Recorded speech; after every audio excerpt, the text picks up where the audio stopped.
The curtains moved, just a slight flutter but enough to catch my eye.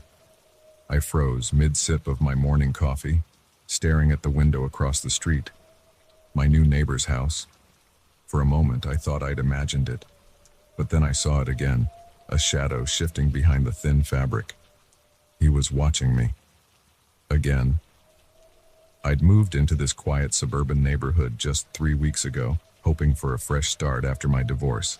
The house was perfect, a charming 2-story with a small garden out front, the kind of place where you'd expect to find friendly neighbors and block parties. And for the most part, it was exactly that. Except for him. I first noticed him 2 days after I'd moved in. I was outside and tending to my new rose bushes when I felt that prickle on the back of my neck. You know the feeling, like someone's eyes are boring into you. I looked up, scanning the street, and that's when I saw him, standing in his upstairs window, partially hidden by the curtain, but unmistakably staring in my direction. I waved, trying to be friendly. He didn't wave back, just kept staring. At first, I brushed it off. Maybe he was just curious about the new neighbor. But as days passed, I realized it wasn't just curiosity. Every time I stepped outside, he was there, watching. When I left for work, when I came home, when I checked the mail, always in that same window, always hidden behind that same curtain. I tried to ignore it, to go about my life as if everything was normal, but it was getting harder to shake off that uneasy feeling, especially when I realized he seemed to know things he shouldn't know. It started with little comments from other neighbors. "Oh, Jim mentioned you work in finance," Mrs. Patterson said one day as we chatted over the fence. I froze. I hadn't told anyone in the neighborhood about my job yet. How did he know? Then there was the day I came home to find a package on my doorstep, a book I'd been wanting to read. The note simply said, "Thought you might enjoy this. Your neighbor." I hadn't mentioned that book to anyone. I'd only looked it up online, in the privacy of my own home. That night, I lay awake, staring at my ceiling, my mind racing. How much did he know? How was he finding these things out? I tried to rationalize it. Maybe I'd mentioned my job in passing and forgot. Maybe the book was just a lucky guess. But deep down, I knew something wasn't right. The next morning, I decided to confront him. I marched across the street, my heart pounding but determined to put an end to this. I knocked on his door, waited, knocked again. No answer. His car was in the driveway, but the house remained silent. As I turned to leave, movement caught my eye. There he was in that damn window again. This time, he didn't try to hide. He stood there in full view, staring down at me. A chill ran down my spine. His eyes were cold, emotionless. A slight smile played at the corners of his mouth, but it didn't reach his eyes. It was the smile of someone who knew a secret. My secrets. I opened my mouth to call out to him, to demand answers, but the words caught in my throat. Something about his gaze paralyzed me. I hurried back to my house, locking the door behind me, my hands shaking. That night, I drew all my curtains, double-checked every lock. But I couldn't shake the feeling that he was still watching. Somehow seeing through walls and curtains, I tossed and turned, every creak of the house making me jump. In the morning, bleary-eyed from lack of sleep, I stumbled to the kitchen for coffee. That's when I saw it. A note slipped under my front door. My blood ran cold as I read the words. "I see you like to sleep on your right side. You should really invest in better curtains for your bedroom." My cup slipped from my hand, shattering on the floor. Coffee splashed my bare feet, but I barely noticed. How? How could he know that? My bedroom was on the second floor, facing the backyard. There was no way he could see in. No way he could know. Unless he'd been inside my house. The thought hit me like a punch to the gut. I ran through the house and checking every room, every closet, looking for any sign of intrusion. Nothing seemed out of place, but that didn't calm my nerves. If anything, It made it worse. He was good at this. Too good. I called in sick to work that day. I couldn't bear the thought of leaving my house, of giving him free rein to what? I didn't even know what he was doing, how he was doing it. But I knew I had to stop it. I spent the day installing new locks, setting up security cameras, even putting bars on my first floor windows. The hardware store clerk gave me odd looks as I piled my cart high with every security device they had, but I didn't care. I needed to feel safe in my own home again. As night fell, I sat in my living room, surrounded by empty boxes and packaging, my new security system humming softly. I stared at the monitors I'd set up, showing feeds from every angle of my house. Nothing moved outside, no sign of him. I must have dozed off at some point because I woke with a start, disoriented. The room was dark, lit only by the glow of the security monitors. I blinked, trying to clear my vision, when something on one of the screens caught my eye. A figure standing in my backyard, looking directly at the camera. My heart leapt into my throat. I leaned closer, squinting at the grainy image. It was him. He wasn't trying to hide anymore. He just stood there, staring into the camera, that same cold smile on his face. I reached for my phone to call the police, but before I could dial, every monitor went black. Then, one by one, they flickered back to life. But instead of showing the outside of my house, each screen showed the same image. Me, sitting on my couch, phone in hand, looking terrified. The cameras had been hacked. He was watching me through my own security system. I threw the phone down and ran for the door, no longer caring about safety or confrontation. I just needed to get out. But as I yanked the door open, I found myself face to face with him. "Going somewhere?" he asked, his voice surprisingly soft. I tried to slam the door, but he was faster, stronger. He pushed his way inside, backing me into the living room. I stumbled, falling onto the couch, my eyes darting around for a weapon, an escape route, anything. "Why?" I managed to choke out. "Why are you doing this?" He tilted his head, regarding me with curiosity, like I was some fascinating specimen under a microscope. "Why not?" he replied. "You people, you move into these neighborhoods thinking you're safe behind your locks and your cameras, but you never stop to consider who might already be inside." He gestured to the dark monitors. "Technology is a wonderful thing, isn't it? So easy to manipulate, to use against you. Your whole life is online, did you know that? Every purchase, every search, every message.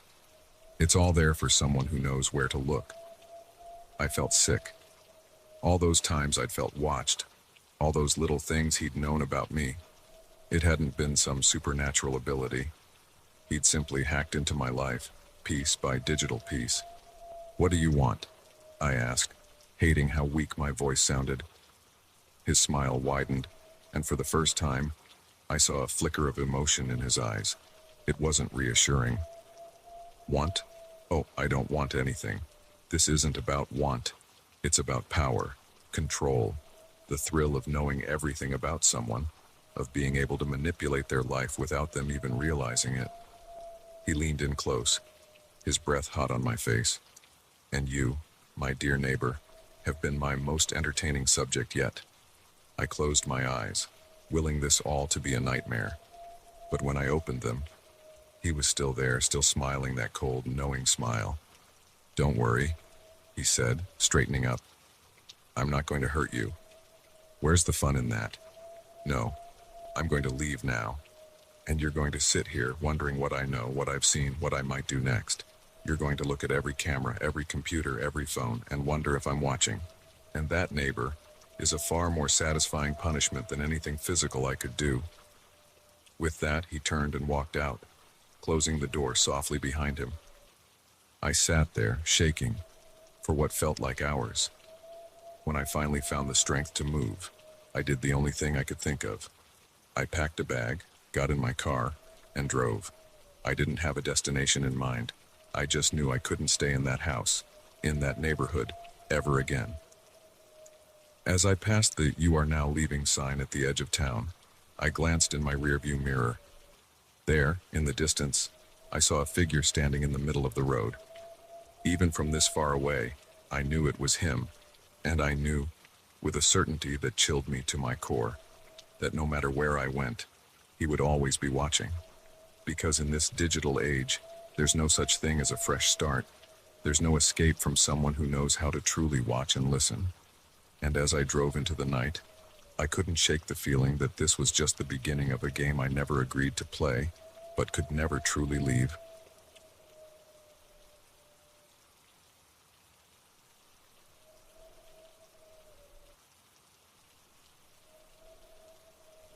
The crunch of leaves beneath my boots was the only sound breaking the eerie silence of the forest. I'd been hiking for hours, enjoying the solitude, when I stumbled upon a small clearing. That's when I saw it, a weathered wooden post with a faded poster nailed to it. As I approached, my blood ran cold. The face staring back at me from the missing person's poster was my own. I blinked hard, certain I was seeing things. But no matter how many times I opened and closed my eyes, the image remained unchanged. Same hair, same eyes, same slight smile I always gave in photos. The only difference was the name. Sarah Thompson. Definitely not mine. My hands trembled as I reached out to touch the paper, half expecting it to disappear like a mirage. But it was real, rough under my fingertips. The date on the poster was from just 3 months ago. My mind raced, trying to make sense of what I was seeing. How was this possible? I fumbled for my phone, intending to take a picture as proof. As I raised it to snap a shot, movement caught my eye. Just beyond the clearing, partially hidden by the thick trees, stood a figure. My heart leapt into my throat. They were too far away to make out clearly, but I could feel their eyes on me. "Hello?" I called out, my voice sounding small and scared in the vast forest. No response. The figure remained motionless. Watching, a chill ran down my spine, and suddenly the woods that had seemed so peaceful just moments ago felt oppressive and dangerous. I needed to get out of there. Now. I shoved my phone in my pocket, not bothering with the picture anymore. As I turned to leave, I heard it. The snap of a twig behind me. Someone was following. I picked up my pace, no longer caring about staying on the trail. My only thought was to put as much distance between myself and whoever, was back there.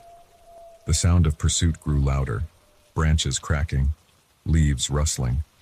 They weren't even trying to be quiet anymore. My foot caught on a root, and I stumbled, nearly falling. The momentary slowdown was enough for my pursuer to gain ground. I could hear heavy breathing now. Close. Too close. Panic surged through me, and I broke into a run. I crashed through the underbrush, branches whipping at my face, my lungs burning. But the footsteps behind me kept pace, never falling behind. I don't know how long I ran. Time seemed to stretch and warp, minutes feeling like hours. My legs ached. My chest heaved, but I didn't dare stop. Not with those footsteps still pounding behind me. Finally, mercifully, I saw a break in the trees ahead. The parking lot where I'd left my car came into view. I pushed myself harder, sprinting the last few yards. As I burst out of the tree line, I risked a glance back. The forest behind me was still silent. No sign of my pursuer. I fumbled with my keys, my hands shaking so badly I could barely get them into the lock. Once inside, I slammed the door and hit the locks, then sat there, gasping for breath, my heart pounding so hard I thought it might burst from my chest. What had just happened? Who was that back there? And that poster? I closed my eyes, trying to calm my racing thoughts. None of this made sense. It took several minutes before I felt steady enough to drive. As I pulled out of the parking lot, I kept glancing in my rearview mirror, half expecting to see that shadowy figure emerge from the woods. But the tree line remained undisturbed. The drive home was a blur. My mind kept replaying the image on that poster, trying to find some detail. some flaw that would prove it wasn't really me. But each time, the certainty only grew. It was my face. My face on a missing persons poster dated months ago, when I knew I'd been going about my normal life. By the time I got home, darkness had fallen. I hurried inside, locking the door behind me and drawing all the curtains. Only then did I allow myself to really think about what had happened. I pulled out my phone, intending to search for any news about a missing Sarah Thompson. But as the screen lit up, my heart stopped. There, clear as day, was a text message from an unknown number. "You shouldn't have come to the woods today." My hands shook as I stared at the words. How could anyone have gotten my number? I hadn't told a soul where I was going today. I'd wanted solitude, had purposely left without telling anyone my plans. Another message popped up. "Did you like the poster? I made it just for you." I dropped the phone like it had burned me. This couldn't be happening. It had to be some kind of sick joke, a prank gone too far. But deep down, I knew it wasn't. The fear I'd felt in those woods, the presence watching me, it had been all too real. I spent the night huddled on my couch, jumping at every little sound. Sleep was impossible. Every time I closed my eyes, I saw that poster, my own face staring back at me. And behind it, always, that shadowy figure lurking in the trees. Morning came, gray and overcast. I hadn't slept a wink, but adrenaline kept me wired. I needed answers. With shaking hands, I picked up my phone again. No new messages, thank God. I opened my browser and typed in Sarah Thompson missing. The results made my blood run cold. There she was, the girl from the poster. But it wasn't me. Similar, yes, eerily so. But as I stared at the photo, I could see the subtle differences. Her nose was slightly wider, her chin a bit more pointed. We could have been sisters, maybe even twins. But we weren't the same person. The article was dated 3 months ago, just like the poster. Sarah Thompson, 28, had gone missing while hiking in the same woods I'd been in yesterday. Despite extensive searches, no trace of her had ever been found. My mind reeled. Someone had gone to a lot of trouble to recreate that poster with my face. But why? What was the point of this elaborate setup? A new text alert made me jump. Unknown number again. Figured it out yet, you're next. Ice flooded my veins. This wasn't just some twisted game. This was a threat. Whoever was behind this had targeted Sarah Thompson, and now they were after me. I called the police, my voice shaking as I tried to explain what had happened. But even as the words left my mouth, I realized how crazy it all sounded. A poster with my face, a mysterious figure in the woods, threatening text messages. They took my statement, but I could hear the skepticism in the officer's voice. They promised to look into it, but I knew they wouldn't take it seriously. Days passed. I didn't leave my house, didn't answer my phone. Friends called, worried, but I couldn't bring myself to explain. How could I, when I barely understood it myself? The text messages kept coming, always from different numbers, always untraceable. Sometimes they were vague threats, sometimes eerily specific details about my life. What I'd eaten for dinner, a phone call I'd had with my mother, the book I'd been reading in bed. I was being watched, every moment of every day. But how? A week after my encounter in the woods, I woke to find something slipped under my front door. A photograph. Me, sleeping in my bed, taken from inside my room. On the back, written in red ink, "It's time." That was it. I couldn't stay here anymore. Within an hour, I had thrown some clothes in a bag and was in my car. No destination in mind except away. As I pulled out of my driveway, my phone buzzed one last time. I shouldn't have looked, but I did. "You can't run from me, Sarah. I'll always find you." I tossed the phone out the window and pressed the gas pedal to the floor. Whoever this was, whatever sick game they were playing, I wouldn't be a part of it anymore. I'd disappear, just like the real Sarah Thompson had. But unlike her, I'd make sure I was never found. As the familiar streets of my neighborhood faded in the rearview mirror, a flicker of movement caught my eye. There, just for a second, I saw a figure standing on the sidewalk. Even from a distance, I recognized the stance, the way they stood perfectly still, watching. I drove faster, my hands clenched on the steering wheel. But even as the miles stretched between me and my old life, I couldn't shake the feeling that this was far from over. Somewhere out there, someone was watching, waiting. And no matter how far I ran, a part of me knew the truth. In this game, there was no escape. There was only the hunt, and it had only just begun.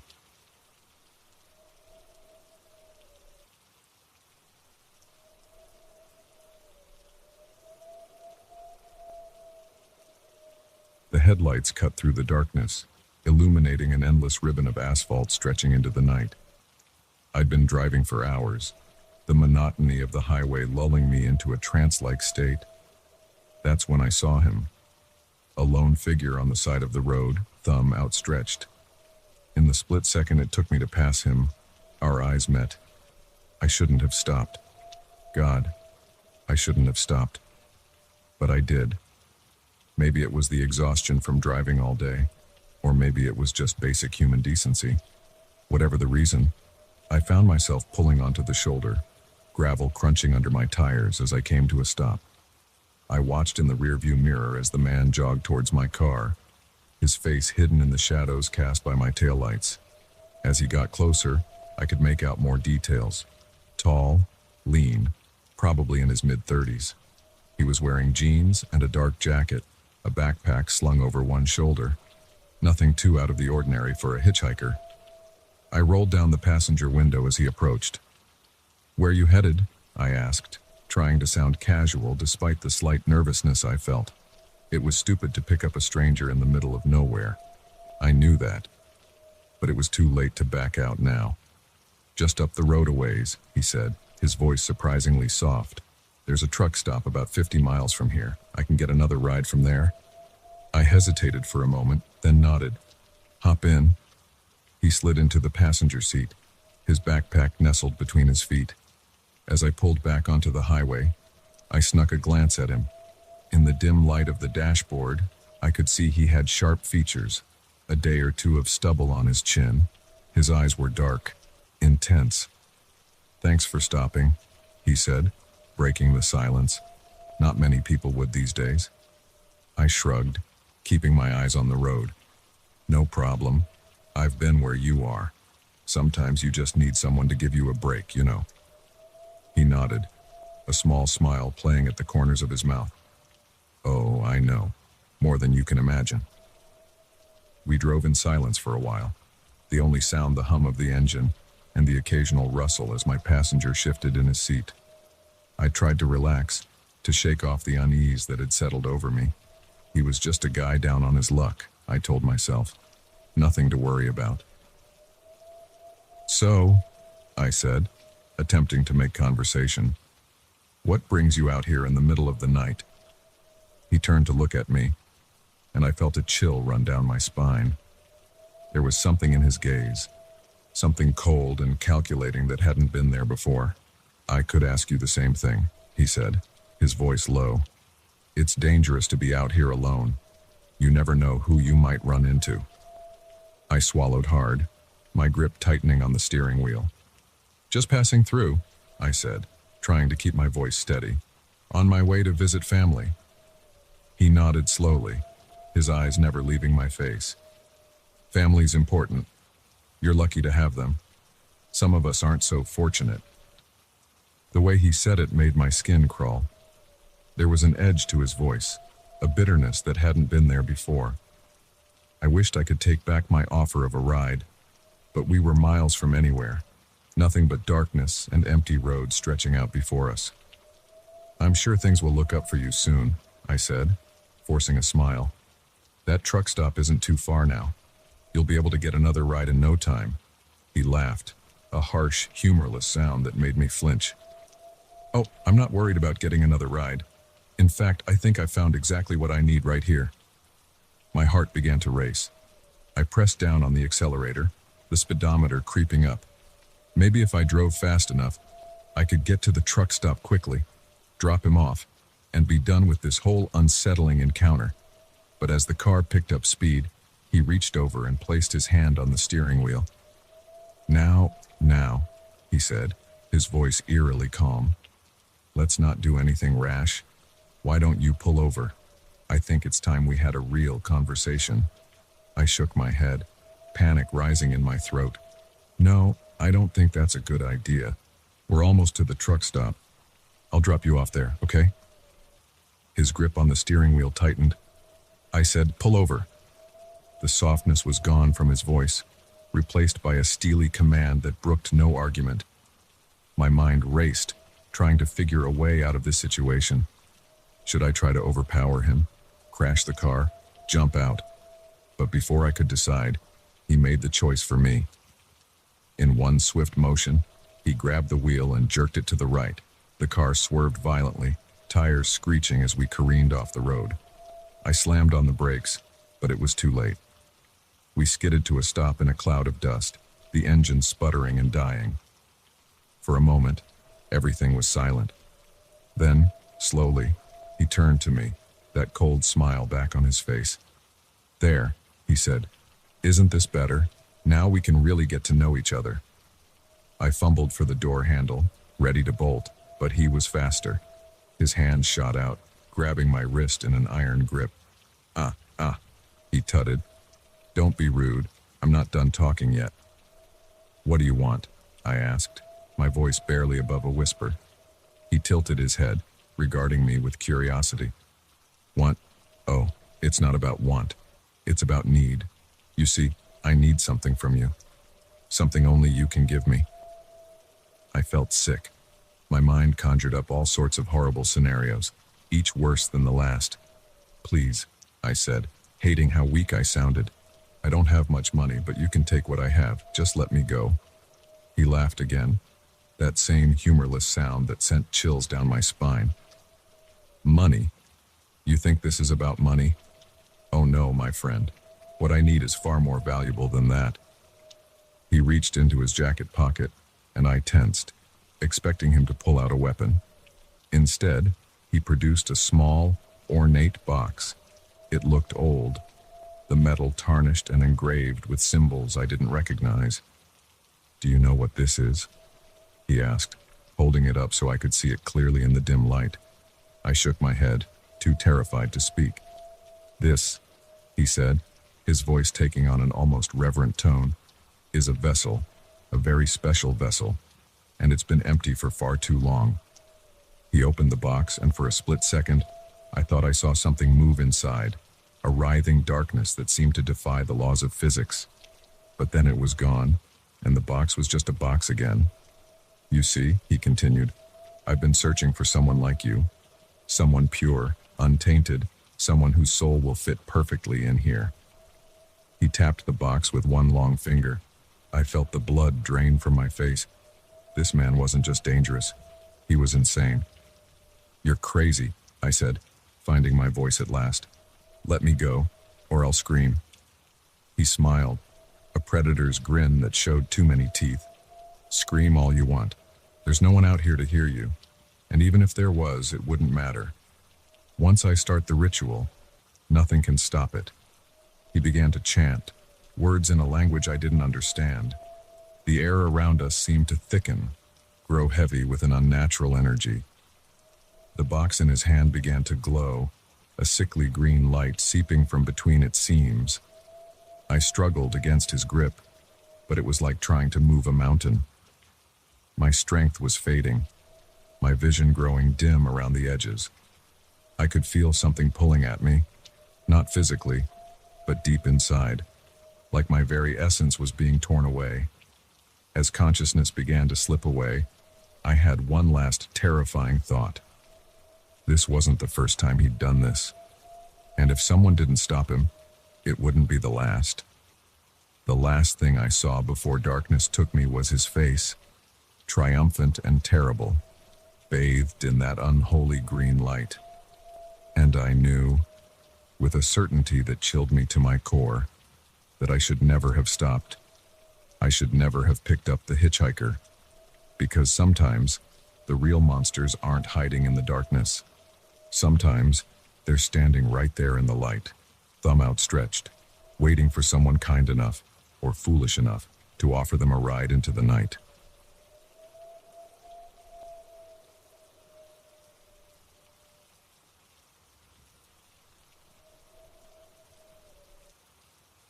The silence was deafening. That's what struck me most as I sat on the porch of the remote cabin, a steaming mug of coffee warming my hands against the crisp morning air. No traffic noise, no hum of electricity, no distant voices, just an all-encompassing quiet that seemed to press in from all sides. It should have been peaceful.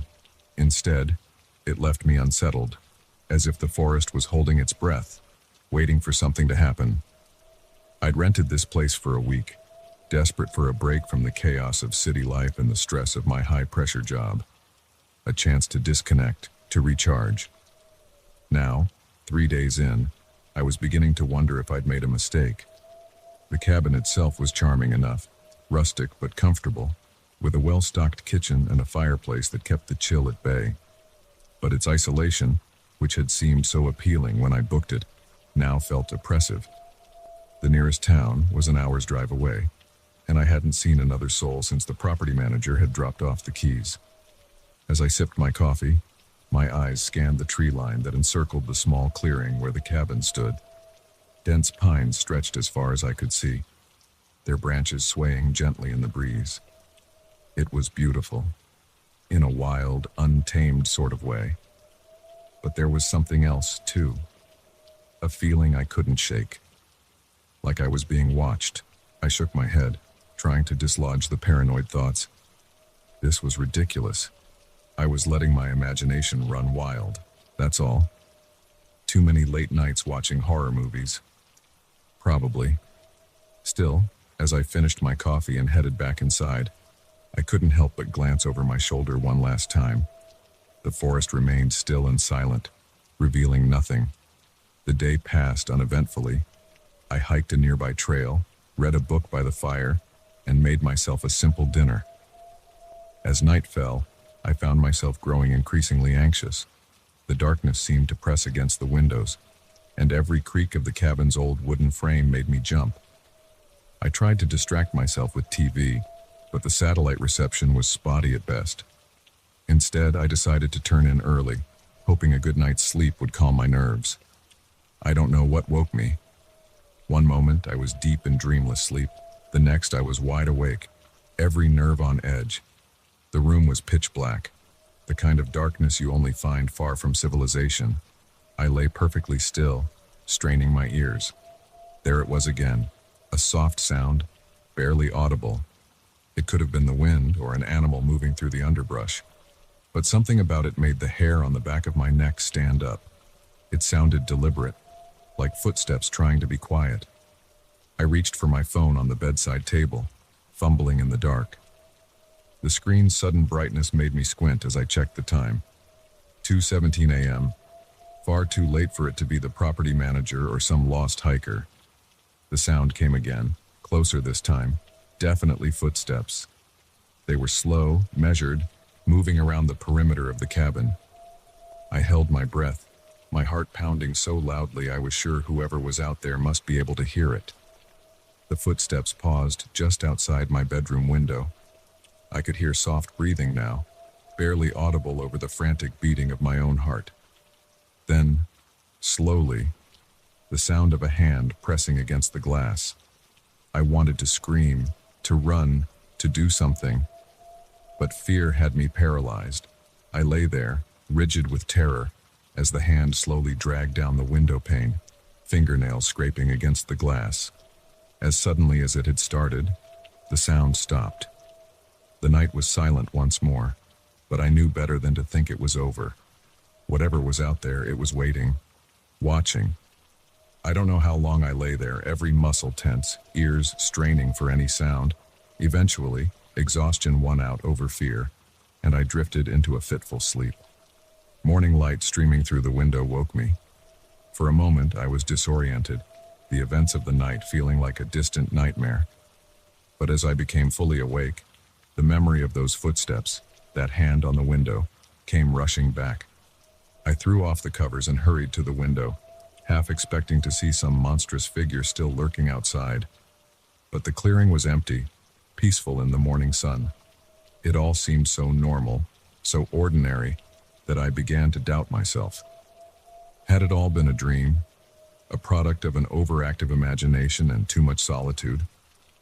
Still, I couldn't shake the feeling of unease. I decided to investigate, to prove to myself one way or the other that I hadn't imagined it all. I pulled on my boots and a jacket and stepped out onto the porch. The morning was cool and damp, dew clinging to every surface. I took a deep breath, steeling myself, and then set off to circle the cabin. At first, I saw nothing out of the ordinary, just wet grass and scattered pine needles. But as I rounded the corner to where my bedroom window was, I froze. There, clear as day in the soft earth beneath the window, were footprints. My breath caught in my throat as I knelt to examine them. They were large, much bigger than my own feet, and deep. Whoever had made them was heavy, and they didn't look like any boot print I'd ever seen. The shape was all wrong, too elongated, with strange indentations where the toes should be. I followed the tracks with my eyes. They led from the forest, circled the entire cabin, and then, my blood ran cold. They led right up to the porch steps. Panic surged through me. I sprinted back to the cabin, slamming and locking the door behind me. With shaking hands, I grabbed my phone and dialed the property manager's number. "Hello?" His gruff voice answered on the third ring. "There's someone out here," I blurted out, my words tumbling over each other in my haste. "Last night I heard someone walking around the cabin, and now there are footprints. Strange footprints. I need help." There was a long pause on the other end of the line. When he spoke again, his voice was oddly calm. Now, let's not jump to conclusions. Are you sure it wasn't just an animal? Bears are common in these parts." I shook my head, forgetting he couldn't see me. No, it wasn't a bear. These were footprints, human, or at least humanoid. And I heard them, walking, breathing. They touched my window. Another pause. "All right," he said finally. "I'll come out and take a look.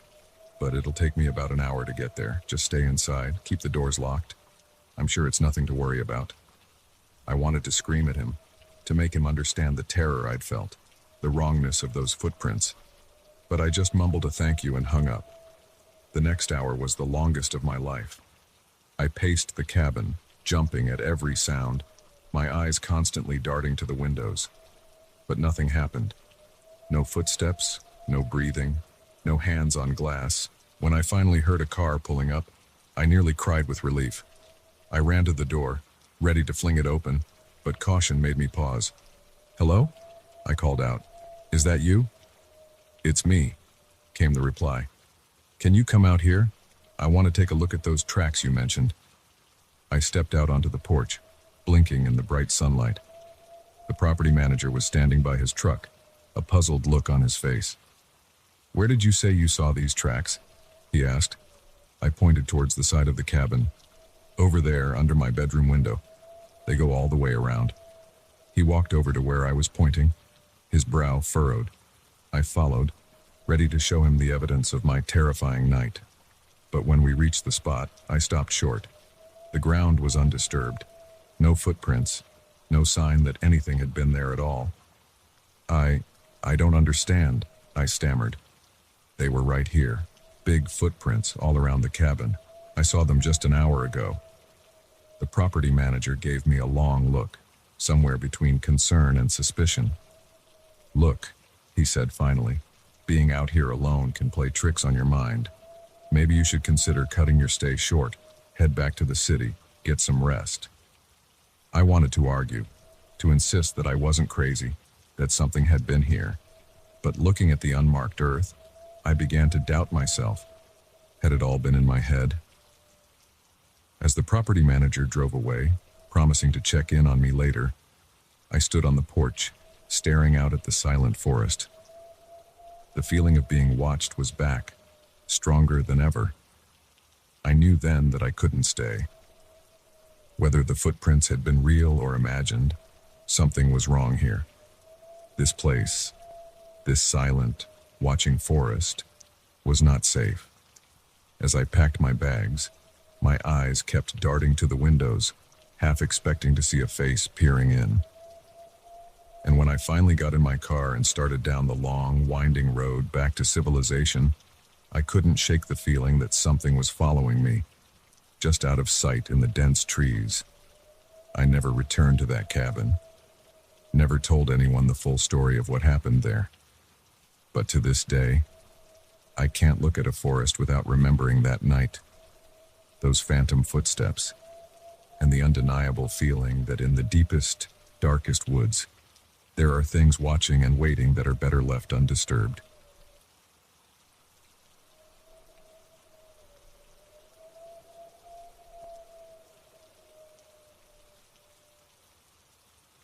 The first time I saw her standing over my bed, I thought I was dreaming. Her silhouette was barely visible in the darkness, a shadow among shadows. But as my eyes adjusted, I could make out the outline of her face, her eyes wide and unblinking, staring down at me. I blinked, and she was gone. That's when the real nightmare began. I had been excited about starting college, about the freedom and new experiences it promised.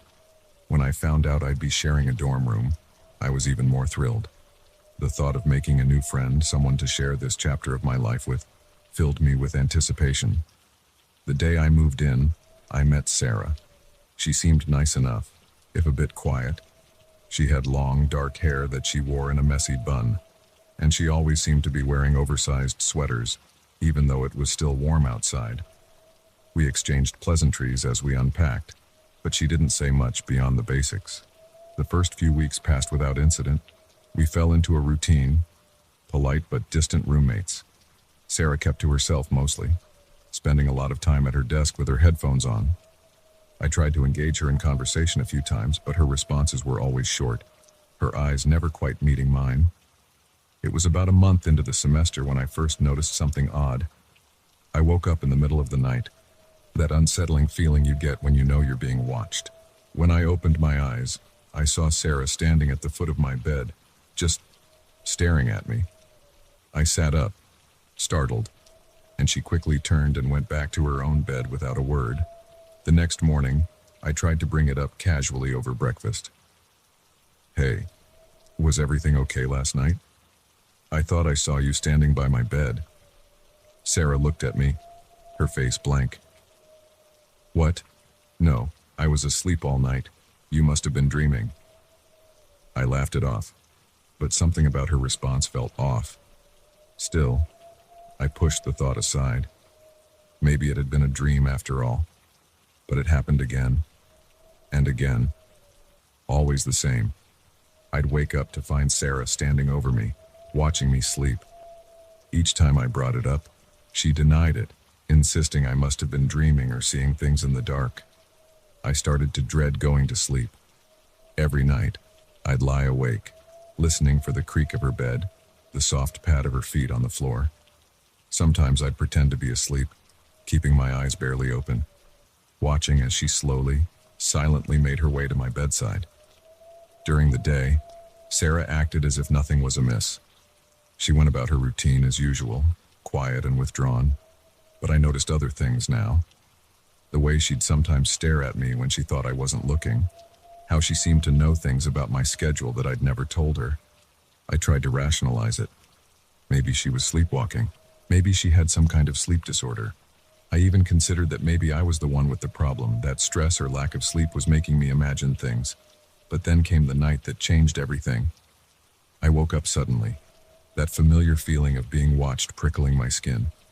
But this time, when I opened my eyes, Sarah wasn't just standing there. She was leaning over me, her face inches from mine, her eyes wide and unblinking. I couldn't move, couldn't breathe. We stayed like that for what felt like an eternity. Her staring into my eyes, me frozen in terror. Then, slowly, she reached out a hand and touched my cheek. Her fingers were ice cold. "You're so beautiful when you sleep," she whispered, her voice barely audible. "So peaceful, so vulnerable." I found my voice then, a strangled scream escaping my throat. Sarah jerked back, startled, and then quickly retreated to her own bed. The next morning, I confronted her. I was done with the denials, done with pretending this wasn't happening. "Sarah, we need to talk about what's been going on, about you watching me sleep." For a moment, she just stared at me, her face unreadable. Then, to my surprise, she burst into tears. "I'm sorry," she sobbed. "I'm so sorry. I didn't mean to scare you. I can't help it." As her story spilled out, I felt a mix of pity and horror. Sarah had always had trouble sleeping, she explained, but it was more than just insomnia. She had a compulsion, a need to watch others sleep. It had started with her younger siblings, then progressed to friends at sleepovers. By the time she got to college, it had become an obsession she couldn't control. "When I watch you sleep," she said, her voice barely above a whisper, "it's the only time I feel calm, the only time my mind stops racing. I know it's wrong. I know it's creepy, but I can't stop." I didn't know how to respond. Part of me felt sympathy for her, understood the desperation that can come from sleepless nights. But another part, a larger part, was terrified. This wasn't normal behavior, and I didn't feel safe. I reported the situation to our resident advisor, who took it seriously enough to involve the campus counseling center. Sarah was moved to a single room and started intensive therapy. I was offered a new roommate, but after everything that had happened, I decided I'd rather have the room to myself. For weeks after Sarah moved out, I still had trouble sleeping. I'd wake up in the middle of the night, certain I could feel eyes on me. Sometimes, I'd swear I could see a shadow by my bed, hear the soft sound of breathing that wasn't my own. But each time I turned on the light, the room was empty. Slowly, things started to get back to normal. I began to sleep through the night again, to feel safe in my own room. But I never quite shook the habit of sleeping with one eye open, always half aware of my surroundings. It was near the end of the semester when I saw Sarah again. I was walking across campus when I spotted her sitting on a bench, reading a book. She looked different, healthier somehow. The dark circles under her eyes were gone, and she'd traded her oversized sweaters for clothes that actually fit. She saw me too, and for a moment we just stood there, staring at each other. Then she stood up and walked over to me. "Hi," she said softly. I wanted to apologize again for everything. I've been getting help, and I'm doing much better now." I nodded, not sure what to say. That's good. I'm glad you're doing better." We stood in awkward silence for a moment before she spoke again. "I know what I did was wrong. Inexcusable, really. But I want you to know that I never meant to hurt you. I was sick, but I'm getting better now." I wanted to believe her, wanted to think that this strange, unsettling chapter of my life was truly over. But as I looked into her eyes, I saw something there that made me shiver. A flicker of that same intense, unblinking stare I'd woken up to so many nights. "I have to go," I said, taking a step back. "Good luck with everything, Sarah." As I walked away, I could feel her eyes on me, following my every move. I didn't look back, but I knew if I did, I'd see her standing there, watching me with that unsettling gaze. That night, I woke up suddenly, that old familiar feeling of being watched washing over me. For a moment, I was sure I'd see Sarah standing there, leaning over me with those wide, unblinking eyes. But the room was empty, just shadows and silence. Still, as I lay there in the dark, trying to calm my racing heart, I couldn't shake the feeling that somewhere out there, Sarah was awake, thinking about me. And I knew that no matter how many locks I put on my door, no matter how far away I moved, a part of me would always be looking over my shoulder, always half expecting to see her standing there, watching me sleep. Because some things, once seen, can never truly be unseen. And some fears, once planted, never really go away. They just wait, patient and silent, for the moment when we're most vulnerable to creep back in and remind us that in the dark of night, we're never truly alone.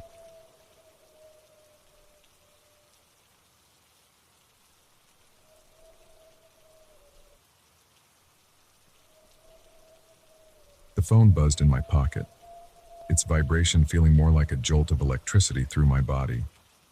I didn't want to look at it. I knew what I'd find. Another message from an unknown number, another piece of my privacy shattered.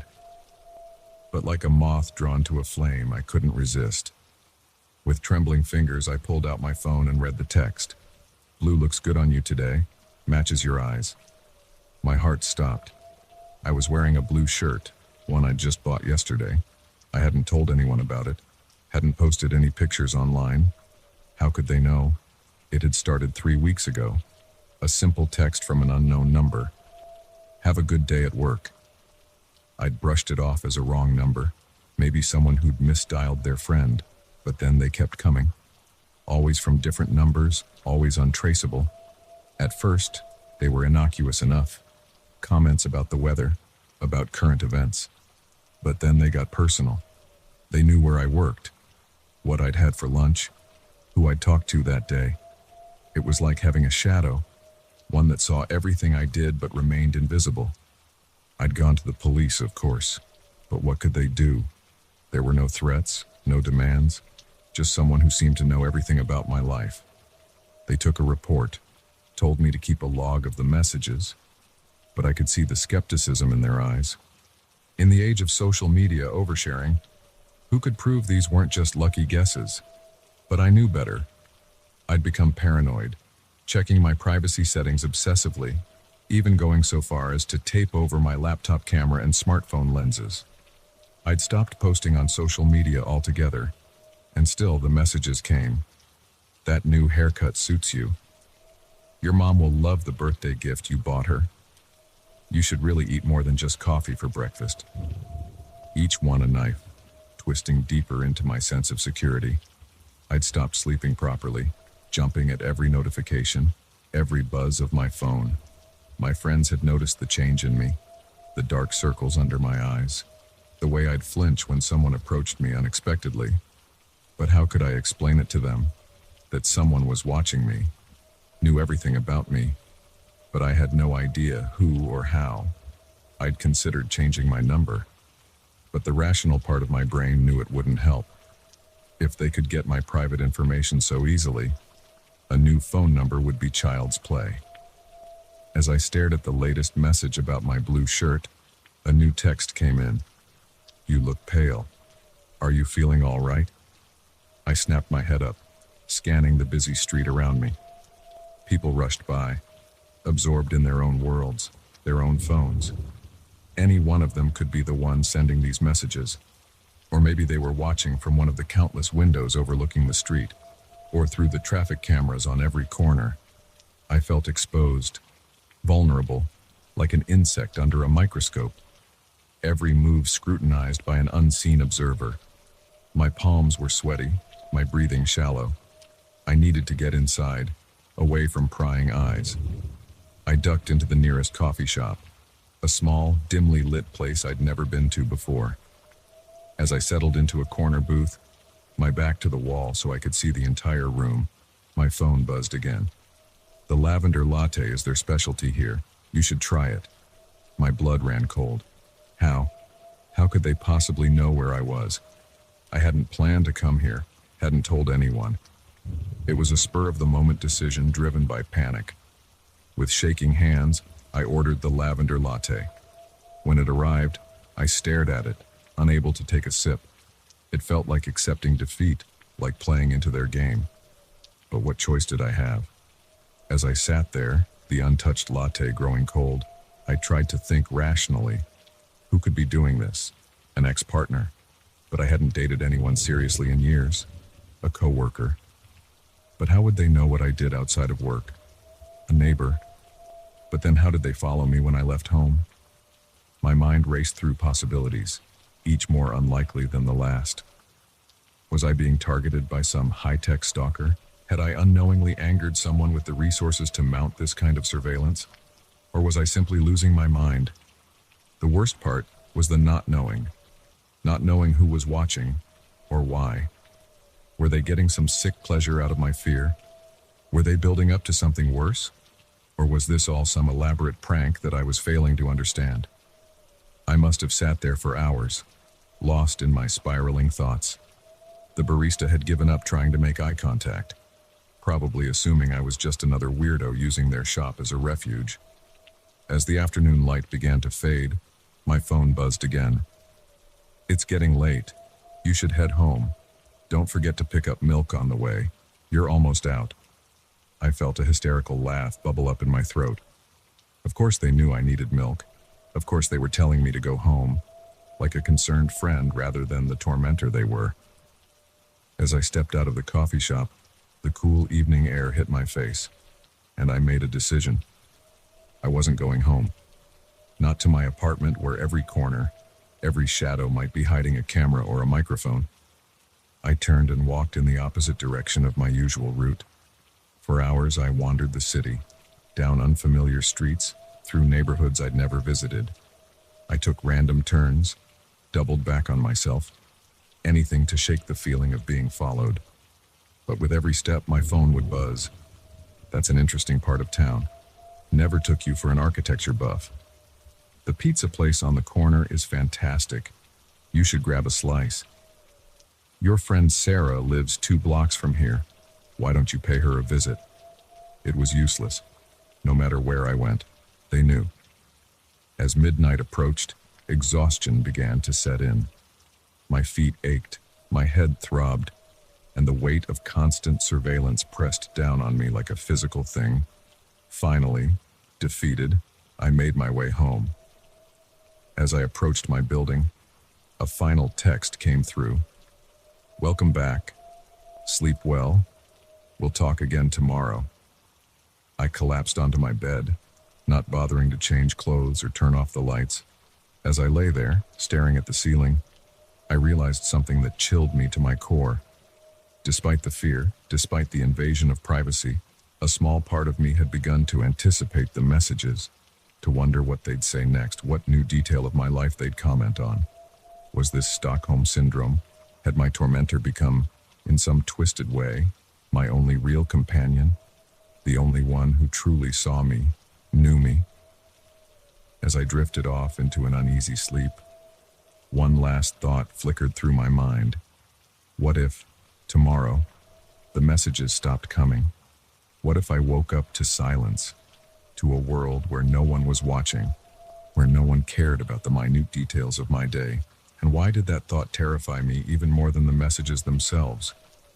In that moment, hovering on the edge of sleep, I understood the true horror of my situation. It wasn't just the invasion of privacy, the constant surveillance. It was the way it had reshaped my world, rewired my brain.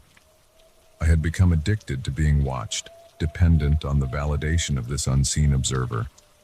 As consciousness slipped away, my last waking thought was a silent plea to my phone, sitting silent on the nightstand. Please let there be a message in the morning. And in that plea, I recognized the final victory of my tormentor. They hadn't just invaded my life. They had become an essential part of it.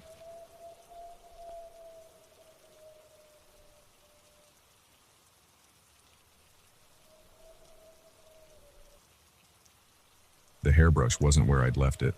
I stood in front of my bathroom mirror, dripping wet from the shower, and stared at the empty spot on the counter. I always left it there, right next to my toothbrush holder. Always. But now it was gone, and a chill that had nothing to do with my damp skin crept down my spine. This wasn't the first time something like this had happened. For weeks now, I'd been noticing small things out of place in my apartment. At first, I'd brushed it off as forgetfulness or stress. A misplaced book here, a moved coffee mug there. Nothing major, nothing worth worrying about. But as I wrapped myself in a towel and began searching for my hairbrush, A growing sense of unease settled in my stomach. I found it eventually, tucked away in a drawer I never use. As I ran it through my tangled hair, I couldn't shake the feeling that something was very, very wrong. I'd lived in this apartment for 3 years, ever since I'd landed my job at the marketing firm downtown. It was small but cozy, a third-floor walk-up in an old building with character. I'd always felt safe here, comfortable, but lately, that feeling of security had been slowly eroding, replaced by a constant, low-level anxiety that I couldn't quite shake. It started small. I'd come home from work to find a window I was sure I'd closed slightly ajar. Or I'd wake up in the middle of the night, certain I'd heard footsteps in the living room, only to find everything quiet and undisturbed when I went to check. I told myself I was being paranoid. That old buildings made noises. That memory could play tricks on you. But deep down, a part of me knew something wasn't right. The incident with the hairbrush was the tipping point. As I got dressed for work that morning, my mind raced with possibilities. Was someone breaking into my apartment while I was out? But nothing was ever missing, just moved. And how would they get in? I always locked my door, and I lived on the 3rd floor. I considered talking to my landlord, but what would I say? I think someone's coming into my apartment and slightly rearranging my things. It sounded crazy even in my head. Instead, I decided to set a trap. That evening after work, I meticulously photographed every room in my apartment, capturing the exact position of every object. Then I scattered a fine layer of talcum powder along the windowsills and in front of the door. If anyone came in, they'd leave footprints. That night, I barely slept. Every creak of the building, every distant siren had me sitting bolt upright in bed, heart racing. But morning came, and when I checked, the powder was undisturbed. I breathed a sigh of relief, feeling foolish for my paranoia. But then I noticed it. The plant on my coffee table, the one I'd photographed the night before, was turned slightly to the left. Just a few degrees, barely noticeable if you weren't looking for it. But I was looking, and I saw it. My hands shook as I compared the photo on my phone to the reality in front of me. There was no doubt. The plant had moved, but the powder was untouched. It was impossible. I called in sick to work that day, my mind reeling. I rechecked every inch of my apartment, looking for any sign of intrusion, any explanation for what was happening. But there was nothing. No forced locks, no open windows, nothing out of place except for that one, slightly rotated plant. As the day wore on, my fear began to morph into anger. Someone was messing with me. They had to be. But how? And why? I was nobody special, just an ordinary person living an ordinary life. Why would anyone go to such lengths to torment me? That night, I didn't set any traps. Instead, I waited. I sat in my darkened living room, every light off, barely breathing. Hours passed. Midnight came and went. My eyes strained in the darkness, watching for any movement, any sign of an intruder. It was nearly 3 a.m. when I heard it. A soft scraping sound, so faint I might have missed it if I hadn't been listening so intently. It was coming from the kitchen. My heart pounding, I rose silently from my chair and crept towards the sound. The kitchen was dark, lit only by the faint glow of streetlights filtering through the window. At first, I saw nothing out of place. Then, a movement caught my eye. The drawer next to the sink was slowly, almost imperceptibly, sliding open. I froze, unable to comprehend what I was seeing. There was no one there, no hand pulling the drawer open. It was moving on its own, inch by agonizing inch. A scream built in my throat, but before I could release it, the drawer slammed shut with a bang that seemed to shake the whole apartment. I stumbled backwards, my mind refusing to process what I'd just witnessed. In a panic, I flipped on every light in the apartment, searched every corner, every hiding spot. But I was alone, completely, Utterly alone. Sleep was impossible after that. I sat huddled on my couch, lights blazing, until dawn broke. As soon as it was a reasonable hour, I called my landlord, my voice shaking as I demanded he change my locks immediately. He arrived that afternoon, looking concerned but skeptical as I babbled about intruders and moving objects. But as he examined my door, his expression changed. "This is odd," he muttered, peering closely at the lock. "What? What's odd?" I demanded, peering over his shoulder. He pointed to some faint scratches around the keyhole. "These marks, they're not from normal key use. It's like someone's been picking your lock, regularly." My blood ran cold, so I wasn't crazy. Someone had been getting into my apartment. But why? And how were they doing it without leaving any other trace? The landlord changed the locks, installing a new, more secure system. He offered to call the police, but I declined. What would I tell them? That someone was breaking in just to move my things slightly? It sounded insane. That night, I slept soundly for the first time in weeks, secure in the knowledge that my new locks would keep out any intruders. But when I woke the next morning, that sense of security evaporated instantly. There, on my nightstand, was a single key. A key that hadn't been there when I went to sleep. A key that, with a sinking feeling in my stomach, I realized would fit perfectly into my new lock. I didn't even bother checking the rest of the apartment. I threw some clothes into a bag, grabbed my phone and wallet, and ran. I didn't stop until I was in my car, driving with no real destination in mind, just needing to be away. As the city faded in my rearview mirror, my phone buzzed with a text, unknown number. With trembling fingers, I opened the message. "You forgot your hairbrush. Don't worry, I'll keep it safe until you return." I threw the phone onto the passenger seat, my hands shaking too badly to hold it. Tears blurred my vision as I pressed down harder on the accelerator, putting as much distance as I could between me and my apartment. But even as I drove, a horrible realization settled over me. It didn't matter how far I ran. Whoever, or whatever, was doing this. They weren't confined to my apartment. They could reach me anywhere. The road stretched out before me, empty and foreboding. And for the first time, I truly understood the meaning of the phrase, "no escape." Because how do you run from something that can apparently be everywhere, see everything, and leave no trace? As the miles rolled by, I couldn't shake the feeling that even now, alone in my car on an empty highway, I wasn't really alone. That somewhere, somehow, they were watching, waiting, and sooner or later, I would have to go home. Because in the end, there's nowhere else to go. And they know it.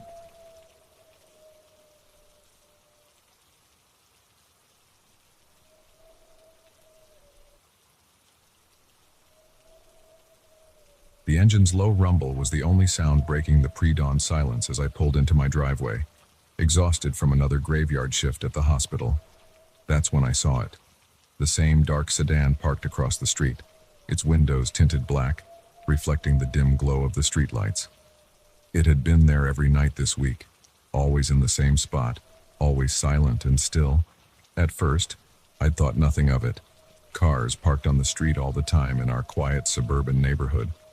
But as the days passed and it never moved, a nagging sense of unease began to grow in the pit of my stomach. I sat in my car, engine idling, staring at the sedan. Was there someone inside? The windows were too dark to see through, but I couldn't shake the feeling of being watched. My hand hovered over the gear shift, ready to reverse out of the driveway and, what? Drive away? Call the police? I was being ridiculous. It was just a parked car. Taking a deep breath, I turned off the engine and got out. The cool morning air hit my face, carrying with it the faint scent of freshly cut grass and early spring flowers. Everything seemed normal, peaceful even. But as I walked to my front door, I could feel eyes on my back, boring into me from behind those tinted windows. Inside, I went through my usual post-shift routine, kicking off my shoes, dropping my bag, heading straight for the shower. But my movements felt mechanical, my mind still fixated on that car. As the hot water washed away the hospital smell, I tried to rationalize my fears. Maybe it belonged to a neighbor's guest. Maybe someone had car trouble and was waiting for a tow. But deep down, I knew those explanations didn't fit. The car was too new, too sleek to be broken down, and it had been there for days, always in the exact same spot. After my shower, wrapped in my robe, I peeked through the blinds. The sedan was still there, a dark silhouette against the brightening sky. And then I saw it, a small movement, barely perceptible. The driver's side window lowered just a crack, then closed again. My heart raced. Someone was definitely in there, watching, waiting. But for what? I spent the day in a haze of paranoia and exhaustion, jumping at every sound, constantly checking the street through the blinds. The car remained, unmoved, its presence a constant reminder that something wasn't right. As night fell, I couldn't take it anymore. I needed answers. With shaking hands, I dialed the non-emergency police number. "I'd like to report a suspicious vehicle," I said, trying to keep my voice steady. I described the car, its location, how long it had been there. The dispatcher's voice was calm, almost bored. "Has the vehicle violated any parking laws? Has anyone from the vehicle approached you or your property?" "Well, no, but I'm sorry, ma'am, but we can't do anything about a legally parked car on a public street. If you see any suspicious activity, please call us back." I hung up, feeling helpless and slightly foolish. Of course they couldn't do anything. What was I expecting? For them to storm out and arrest someone for the crime of parking? That night, sleep eluded me. Every time I closed my eyes, I imagined the car's door opening, a shadowy figure emerging and approaching my house. Around 3 a.m., I gave up trying to sleep and sat by the window, watching. The street was quiet, bathed in the orange glow of streetlights. The sedan sat there, dark and imposing. As I watched, headlights appeared at the end of the street. Another car, moving slowly. It passed the sedan, then stopped. For a moment, nothing happened. Then the driver's door opened, and a man got out. He was tall, dressed all in black. Even from a distance, I could see he was muscular, his movements precise and deliberate. He walked to the sedan and leaned down to the driver's window. There was a brief exchange, too quiet for me to hear. Then he straightened up and looked directly at my house. I ducked down, heart pounding. Had he seen me? I waited a few seconds, then slowly peeked out again. The man was gone, and the other car was driving away, but the sedan remained. The next day, I called in sick to work. I couldn't bear the thought of leaving my house, of not knowing what might happen while I was gone. I spent the day alternating between pacing nervously and sitting by the window, watching. As evening approached, I saw movement again. The sedan's door opened and someone stepped out. It was a woman, middle-aged, unremarkable looking. She stretched, walked around the car, then got back in. The whole thing took less than a minute, but it was enough to confirm my fears. Someone was definitely living in that car, watching my house. That night, I broke down and called my brother. As soon as he answered, words poured out of me in a frantic jumble. I told him about the car, the woman, the man in black, my growing fear and paranoia.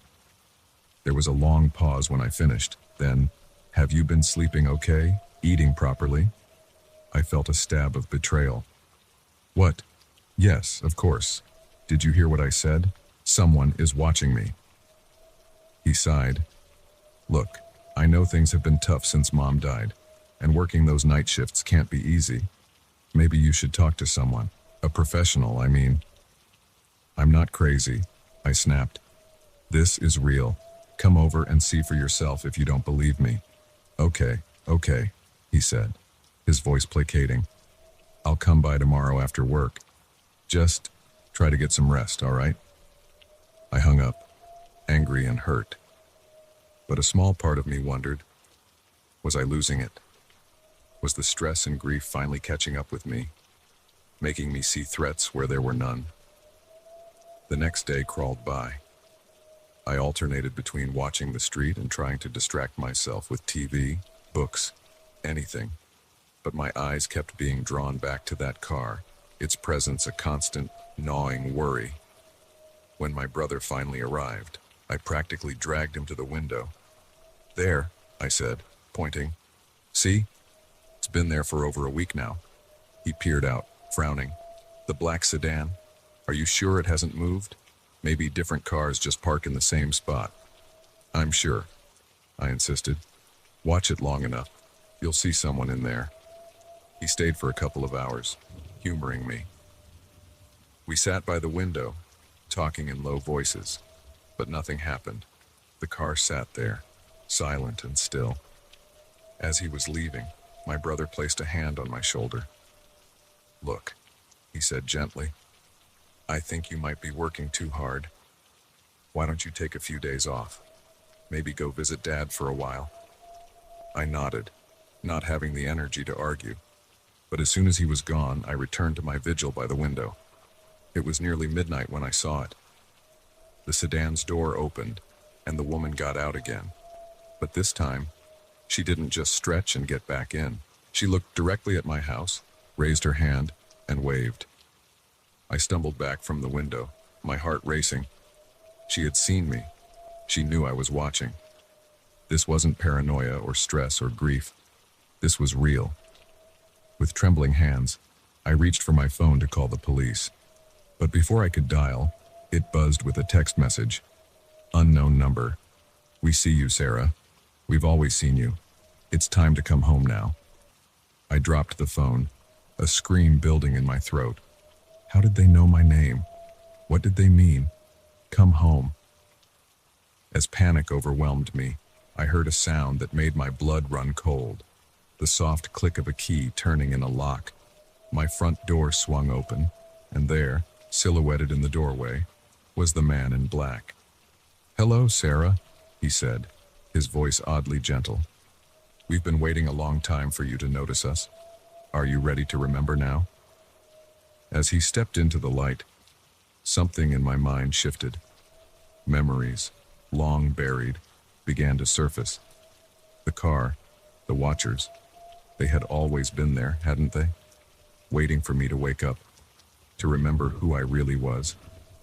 I took a step forward, my fear melting away, replaced by a strange sense of homecoming. "I'm ready," I heard myself say. And as I walked out of the house I had thought was my home, towards the car that had been my guardian, I realized that the life I had been living was the dream, and now, finally, I was waking up.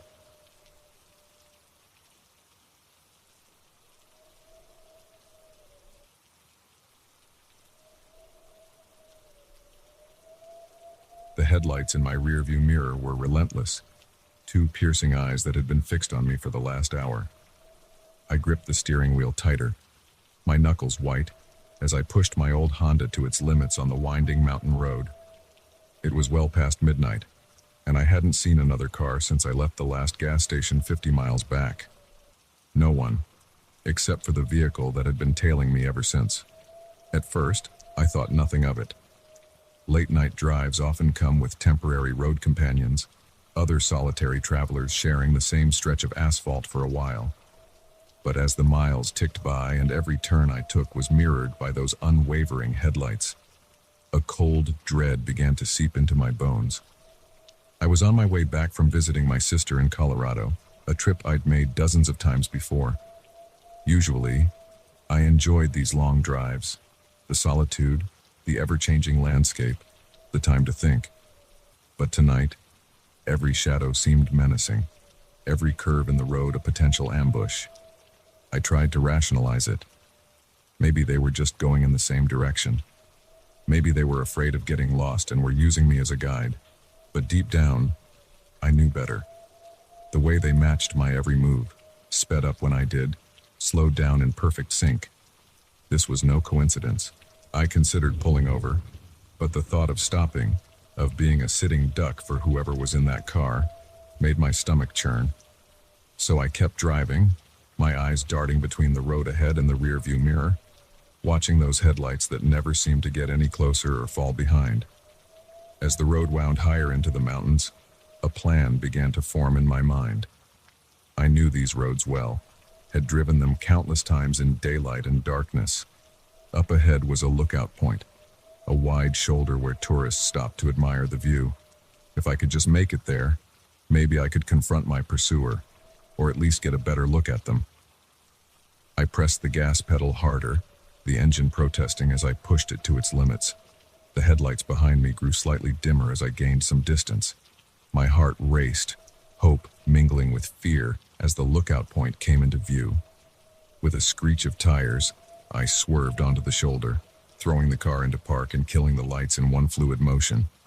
I ducked down in my seat, peering over the dashboard, waiting. Seconds ticked by, each one feeling like an eternity. And then, those headlights appeared around the bend. They slowed as they approached the lookout, and for a moment I thought they would stop. But they didn't. They cruised past, continuing down the mountain road at a leisurely pace. I let out a breath I didn't realize I'd been holding.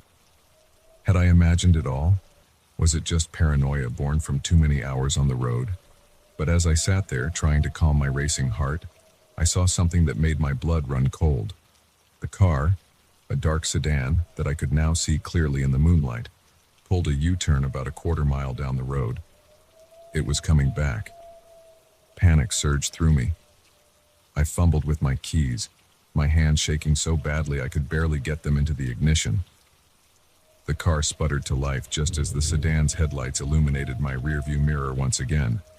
I peeled out of the lookout point, gravel spraying behind me as I fishtailed back onto the road. The sedan was closing in fast, no longer maintaining that eerie distance. Whoever was driving it had decided to make their move. The next few miles were a blur of hairpin turns and steep drops. I took each curve as fast as I dared, the tires squealing in protest. But no matter how fast I went, those headlights stayed fixed behind me, growing larger with each passing minute. My mind raced faster than my car. Who were they? What did they want? I ran through my life, trying to think of anyone who might wish me harm, but came up empty. I was just an ordinary person, a high school teacher with a mundane life. I had no enemies, no dark secrets. So why was this happening? As we rounded another bend, I saw something that made my heart leap. Headlights coming towards us.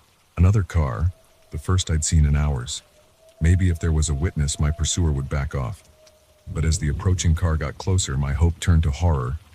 It was another dark sedan, identical to the one behind me. And it was on my side of the road, coming straight at me.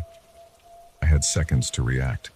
With a hard jerk of the steering wheel, I swerved onto the narrow shoulder, my passenger side mirror scraping against the rock face of the mountain. The oncoming sedan missed me by inches, the rush of air as it passed rocking my car. In my rearview mirror, I watched as it expertly spun around, falling into formation behind the first sedan. Now I had two pursuers. Tears blurred my vision as the reality of my situation sank in. This was coordinated, planned. Whatever was happening, it was bigger and more terrifying than I could have imagined. I was so focused on the cars behind me that I almost missed the roadblock ahead. Two more sedans were parked horizontally across the road, their headlights off. I slammed on the brakes, tires screeching as I skidded towards them. For a wild moment, I considered trying to ram through the blockade, but at the speed I was going in, it would be suicide. Instead, I wrenched the wheel to the side, sending my car into a spinning skid. The world tilted and whirled around me. I caught glimpses of headlights, of the stark mountain face, of the guardrail that was the only thing between me and a sheer drop. And then, with a sickening crunch of metal, everything went still. My car had come to rest against the guardrail, the passenger side crumpled like a tin can. By some miracle, I was still conscious, though every part of me ached. Through the spiderweb cracks of my windshield, I could see figures approaching, their features obscured by the glare of headlights. As my door was wrenched open, I found myself face to face with a man in a dark suit, His expression was impassive as he looked down at me. "Sarah Connor?" he asked, his voice flat and emotionless. I blinked, confusion momentarily overriding my fear. "What? No, my name is Jennifer, Jennifer Hayes." The man's brow furrowed slightly. He turned to one of his companions. "Check the photo again." Another suited figure approached, holding up a phone. They looked at the screen, then at me, then back at the screen. "It's not her," the second man said. "The target must have switched vehicles." The first man sighed, sounding almost bored. "Clean this up. Make it look like an accident. We need to move quickly if we're going to catch up to the real target." As hands reached in to unbuckle my seatbelt, my mind struggled to process what was happening. They had the wrong person. All of this, the chase, the fear, the crash. It was a case of mistaken identity. "Wait," I managed to croak out. "Who are you? What's going on?" The man looked down at me, and for a moment, I saw a flicker of something like pity in his eyes. "I'm sorry, Ms. Hayes. You were simply in the wrong place at the wrong time. If it's any consolation, you won't remember any of this." As he raised his hand, I caught a glimpse of something metallic and sleek. There was a soft hiss, a sharp prick on my neck, and then nothing. I woke up in a hospital bed 3 days later. They told me I'd been in a car accident, that I'd lost control on the mountain road and crashed into the guardrail. A passing motorist had found me and called for help, but as I lay there, listening to the steady beep of monitors, flashes of memory surfaced. Relentless headlights, the screech of tires, men in dark suits, a name, Sarah Connor. Yet even as these images flitted through my mind, they felt unreal, like scenes from a movie I'd watched long ago. The doctors said memory loss was common with head injuries, that these might be fragments of dreams or hallucinations caused by the trauma. I nodded along, agreeing that it must be so. But deep down, in a part of me that felt raw and exposed, I knew. Something had happened that night on the mountain, something that defied explanation. And somewhere out there, a woman named Sarah Connor was running for her life, unknowingly protected by my mistaken identity. As I drifted off to sleep, lulled by painkillers and exhaustion, I couldn't shake the feeling that my ordinary life had brushed against something extraordinary, and that somewhere, in the shadows of our world, a chase was still ongoing, relentless, unstoppable, and utterly terrifying.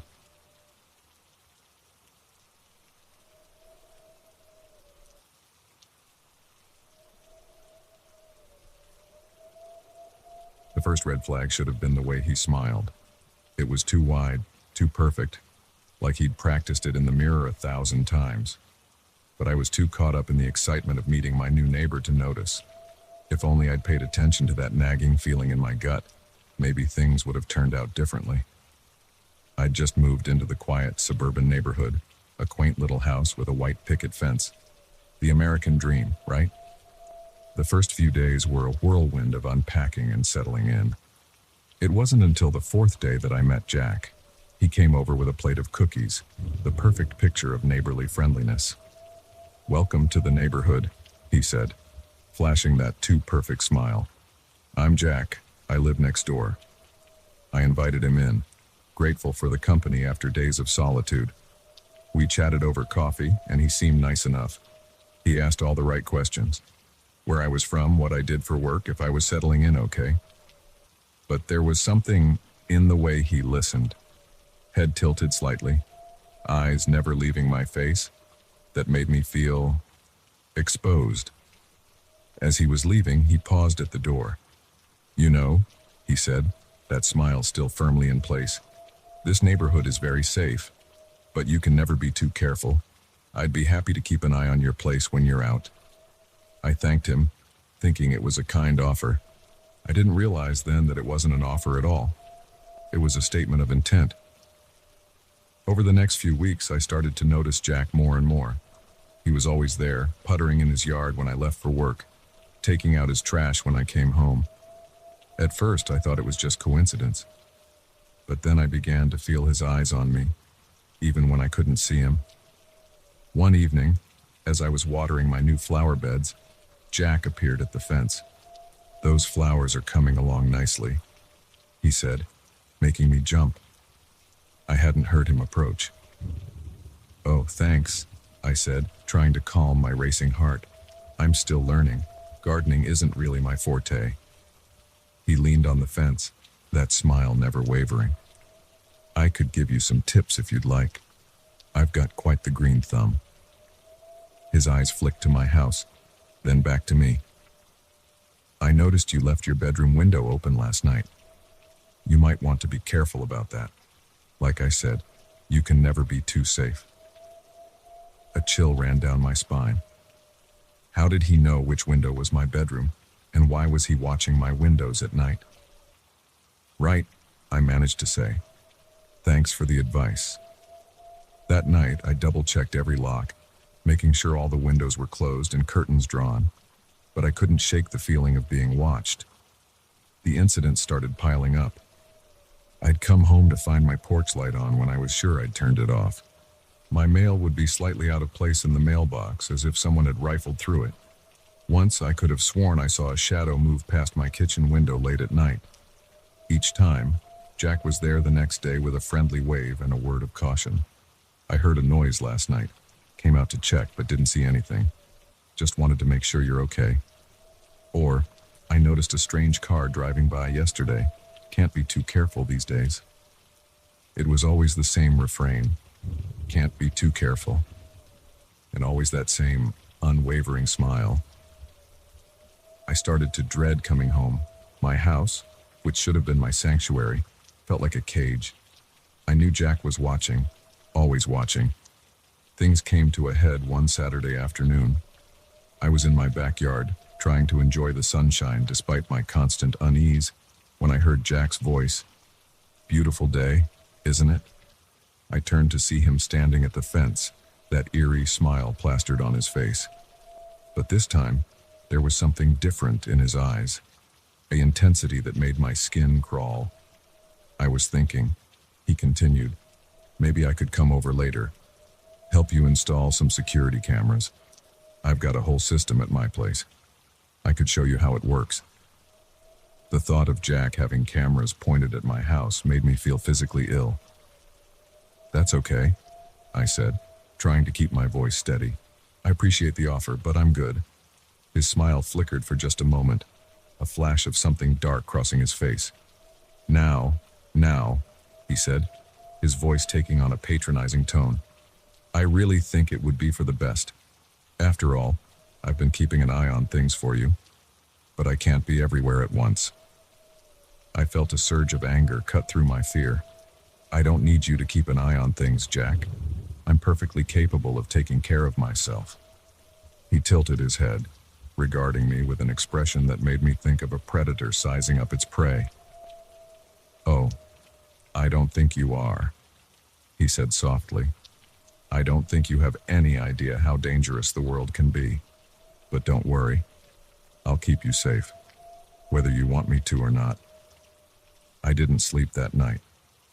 I sat up, lights off, peering through a crack in my curtains, and there he was, standing in his darkened window, staring at my house. He stood there for hours, unmoving, watching. The next day, I called the police. I told them everything, the constant watching, the comments about my windows and lights, the veiled threats. The officer listened patiently, but I could hear the skepticism in his voice. "Has he actually done anything threatening?" the officer asked. "Entered your property without permission? Made any explicit threats?" "Well, no, but I'm sorry, ma'am, but being overly friendly isn't a crime. If he trespasses or makes any direct threats, give us a call, but right now, there's not much we can do." I hung up, feeling helpless and alone. That night, I heard noises outside my house, footsteps on the porch, the creak of a floorboard, the softest scratch at my bedroom window. But every time I looked, there was nothing there. Just the darkness and the knowledge that somewhere out there, Jack was watching. Days passed, and the feeling of being constantly observed began to take its toll. I lost weight, couldn't sleep, jumped at every sound. My coworkers noticed, asked if everything was okay. But how could I explain that my neighbor had appointed himself my unsolicited protector, that he was slowly driving me insane with his constant surveillance? One night, about a month after Jack's thinly veiled threat, I woke to the sound of my front door opening. My blood ran cold as I heard footsteps in the hallway, slow and deliberate. I reached for my phone with trembling hands, ready to call 911 when my bedroom door swung open. Jack stood there, that eternal smile still on his face, but his eyes were wild, feverish. "It's okay," he said softly. "I'm here to keep you safe. I saw your curtain move and I was worried. But don't worry, I'll always be here to protect you." I opened my mouth to scream, but before I could, Jack raised his hand. In it was a syringe, filled with some clear liquid. "Shh," he whispered, stepping closer. "This is for your own good. You'll see, I'm just keeping you safe." As he approached the bed, needle glinting in the moonlight, I realized the true horror of my situation. Jack didn't want to hurt me. In his twisted mind, he genuinely believed he was protecting me. And that was far more terrifying than any conventional threat.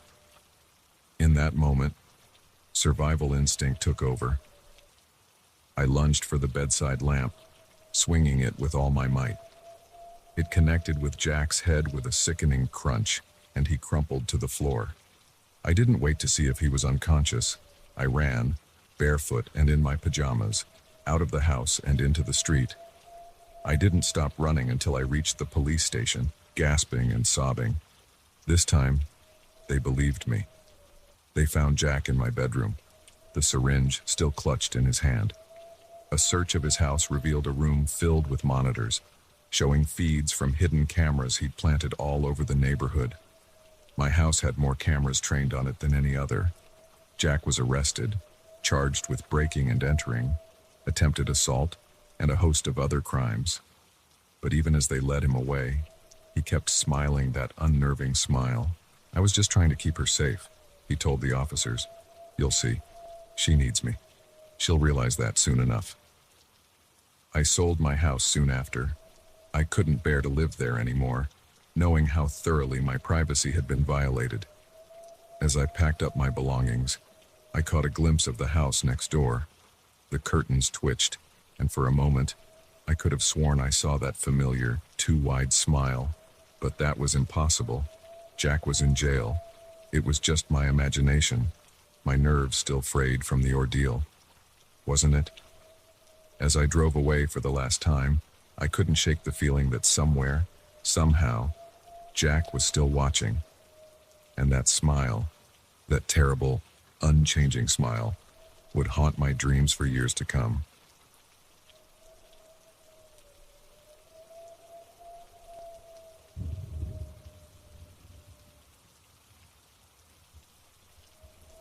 The rhythmic pounding of my feet against the pavement was the only sound breaking the early morning silence. It was supposed to be my escape, my daily ritual to clear my head before the chaos of work. But for the past week, it had become something else entirely. A game of cat and mouse, one where I wasn't sure which role I was playing. It started last Tuesday. I was halfway through my usual route in the park when I first noticed him. A tall man, probably in his early 40s, wearing a red baseball cap and a gray jogging suit. Nothing remarkable about him, really, except for the fact that he was keeping pace with me, always staying about 50 yards behind. At first, I didn't think much of it. The park was a popular spot for joggers, and it wasn't unusual to see the same faces day after day.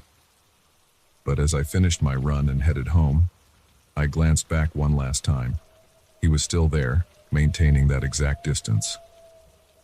The next morning, I almost convinced myself I had imagined it. But there he was again, red cap bobbing in the distance as I started my run. Same distance, same pace. I tried to shake him off, sprinting ahead and taking a different path. But somehow, he always reappeared, that unchanging gap between us. By the fourth day, I was thoroughly unnerved.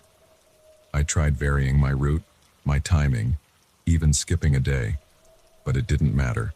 Every morning, there he was, a silent shadow dogging my steps. Which brings me to today. As I laced up my running shoes, my hands trembling slightly, I knew I had to confront this. I couldn't live with the constant fear, the gnawing uncertainty. Today, I would face my stalker. I set out at my usual pace, my heart already racing before I'd gone a block. The park loomed ahead, its tree-lined paths both inviting and menacing in the soft morning light. As I entered, I scanned the area, looking for that telltale red cap. For a moment, I thought maybe he wasn't there. Maybe it had all been in my head, a product of an overactive imagination. But then I saw him, emerging from a side path, falling into step behind me with practiced ease. I ran for about 10 minutes, my mind whirling with possible plans. Should I confront him directly, try to lose him and double back, call for help? In the end, impulse took over. As we approached a bend in the path, I suddenly veered off into a small clearing, hidden from the main trail by a cluster of bushes. I waited, my breath coming in short gasps, more from fear than exertion. Would he follow? Had I finally broken the pattern? Footsteps approached, slowing as they neared my hiding spot. And then he was there, standing at the edge of the clearing, his eyes locked on mine. Up close, I could see he was older than I'd thought, lines etched deeply around his eyes and mouth. But it was his expression that caught me off guard. He didn't look threatening or malicious. He looked sad. "Why are you following me?" I demanded, my voice shaking despite my attempt to sound brave. He sighed, a heavy sound full of weariness. "I'm sorry," he said, his voice low and gravelly. "I didn't mean to frighten you. I needed to see you run." Confusion replaced some of my fear. "What? Why?" He closed his eyes for a moment, as if gathering strength. When he opened them, they were shining with unshed tears. "You remind me of my daughter. The way you run, your build, even your hair. It's so much like her." I felt a chill run down my spine. "Your daughter?" He nodded, pulling off the red cap and twisting it in his hands. "Sarah. She was a runner too, captain of her high school track team. She used to run in this park every morning." His voice cracked on the last word. "Was?" I asked, already dreading the answer. "She died," he said simply. "Drunk driver? 2 years ago. She was out for her morning run, just like always." He swerved onto the path. They said she didn't suffer." I stood there, stunned. This wasn't at all what I had expected. The man I'd built up in my mind as a dangerous stalker was just a grieving father, lost in his memories. "I'm so sorry," I said, meaning it. "But why follow me? Why not just talk to me?" He shook his head, a rueful smile touching his lips. "I tried that first day, but when I got close, when I saw your face and realized you weren't her, I couldn't. It was easier to pretend, just for a little while each day, that she was still here, still running." I felt tears pricking at my own eyes. "I understand, I think. But you have to know how scary this was for me. To feel like I was being stalked, day after day." Shame crossed his face. "I know, I'm sorry. I never meant to frighten you, I couldn't help myself. Watching you run, it was like having a piece of her back. But I know it was wrong." We stood there in silence for a moment, the morning birds providing a surreal soundtrack to this unexpected encounter. Finally, I made a decision. "What was her name?" "Your daughter." "Sarah," he said, his voice soft with love and pain. "Sarah Elizabeth Parker." I took a deep breath. "Tell me about her, about Sarah. What was she like?" For a moment, he looked startled. Then slowly, that sad smile returned, tinged now with gratitude. "She was She was amazing, stubborn as hell, but with the biggest heart. She could run like the wind, but she'd always stop to help someone in need. As he talked, we started walking. Not running, just a slow meander through the park as the sun climbed higher in the sky.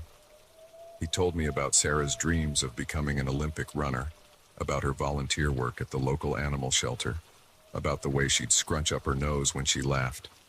By the time we completed a lap of the park, I felt like I knew Sarah, and I understood, in some small way, the depth of this man's loss. We paused at the park entrance. "I'm James, by the way," he said, extending his hand. "James Parker." I shook it, noting the strength in his grip. "Emily," I replied. "Emily Chen." He nodded, then looked down at his feet. I won't bother you again. I'm truly sorry for scaring you. I'll find another park to run in." I considered for a moment. What he had done was undeniably creepy, born of grief though it was. But I couldn't help feeling a wave of compassion for this broken man. "How about this?" I said slowly. "Twice a week, Tuesdays and Thursdays, we meet here. We can run together, and you can tell me more about Sarah, but no more following me, okay? And if I ever feel uncomfortable, this stops immediately." The look of gratitude and hope that crossed his face was almost painful to see. "You'd do that. You're not afraid of me." I shook my head. "Not anymore. But this is conditional, understand? Any hint of anything inappropriate, and I'm out." "Of course," he said quickly. "I understand. And thank you. You have no idea what this means to me." As I watched him walk away, his shoulders a little straighter than before, I marveled at the strange turns life could take. The man I had feared as a stalker was just a father, lost in his grief. And I, in some small way, had become a lifeline for him. I knew it was risky. Knew that some would say I was being foolish, naive even. But as I started my run home, I felt a sense of peace I hadn't experienced in days. Sometimes, the monsters we imagine are just people, broken by life and looking for a way to put themselves back together. And sometimes, if we're brave enough to look past our fear, we might just find a way to help them, and ourselves, in the process. As I rounded the corner towards my street, I made a mental note to look up Sarah Elizabeth Parker when I got home, to learn more about the girl whose memory had inadvertently turned my morning runs into a week of terror, and whose father I had now, somewhat improbably, agreed to help. Life, I realized, was full of unexpected twists, and sometimes, the most frightening encounters can lead to the most profound connections.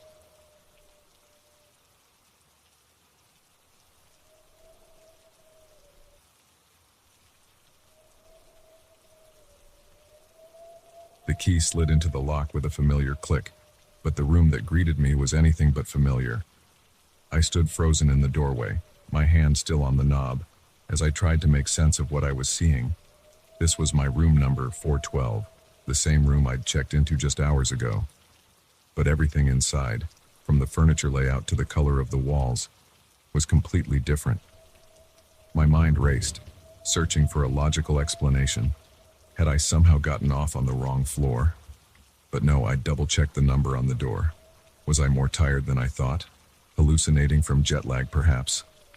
I blinked hard, but the scene before me remained unchanged. Cautiously, I stepped inside, my suitcase forgotten in the hallway. The room was immaculate, with no sign of the mess I'd left behind when I'd rushed out for my meeting. The bed was made with military precision, adorned with pillows I didn't recognize. A sleek laptop sat on the desk where my clunky work computer had been. Even the view from the window was different. Instead of the bustling street I'd seen earlier, I now looked out over a serene courtyard. "Hello?" I called out, half expecting, hoping even, that someone would pop out and explain this elaborate prank, but only silence answered me. I fumbled for my phone, ready to call the front desk and demand an explanation. But as I pulled it from my pocket, I noticed something that made my blood run cold. The wallpaper, which had been a picture of my dog, was now a generic landscape. The apps were rearranged, and there were several I didn't recognize.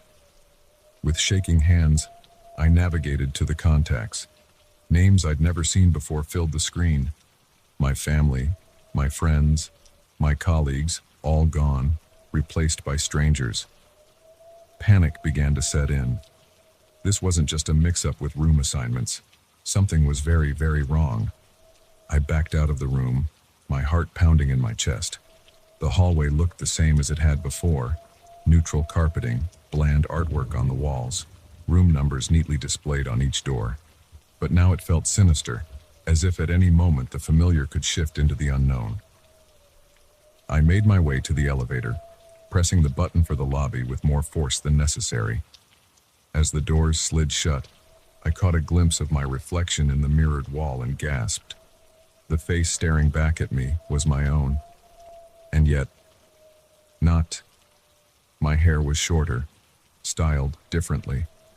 A small scar I'd never seen before marked my left cheek. The elevator dinged, announcing my arrival at the lobby. I stumbled out, my mind reeling. The same concierge who had checked me in earlier was at the desk. I approached him, trying to keep my voice steady. "Excuse me," I said. "There seems to be some confusion with my room. I'm in 412, but..." Mr. Johnson," the concierge interrupted with a warm smile. "How are you enjoying your stay?" I blinked, momentarily thrown. "I'm sorry. What did you call me?"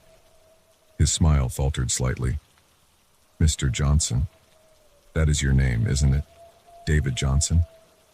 I opened my mouth to protest, to insist that no, my name was Michael Chen, that I was an accountant from Chicago here for a conference, not whoever this David Johnson was.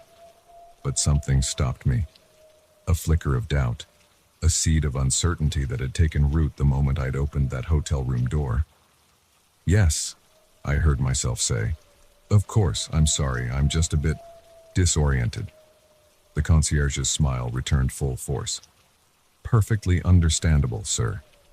The time difference can be quite challenging. Is there anything I can help you with?" I shook my head, mumbling something about needing fresh air. As I turned away from the desk, I caught sight of a large mirror hanging in the lobby. The face that looked back at me was the same one I'd seen in the elevator, familiar in its features, yet undeniably changed. And the name the concierge had used. It felt right in a way I couldn't explain. I stumbled out of the hotel onto the busy street. The city around me was both familiar and foreign. I recognized the skyline, the rhythm of traffic, the general layout. But small details were off. Store names I didn't know, advertisements for products I'd never heard of. As I wandered aimlessly, my mind grappled with the impossible. Somehow, in the span of a few hours, I had stepped into a life that wasn't mine. Or was it? With each passing moment, memories of my old life, of Michael Chen, felt more like a dream, fading at the edges. My phone buzzed in my pocket. With trepidation, I pulled it out. A text message from someone named Sarah lit up the screen. "Hey babe, how's the trip going? Don't forget we have dinner with my parents on Saturday." I stared at the message, a wave of conflicting emotions washing over me. Part of me wanted to throw the phone away, to run back to the hotel and demand answers. But another part, a part that was growing stronger by the minute, felt a surge of affection for this Sarah. I could almost picture her face, could almost hear her laugh. As I stood there on the busy sidewalk, people rushing past me, I felt reality shifting. Memories began to surface, memories of a life I hadn't lived just hours ago. I remembered proposing to Sarah on a beach at sunset. I remembered my job as a software engineer, the project I was in town to present. I remembered my parents, my childhood home, my first car. But at the same time, I remembered being Michael Chen. I remembered my small apartment in Chicago, my job at the accounting firm, my golden retriever waiting for me back home. Two sets of memories, two lives, existing simultaneously in my mind. And with each passing second, one was growing stronger while the other faded. I found myself walking back to the hotel, my feet moving of their own accord. In the elevator, I studied my reflection. No, David Johnson's reflection. The scar on my cheek. I knew how I'd gotten it now. A cycling accident when I was 15. The shorter hair. Sarah had convinced me to try a new style last month. Back in room 412, everything looked right. My laptop, my clothes in the closet, the book I'd been reading on the nightstand. All David Johnson's possessions, all familiar now. I sat on the bed, my head in my hands. What was happening to me? Was I going insane? Had I always been David Johnson and Michael Chen was just some elaborate delusion? My phone buzzed again. Another text from Sarah. Love you. Can't wait to see you on Friday. Almost without thinking, I typed back, love you too. Miss you. And I did. I missed Sarah. I missed our apartment, our life together. These feelings, these memories, they felt real. More real with each passing moment than the life of Michael Chen. As night fell, I lay in bed staring at the ceiling, staring at the gear. I knew I should be more panicked, should be fighting against this impossible situation. But a calm had settled over me. The life of David Johnson was seeping into every corner of my mind, filling in the gaps, becoming more solid and real. By morning, the last wisps of Michael Chen's life had faded away like a half-remembered dream. I was David Johnson. I had always been David Johnson. I packed my bag, checked out of the hotel, and headed to my presentation. The strange events of the previous day, nothing more than a curious anecdote. A momentary confusion brought on by stress and jet lag. As I hailed a cab to the airport later that day, eager to get home to Sarah, a man rushed past me on the sidewalk. For a split second, our eyes met. I saw confusion there, fear, a desperate question forming on his lips. But then he was gone, swallowed up by the crowd. For a moment, I felt a flicker of something. Recognition, unease. But it passed quickly, replaced by thoughts of home, of Sarah, of the life waiting for me. As the cab pulled away from the curb, I glanced back. The man was standing there, staring after me, a look of utter loss on his face. Our eyes met one last time through the rear window, and then he was gone. And with him, the last echo of a life I'd never lived. I turned back around, settling into the seat. Airport, please, I told the driver, already thinking about seeing Sarah, about dinner with her parents on Saturday, about the life I was returning to. My life, the only life I'd ever known. Wasn't it?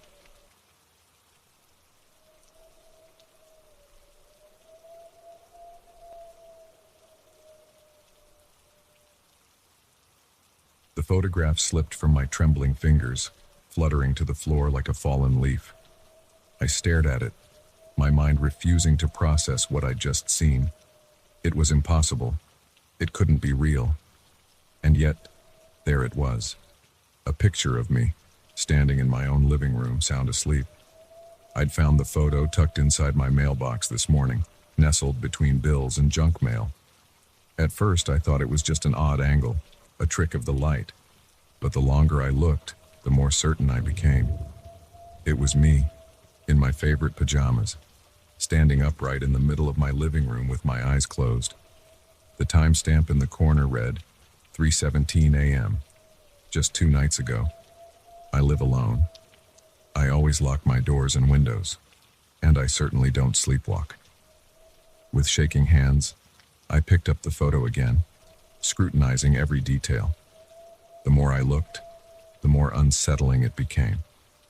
The angle suggested the picture was taken from near my front door. Someone had been in my house mere feet away from me while I was completely unaware. I fumbled for my phone, ready to call the police, when I noticed something that made my blood run cold. In the background of the photo, barely visible in the dim light, was a figure, a dark silhouette, standing in the hallway leading to my bedroom, watching me, watching the photographer. My breath caught in my throat. This wasn't just a break-in. This was something far more sinister, I spent the next hour on the phone with the police, my voice shaking as I explained the situation. They took my report but didn't seem overly concerned. No signs of forced entry, nothing stolen. They suggested I change my locks and promised to send an officer to do a drive-by later that night. But I knew that wouldn't be enough. Someone had been in my house, had photographed me at my most vulnerable, and they wanted me to know about it. That night, I didn't sleep. I sat in my living room, lights blazing, a kitchen knife clutched in my sweaty palm. Every creak of the house, every gust of wind outside sent my heart racing.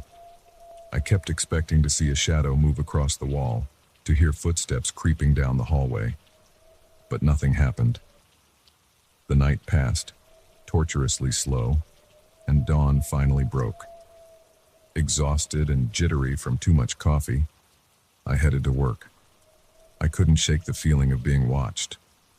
On the train, in the office, walking down the street, everywhere I went, I felt eyes on me.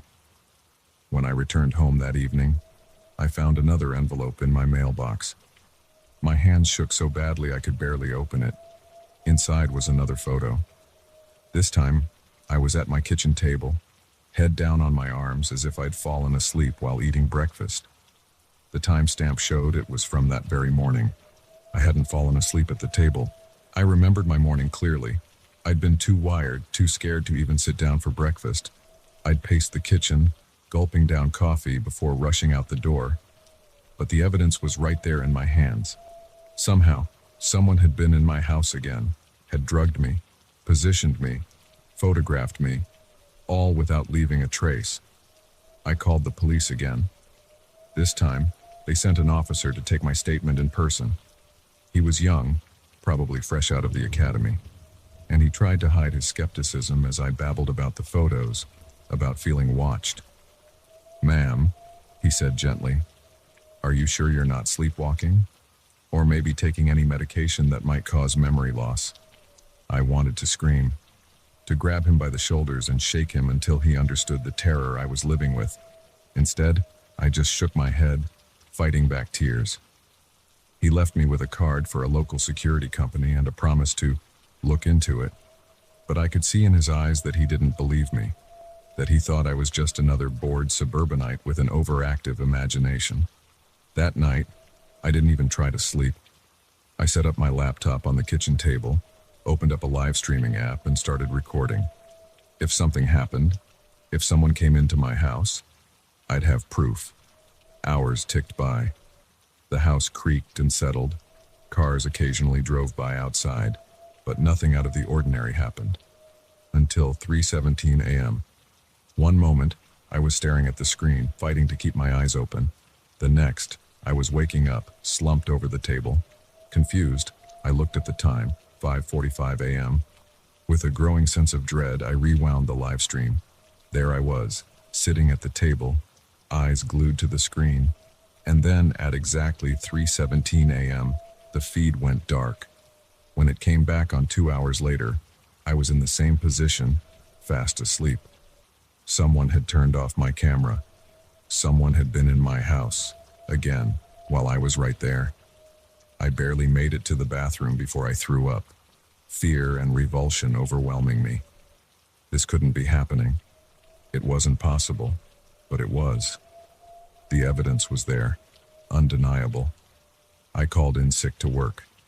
I couldn't face the outside world, couldn't bear the thought of leaving my house unguarded. Instead, I spent the day researching security systems, paranormal phenomena, anything that might explain what was happening to me. As evening approached, I braced myself for another envelope, another photograph. But my mailbox was empty. Somehow, that was even more terrifying. Were they done with me? Or were they planning something worse? I didn't sleep that night either, or the next. I existed in a haze of caffeine and fear, jumping at every sound, scrutinizing every shadow. I installed new locks, set up security cameras, even hired a private investigator. But nothing turned up any evidence of an intruder. Days turned into weeks. No more photos appeared, but the feeling of being watched never left. I lost my job. too erratic and exhausted to function. I alienated my friends and family, my paranoia pushing them away. My life became a waking nightmare, an endless vigil against an enemy I couldn't see or understand. And then, exactly 1 month after the first photo appeared, I found another envelope in my mailbox.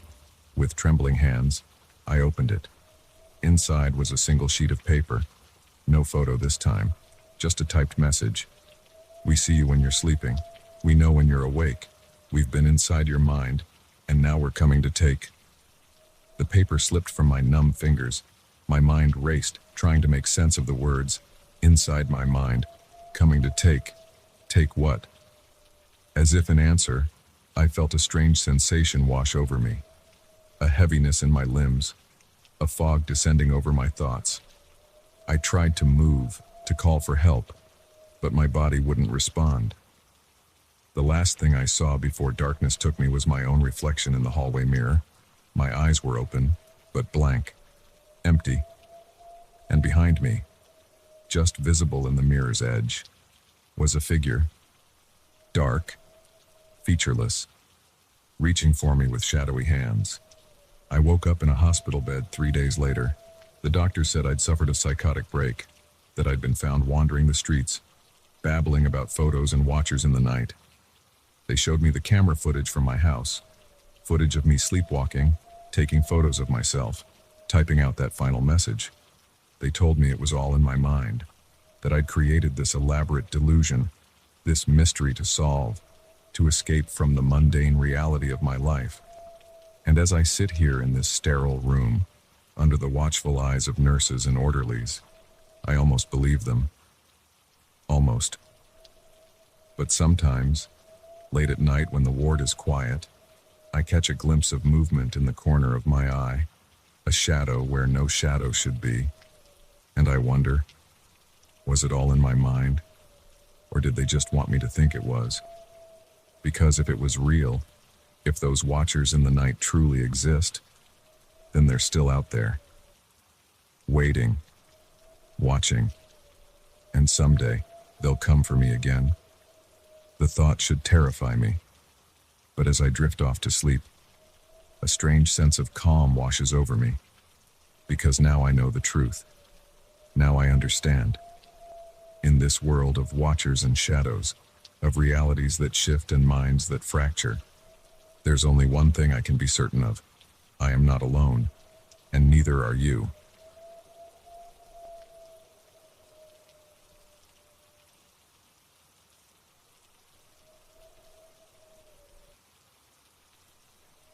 The text message glowed ominously on my phone screen. "I know what you did last summer." My heart skipped a beat as I stared at the words, a chill running down my spine. It wasn't the cliché horror movie line that bothered me. It was the fact that I couldn't remember what I did last summer. At all. I'm Ben, a 28-year-old software developer living in Seattle. My life has always been pretty ordinary. Wake up, go to work, come home, repeat. But everything changed the day I received that text. At first, I thought it was a prank. Maybe one of my coworkers was messing with me.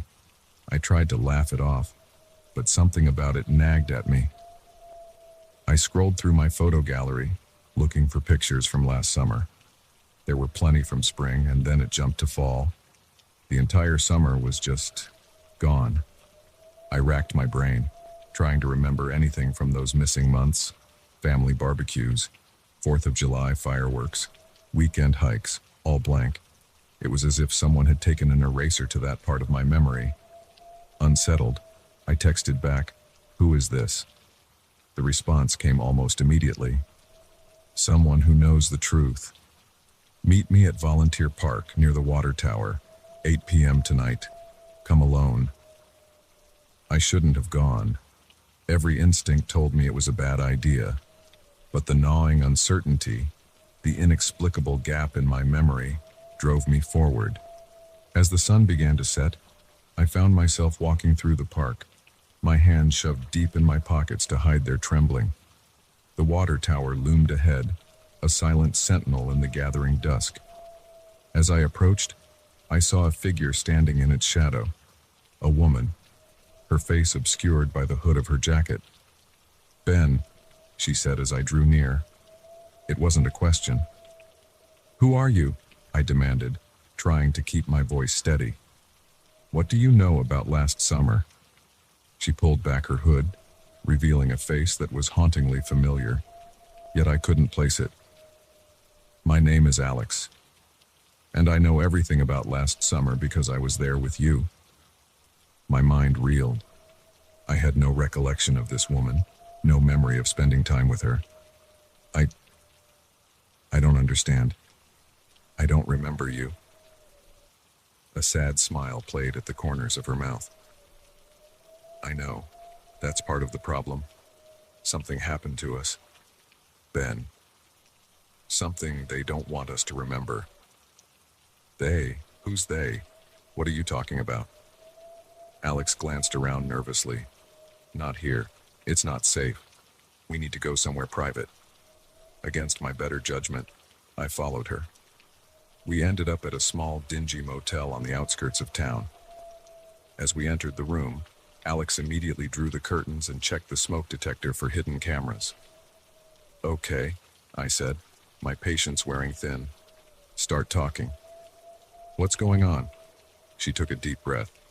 "Last summer, you and I were part of a research study, volunteer subjects for a new memory enhancement drug. It was supposed to help people with degenerative brain diseases, maybe even reverse Alzheimer's." As she spoke, flashes of memory began to surface.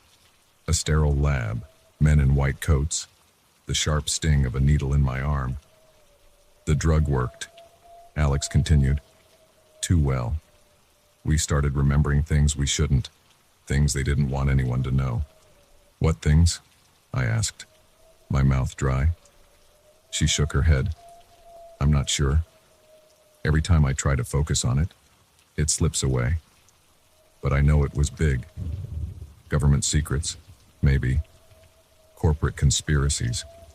Whatever it was, they decided we knew too much." Another memory surfaced. Alarms blaring, running through dark corridors. The panic in Alex's eyes as she gripped my hand. "We escaped," I said slowly, the realization dawning on me. "But they caught us, didn't they?" Alex nodded grimly. "They wiped our memories, erased the entire summer, but they didn't get everything. Fragments remained, buried deep in our subconscious. I've spent the last year piecing it together, trying to find you and the others." "Others? There are more of us?" "5 total. You're the third I've found. The other 2. She trailed off, her eyes shadowed with pain. I sank onto the bed, my head spinning. This is insane. How do I know you're telling the truth? This could all be some elaborate hoax. "You have a scar," Alex said quietly. "On your left side, just below your ribs. You don't know how you got it, do you?" My hand instinctively went to the spot. The scar had appeared mysteriously last fall. I'd assumed I'd gotten it during some forgotten accident. "That's where they inserted the tracking chip," Alex explained. "We all have them. It's how they've been monitoring us, making sure we don't remember." I lifted my shirt, staring at the thin white line on my skin. If that's true, then they know we're here. They're probably on their way right now. Alex nodded grimly. "Probably, but I came prepared this time." She reached into her bag and pulled out what looked like a taser. "Electromagnetic pulse. It'll fry the chips, but it'll hurt like hell." Before I could protest, she pressed the device to my side and activated it. Pain exploded through my body, every nerve ending on fire. I bit back a scream, tasting blood. As the pain subsided, something extraordinary happened. It was as if a dam had broken in my mind. Memories came flooding back, a torrent of images and sensations. The lab, the experiments, the incredible rush as the drug took effect, opening doors in my mind I never knew existed. And then, the truth. Horrible, world-shattering truths that no one was ever meant to know. I gasped, overwhelmed by the onslaught of recovered memories. "Oh God," I whispered. "It's all true. Everything you said, And it's so much worse than we thought. Alex's face was grim. I know. And now that we remember they'll be coming for us, we need to move. Fast. As if on cue, the sound of screeching tires came from outside. Harsh voices shouted orders. They had found us. Out the back, Alex hissed, grabbing her bag. I have a car stashed nearby. We slipped out just as the front door burst open. Gunshots rang out behind us as we sprinted through the dark parking lot.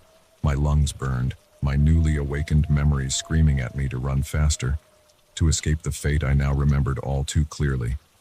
We made it to Alex's car, an old sedan hidden behind a dilapidated garage. As we peeled out onto the highway, I saw black SUVs in the rearview mirror, gaining on us quickly. What do we do now? I asked, my voice shaking. Alex's eyes were fixed on the road, her knuckles white on the steering wheel. We find the others, we expose the truth, and we pray to God we're not too late. As we sped into the night, my mind reeled with the weight of recovered memories. The experiments, the truths we'd uncovered, the terrible price of knowledge. I didn't know if we'd survive the night, let alone manage to expose the conspiracy we'd stumbled upon. But I knew one thing for certain. My ordinary life was over. There was no going back to blissful ignorance. Whatever happened next, whether we succeeded or failed, the world would never be the same, and neither would I. The headlights of our pursuers grew closer in the mirror. Alex swerved onto a side road, the engine roaring as she pushed the old car to its limits. "Hold on," she shouted over the wind rushing through the open windows. "This is going to get rough." As we hurtled into the unknown, a strange calm settled over me. The fear was still there, but it was overshadowed by a sense of purpose. We had been given a second chance, an opportunity to right the wrongs we had uncovered. Whatever the cost, whatever dangers lay ahead, I knew we had to see this through. The truth had to come out. And so we drove on into the night, two unlikely heroes on a desperate mission, carrying the weight of impossible knowledge and the hopes of a world that didn't even know it needed saving. The adventure that had begun last summer was far from over. In fact, it was just beginning.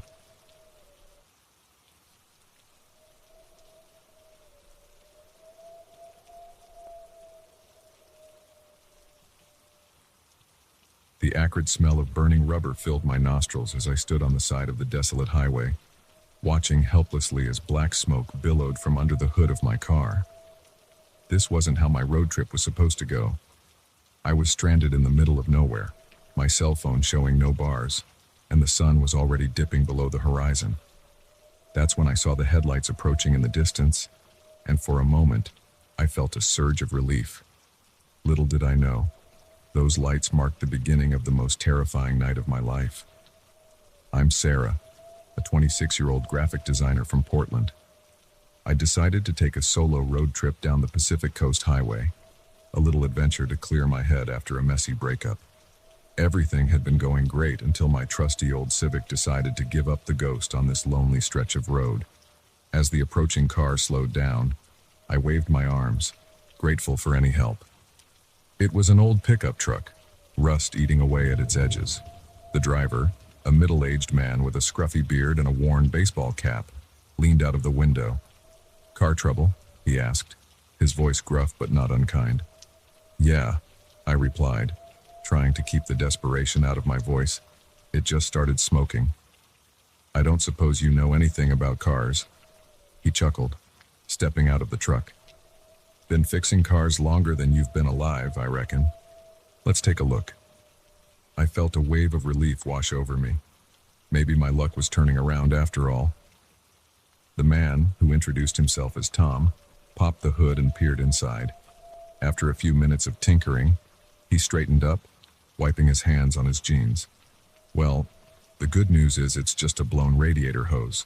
Bad news is, you ain't going nowhere tonight.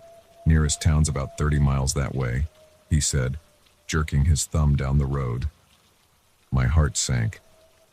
"Oh no, I don't suppose there's a motel or something closer?" Tom shook his head. "Afraid not. But listen, I've got a little cabin not far from here.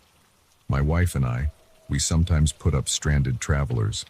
You're welcome to stay the night, and I can give you a ride into town in the morning to get that hose replaced." I hesitated. Every instinct told me not to trust a stranger, especially out here in the middle of nowhere. But as the last rays of sunlight disappeared and a chill wind picked up, I realized I didn't have much choice. "That's really kind of you," I said, trying to sound grateful rather than apprehensive. "If you're sure it's not too much trouble." "No trouble at all," Tom said with a smile that didn't quite reach his eyes. "Grab what you need for the night and hop in." As we drove off, leaving my poor car behind, I couldn't shake the feeling that I'd made a terrible mistake. The truck's headlights cut through the growing darkness, illuminating a landscape that seemed to become more desolate with each passing mile. We turned off the main road onto a dirt track that wound its way into dense woods. The trees pressed in close on either side, their branches scraping against the truck like skeletal fingers. I gripped my bag tighter, my knuckles white. After what felt like an eternity, we emerged into a small clearing. The cabin stood before us, a squat, dark shape against the night sky. No porch light welcomed us, no smoke curled from the chimney. It looked abandoned. "Home sweet home," Tom announced, killing the engine. As we stepped out of the truck, the silence hit me like a physical force. No crickets chirped, no night birds called. It was as if the forest itself was holding its breath. Tom led the way to the cabin, fishing out a key from his pocket. The door creaked open, revealing a musty interior lit only by the beam of Tom's flashlight. "Power's been acting up lately," he explained, moving to light an oil lamp on a nearby table. "The wife's probably already in bed. She turns in early these days." In the dim, flickering light, I could make out sparse furnishings, a threadbare couch, a rickety table, a few chairs. Everything was covered in a fine layer of dust. It didn't look like anyone had lived here for months, maybe years. "The guest room's just down the hall," Tom said, gesturing vaguely. "Bathroom's right next to it. Make yourself at home." I mumbled my thanks, clutching my overnight bag like a shield. As I made my way down the narrow hallway, the floorboards groaned under my feet. The guest room was small, dominated by a sagging twin bed with faded floral sheets. A musty smell permeated the air, and I had to fight the urge to gag. "I'll leave you to get settled." Tom's voice came from behind me, making me jump. "Sleep tight. Don't let the bedbugs bite." He chuckled at his own joke, the sound grating in the stillness of the house. As soon as I heard his footsteps retreat, I closed the door and wedged a chair under the handle. It wouldn't stop anyone determined to get in, but it made me feel a little safer. I sat on the edge of the bed, my mind racing. Everything about this situation felt wrong. Where was Tom's wife? Why did the cabin look abandoned? And why couldn't I shake the feeling that I was in terrible danger? I pulled out my phone, hoping against hope that I might have signal now. Nothing. I was truly cut off from the world. Sleep was out of the question. I sat in the dark, every sense on high alert. The house creaked and settled around me, each sound making me flinch. Hours crawled by, marked only by the slow movement of moonlight across the dusty floor. It must have been close to midnight when I heard it. Footsteps, slow and deliberate, coming down the hallway. They paused outside my door. I held my breath, my heart pounding so loudly I was sure it could be heard through the thin walls. The doorknob rattled. Once, twice, then silence. I don't know how long I sat there, frozen in terror. Eventually, the footsteps retreated, but any relief I felt was short-lived, because now I could hear voices, muffled at first, then growing clearer as whoever was speaking moved closer to my room. "Can't keep doing this, Tom," a woman's voice, thin and reedy. "The police will catch on eventually." "Shut up, Martha," Tom's gruff voice replied. "No one's going to miss one more pretty young thing. Besides, we need the money." My blood ran cold. This wasn't about offering shelter to a stranded traveler. This was something far more sinister. I had to get out. Now. With shaking hands, I gathered my things, shoving them haphazardly into my bag. The window was small, but I thought I could squeeze through. As I pushed it open, wincing at every creak, I heard the voices stop abruptly. "Did you hear that?" Martha's voice. I'm suddenly alert. Footsteps approached my door again, faster this time. I didn't wait to see if the chair would hold. I pushed myself through the window, tumbling onto the hard ground outside. Pain shot through my ankle as I landed, but adrenaline pushed me to my feet. I could hear shouts from inside the cabin now, the sound of running feet. I plunged into the woods, branches whipping at my face as I ran blindly through the darkness. Behind me, I heard the cabin door slam open, Tom's voice bellowing into the night. "Come back here, girl. You don't know these woods. You'll never make it out alive." His words spurred me on, even as my lungs burned and my injured ankle screamed in protest. I had no idea where I was going, no plan beyond putting as much distance between myself and that cabin as possible. I don't know how long I ran. Time seemed to lose all meaning in the dark forest. Eventually, I collapsed against a tree, gasping for breath. The woods were silent again, no sign of pursuit. As the adrenaline faded, the reality of my situation sank in. I was lost in an unfamiliar forest in the middle of the night, with no phone, no idea which direction to go, and two potentially murderous strangers somewhere behind me. But I was alive. And as long as I was alive, I had a chance. As the first hints of dawn began to lighten the sky, I picked a direction and started walking. I didn't know where I was going, but I knew I couldn't stay still. Every rustle in the underbrush, every snapping twig made me flinch, certain that Tom and Martha were closing in. It was mid-morning when I finally broke through the tree line and found myself on a road. I could have wept with relief. I followed it, limping on my swollen ankle, until I came across a gas station. The attendant looked alarmed when I stumbled in, dirty and disheveled. I must have looked half mad as I babbled out my story, but he believed me enough to call the police. In the end, they found Tom and Martha's cabin. The horrors they discovered there. Well, let's just say I wasn't the first traveler they'd lured in. I was just the first to escape. As I sat in the back of an ambulance, a shock blanket around my shoulders, I watched the police cars speed off into the distance, sirens blaring. The nightmare was over, but I knew the memories of that night would stay with me forever. I'd set out on this trip looking for adventure, for a way to clear my head after a bad breakup. Instead, I'd found terror beyond anything I could have imagined, but I'd also found a strength in myself I never knew existed. As the ambulance doors closed and we pulled away, I made a silent vow. I would never again take my safety for granted, and the next time I went on a road trip, I'd make damn sure my car was in perfect working order first.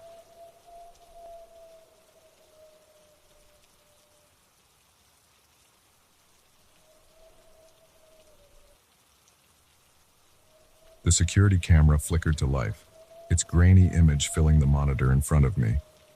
At first, all I saw was the empty hallway, bathed in the eerie glow of emergency lighting. Then, a shadow moved across the screen, there and gone so quickly I almost missed it.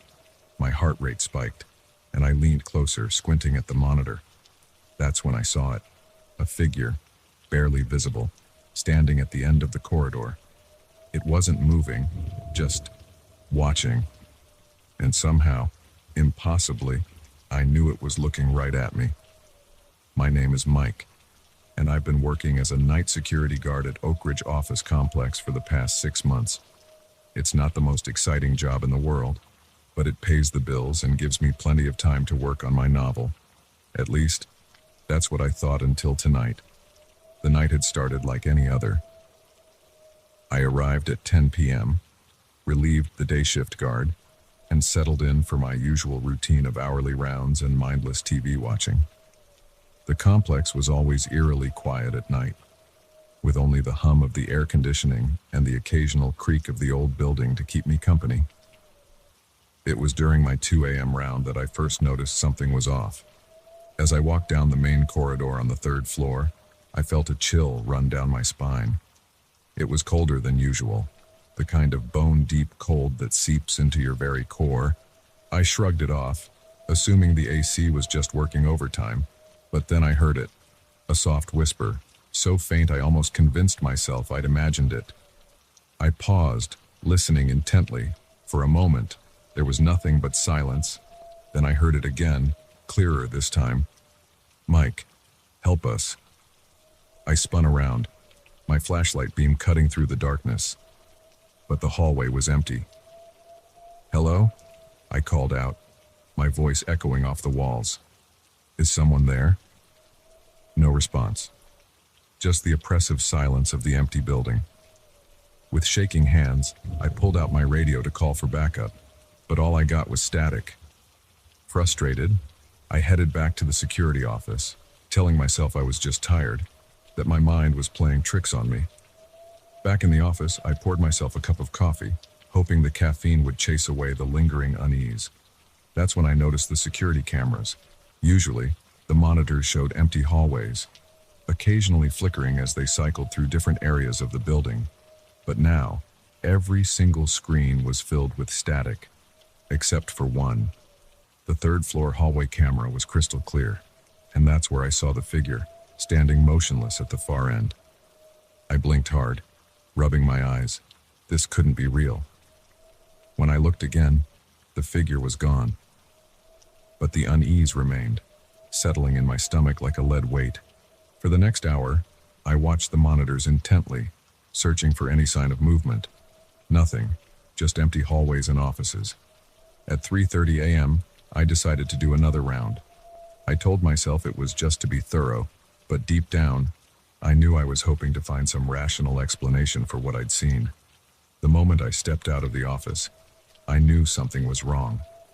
The air was thick, heavy, like walking through invisible cobwebs, and it was cold. So cold I could see my breath misting in front of me. I made my way slowly down the hallway, my flashlight beam dancing across the walls. Every shadow seemed to move, every sound amplified in the silence. As I turned the corner to the third-floor corridor, I froze. There, at the far end, was the figure I'd seen on the camera. It was tall, unnaturally so, its form blurred and indistinct, like smoke given human shape. I opened my mouth to speak, but no sound came out. The figure began to move towards me, not walking, but gliding across the floor. As it got closer, I could make out more details, or rather, the lack of them. Where a face should have been, there was only a swirling void. My fight-or-flight instinct kicked in, and I turned to run, but my feet wouldn't move.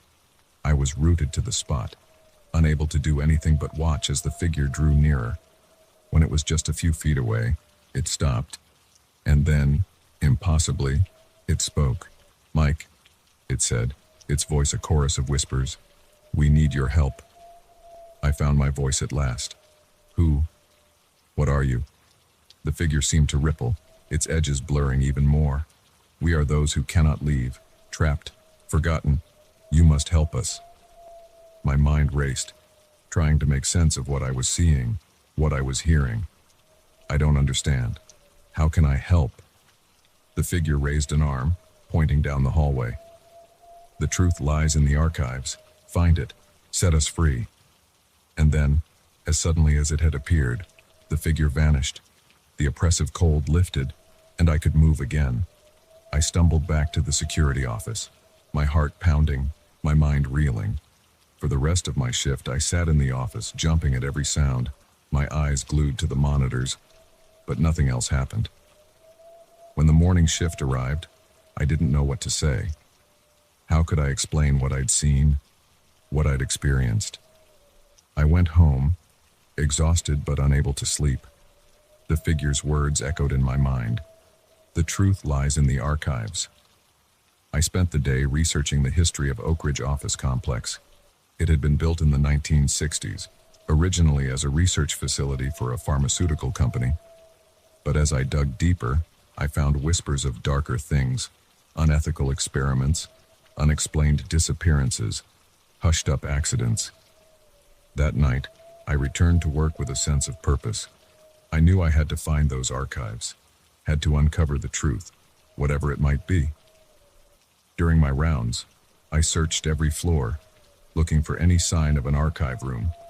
It was on the 5th floor, in a dusty, forgotten corner, that I found it. A door marked Archives, its lock rusted with age. With shaking hands, I picked the lock, a skill I'd learned in my misspent youth and never thought I'd use again. The door creaked open, revealing a room packed with file cabinets and shelves laden with old boxes. For hours, I pored over documents, piecing together a horrifying truth. The pharmaceutical company hadn't just been developing new drugs, they'd been experimenting on people, pushing the boundaries of science and ethics. And when things went wrong, when people died, they covered it up. But that wasn't the worst of it. I found records of a project aimed at extending human consciousness beyond death. They had succeeded in the most terrible way possible. They had created a way to trap souls, to bind them to this plane of existence. And then, when the truth threatened to come out, they had shut everything down, sealed off the lower levels of the building, and left those poor souls trapped, forgotten by the world. As I read the final document, detailing the ritual that had bound the souls, I felt a presence behind me.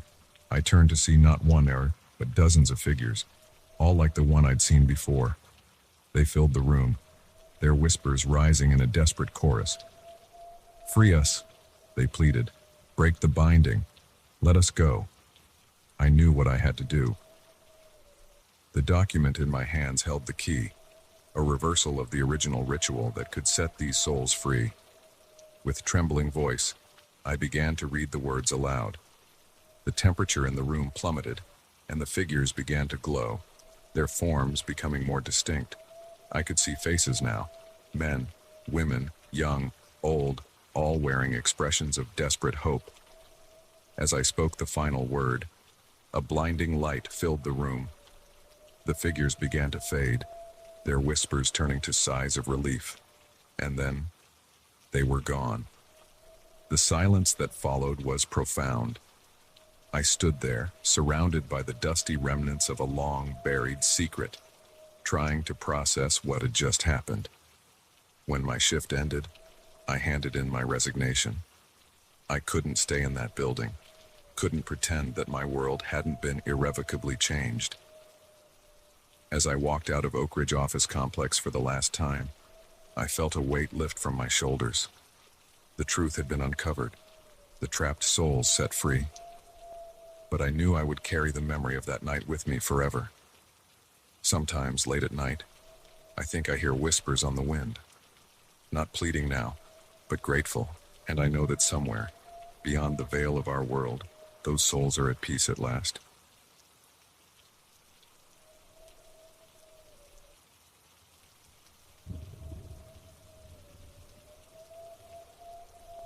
The floorboards creaked behind me, and I froze, my hand halfway to the light switch. I was alone in my best friend's house, or at least I was supposed to be. Slowly, I turned around, my heart pounding in my chest. There, silhouetted in the bedroom doorway, stood a figure I didn't recognize. Before I could scream, it vanished, leaving me to question my sanity and the true nature of my friend's haunted home. I'm Alex, a 25-year-old freelance writer with a penchant for the supernatural, at least in fiction. In reality, I've always been a skeptic. So when my best friend, Jamie, asked me to house sit for a week while she was on vacation, I didn't think twice about her half-joking warning about the house being haunted. "Just don't freak out if you hear any weird noises," she'd said with a laugh as she handed me the keys. "This old place has a mind of its own sometimes." I'd rolled my eyes and promised to keep her non-existent ghost company. Little did I know how those words would come back to haunt me. The first few days were uneventful. I spent my time working on my laptop, enjoying the peace and quiet of Jamie's cozy suburban home. It was a far cry from my cramped city apartment, and I found myself envying her spacious rooms and well-tended garden. It was on the fourth night that things started to get strange. I was up late, fighting writer's block, when I heard it, a soft thud from upstairs like someone had dropped a book. I paused, my fingers hovering over the keyboard. Jamie didn't have any pets, and I was certain I'd locked all the doors and windows. It's just the house settling, I muttered to myself, trying to shake off the unease that had settled over me. But as I turned back to my work, another sound caught my attention. Footsteps, slow and deliberate, moving across the floor above me. My heart began to race. I stood up, grabbing my phone and the heaviest book I could find as an impromptu weapon. Slowly, I made my way up the stairs, each step seeming to echo in the silence of the house. The upper hallway was dark, shadows stretching ominously from the partially open doors. "Hello?" I called out, my voice embarrassingly shaky. "Is someone there?" No response, just the oppressive silence of an empty house, or so I hoped. I checked each room, flicking on lights and peering into corners. Nothing seemed out of place, no sign of an intruder. By the time I'd finished my search, I'd almost convinced myself it had all been in my imagination. Almost. As I turned to head back downstairs, movement caught my eye. I spun around, and that's when I saw it, the figure in the doorway. It was there for just a second, a shadow darker than the surrounding darkness, vaguely human-shaped but wrong somehow, and then it was gone, leaving me with a racing heart and a mind full of questions. I barely slept that night, jumping at every creak and groan of the old house. By morning, I'd convinced myself it had all been a product of too much caffeine and too little sleep, but deep down, a seed of doubt had been planted. The next day passed without incident, but I couldn't shake the feeling of being watched. Every time I entered a room, I felt like I'd just missed seeing something, or someone, in my peripheral vision. As night fell, my nerves were frayed. I decided to call Jamie, just to hear a friendly voice. But as I reached for my phone, the lights flickered and died, plunging the house into darkness. "Great," I muttered, fumbling for my phone to use as a flashlight. But it was dead too, despite having been fully charged just hours ago. That's when I heard it. A whisper, so faint I almost missed it. "Alex!" I spun around, my breath catching in my throat. "Who's there?" I demanded, trying to keep the fear out of my voice. Another whisper, closer this time. "Help us." I backed away, bumping into the wall. My hand scrambled for the light switch, flicking it uselessly. "This isn't funny," I said, my voice rising. "Whoever you are, show yourself." Suddenly, the room grew cold, so cold I could see my breath misting in front of me. And then, impossibly, a figure began to materialize in front of me. It was hazy at first, like smoke given form, but slowly it solidified into the shape of a young woman. She was pale, her edges blurred, and I could see the wall behind her through her translucent form. I wanted to run, to scream, but I was frozen in place, my eyes wide with disbelief and terror. The ghost, because what else could it be, looked at me with sad, hollow eyes. "Please," she said, her voice echoing as if from a great distance. "You have to help us." "Us," I managed to croak out. As if in response, more figures began to appear. Men, women, children, all with the same translucent appearance, all wearing clothes from different eras. They filled the room, their whispers rising in a desperate chorus. "Help us. Free us. Find the truth." I closed my eyes, willing it all to be a dream. But when I opened them, the ghosts were still there, watching me with pleading eyes. "What do you want from me?" I asked, my voice barely above a whisper. The first ghost, the young woman, stepped forward. "We are trapped," she said. "Bound to this house by a terrible curse. You must find the source, break the binding, set us free." "But how?" "I don't know anything about curses or ghosts or... The answers lie within these walls." Another ghost, An elderly man interrupted. In the spaces between, in the secrets long buried, you must look beyond what you can see. Before I could ask more, the ghosts began to fade, their forms dissolving like mist in sunlight. The last to disappear was the young woman, her sad eyes lingering even after the rest of her had vanished. As suddenly as it had gone, the power came back on, flooding the room with light. I stood there, shaking, trying to process what I'd just experienced. Part of me wanted to run, to flee this house and never look back.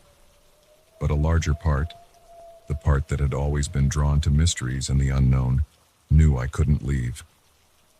Not now. Over the next 2 days, I threw myself into uncovering the house's secrets. I pored over old documents Jamie had stored in the attic, researched the property's history online, and even carefully examined every inch of the house, looking for hidden compartments or secret rooms. Slowly, a grim picture began to emerge. The house, it turned out, had once belonged to a man named Ezra Blackwood, a wealthy eccentric with an unhealthy obsession with the occult. In the late 1800s, he had performed a ritual meant to grant him immortality. But something had gone terribly wrong.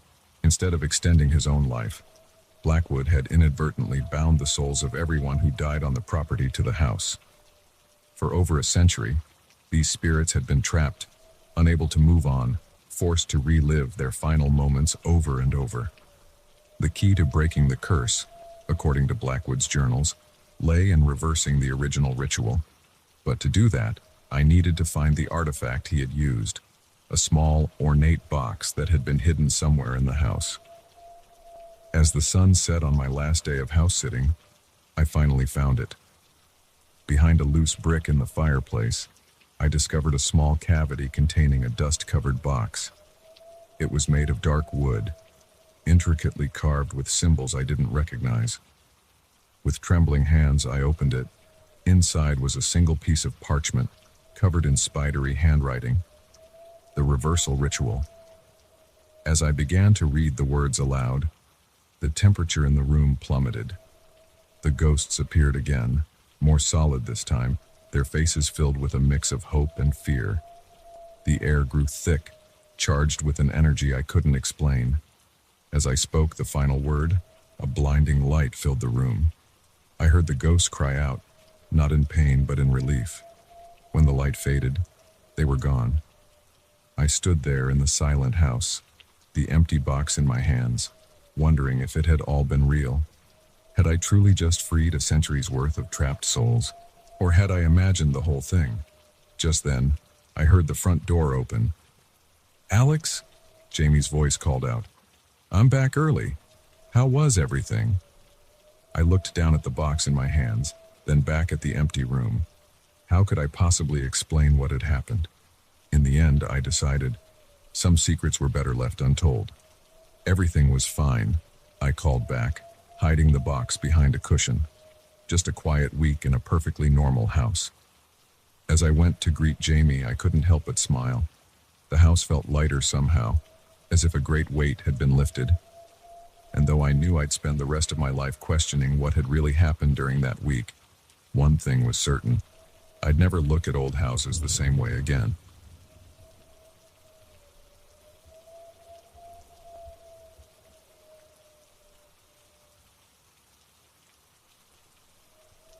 The shrill ring of my phone cut through the silence of my apartment, startling me awake. Bleary-eyed, I fumbled for it on my nightstand, squinting at the bright screen. My heart skipped a beat when I saw the caller ID. It was my own number. With a trembling hand, I answered the call, and what I heard on the other end chilled me to my core. It was my voice, but not quite. Distorted, distant, and filled with a terror that made my blood run cold. "I'm Emily, a 28-year-old software developer living in Seattle. I've always prided myself on my logical mind, my ability to find rational explanations for seemingly inexplicable events. But what happened that night, and in the days that followed, defied all logic and reason. It started with that phone call. After the initial shock wore off, I managed to croak out a hesitant, "Hello?" The voice on the other end, my voice, spoke in a rush, as if every word was a struggle. "Emily, listen to me. You're in danger. They're coming. Don't trust." The line went dead. I sat there in the darkness, my phone clutched to my chest, trying to make sense of what I'd just heard. It had to be a prank, right? Some elaborate hoax using voice modulation software. But deep down, I knew it wasn't. The fear in that voice, my voice, had been too real. Sleep was impossible after that. I paced my apartment, jumping at every creak and shadow. When dawn finally broke, I felt a small measure of relief. Surely, in the light of day, I could find a rational explanation for what had happened. But as I went about my morning routine, strange things kept occurring. My coffee maker turned on by itself, brewing a pot even though I hadn't set it. The TV flicked on, showing nothing but static, and when I checked my phone, I found dozens of missed calls, all from my own number. At work, I couldn't focus. My mind kept replaying the cryptic warning from the night before. "They're coming." Who were they, and what was I not supposed to trust? As I was leaving the office that evening, my phone rang again. My number. This time, I hesitated before answering. "Who is this?" I demanded, trying to keep the tremor out of my voice. "Emily, please," my own voice begged. "You have to listen. They found a way through. The calls. They're..." Once again, the line went dead. That night, I barely slept. Every time I dozed off, my phone would ring, jolting me awake. But when I answered, there was nothing but static and strange, distorted noises that made my skin crawl. The next day, things escalated. I started seeing things out of the corner of my eye, shadowy figures that vanished when I turned to look. At first, I chalked it up to lack of sleep and stress, but then I caught a clear glimpse of one in the reflection of my computer screen at work. It was me, but not me. This version of myself looked haggard, terrified, with eyes that seemed to hold secrets no one should know. I left work early, unable to shake the feeling of being watched. As I hurried home, my phone constantly buzzed with incoming calls. I ignored them all. It was when I reached my apartment building that things took a turn for the truly bizarre. As I approached the entrance, I saw myself, another version of me, standing just inside the lobby. This Emily looked exactly like me, down to the clothes I was wearing, but her eyes were wide with panic, and she was mouthing something I couldn't make out. I froze, unable to process what I was seeing. The other Emily pressed her hand against the glass door, her face a mask of desperation, and then, in an instant, she vanished. Shaken, I made my way up to my apartment. As I fumbled with my keys, I heard it, my own voice, coming from inside. I pressed my ear to the door. Have to break the loop, find the source, before it's too late. Heart pounding, I burst into my apartment. It was empty, but my laptop was open on the coffee table, a video call in progress. On the screen was another version of myself, looking even more haggard than the one I'd seen in the lobby. "Emily," the me on the screen said, and relief evident in her voice. "Finally, we don't have much time." "What's going on?" I demanded. "Who are you? How is this possible?" "I'm you," she said. "Or rather, I'm a version of you from another timeline. Listen carefully. Reality is fracturing. The boundaries between parallel universes are breaking down. That's why you're getting the calls, seeing other versions of yourself." I sank onto the couch, my mind reeling. But how? Why? An experiment? My other self explained. In our timeline, my timeline, a group of scientists were trying to achieve faster-than-light communication, but they tore a hole in the fabric of reality instead. Now, alternate versions of ourselves from countless timelines are bleeding through, and something else is coming through with them. Something dark, something hungry. A chill ran down my spine. "The they you warned me about in the first call?" She nodded grimly. "We don't know what they are exactly, but they feed on the energy released when timelines collapse, and they're causing more collapses to feed their hunger. If we don't stop it, all of reality could unravel." "How do we stop it?" I asked, surprising myself with how quickly I was accepting this insane situation. The tear originated in our timeline, but the effects are cascading through all realities. We need to close it from multiple points. That's why I've been trying to contact as many versions of ourselves as possible. We need to work together, across timelines, to seal the breach. Just then, the image on my laptop began to flicker. We're losing the connection, my other self said urgently.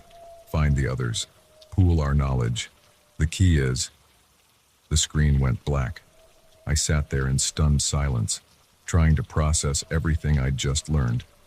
Part of me still wanted to believe it was all an elaborate hoax or a stress-induced hallucination, but deep down, I knew it was real. The fear I'd seen in my own eyes, in the eyes of my other selves, was too genuine to be faked. Over the next few days, I threw myself into research, looking for any scientific theories that could explain what was happening. I also tried to make contact with other versions of myself, using my laptop, my phone, even an old radio I dug out of my closet. Slowly, I began to piece together the puzzle. Different Emilys from different timelines each had parts of the solution. One knew the frequency needed to close the breach. Another had the equations to stabilize the walls between realities. A third had discovered a way to repel the dark entities that were feeding on the collapse. But coordinating our efforts proved challenging. The connections between timelines were unstable, communications often cutting off at crucial moments. And all the while, I could feel reality becoming more fragile. The glimpses of other selves became more frequent, sometimes solid enough that I could almost touch them before they flickered out of existence. It all came to a head exactly 1 week after that first phone call. I woke in the middle of the night to find my apartment filled with ghostly versions of myself. Some were barely more than whispers, while others looked as solid as I was. All wore expressions of grim determination. "It's time," one of them said, the one I recognized from the video call. "The collapse is accelerating. We have to act now." What followed was the strangest experience of my life. Guided by the knowledge we'd pieced together, we formed a circle in my living room. Each of us represented a different point in the multiverse, a different strand of reality. As we began the process to seal the breach, I felt a surge of energy unlike anything I'd ever experienced. It was as if I could sense every version of myself across countless timelines, all focused on this single, crucial task. The air around us began to shimmer and twist. I caught glimpses of other realities, worlds where history had taken different turns, where I had made different choices. And in the spaces between, I saw them, the dark entities, writhing and reaching, trying to stop us. We pushed back, our combined will creating a barrier they couldn't penetrate. The energy built to a crescendo, and for a moment, I felt like I could see the very fabric of reality, the intricate web of timelines and possibilities. There was a flash of blinding light, a sensation of being stretched and compressed simultaneously, and then silence. I found myself alone in my apartment, sprawled on the floor. Sunlight streamed through the windows, and for a moment, I wondered if it had all been a dream. But then I saw it, a small, silver device on my coffee table that hadn't been there before. A note beside it read, "In case of emergencies, let's hope we never need to use it. E.T." As I picked up the device, I knew that my life would never be the same. I had glimpsed the true nature of reality, had worked with other versions of myself to save not just our world, but all possible worlds. The phone calls from myself stopped after that night. The glimpses of other realities faded. To the outside world, nothing had changed. But I knew the truth. And I knew that somewhere out there, across the vast expanse of the multiverse, other versions of me were going about their lives, each carrying the secret knowledge of what we had accomplished together. As I got ready for work that morning, I couldn't help but smile at my reflection in the mirror. "Good job, us," I whispered, and for a moment, just a moment, I thought I saw my reflection wink back at me.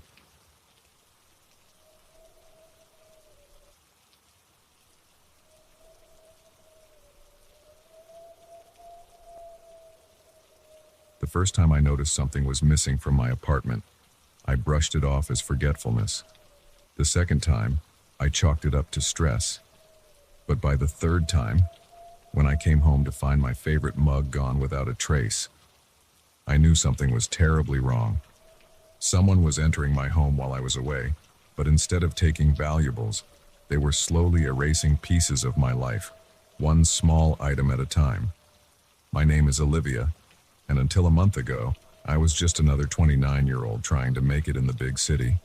I work as a graphic designer for a small advertising firm, spend too much money on fancy coffee, and binge-watch true crime documentaries on the weekends. Normal stuff, you know? It all started on a Tuesday. I remember because I had a big presentation at work, and I was running late. I rushed around my apartment, gathering my things, when I realized I couldn't find my lucky pen. It was a gift from my grandfather, nothing fancy, just a sleek black ballpoint with my name engraved on it. I always kept it on my desk, but that morning, it was nowhere to be found. I turned my apartment upside down looking for it, but eventually had to give up and leave for work. I figured it would turn up eventually. It didn't. A week later, I noticed my favorite throw pillow was missing from the couch. It was a quirky thing, embroidered with a quote from my favorite book. I remembered using it just the night before, but now it was gone. I searched everywhere, even ridiculous places like the fridge and the oven, but it had vanished into thin air. That's when the unease started to set in. I'm not a particularly forgetful person, and I live alone. There was no logical explanation for these disappearances, but it was the incident with the mug that really sent me over the edge. It was a Monday evening, and I'd had a rough day at work.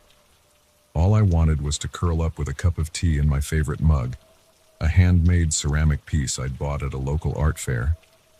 But when I opened the cupboard, it wasn't there. I stood there, staring at the empty space where it should have been, and felt a chill run down my spine. This wasn't just misplacement or forgetfulness. Something was very, very wrong. That night, I didn't sleep. I sat up, lights on, jumping at every little sound. I couldn't shake the feeling that someone had been in my apartment, touching my things, invading my space. But why? And how were they getting in? The next day, I called my landlord and had the locks changed. I even installed a small security camera in my living room, hiding it among the books on my shelf.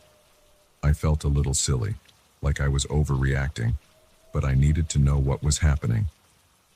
For a few days, nothing happened.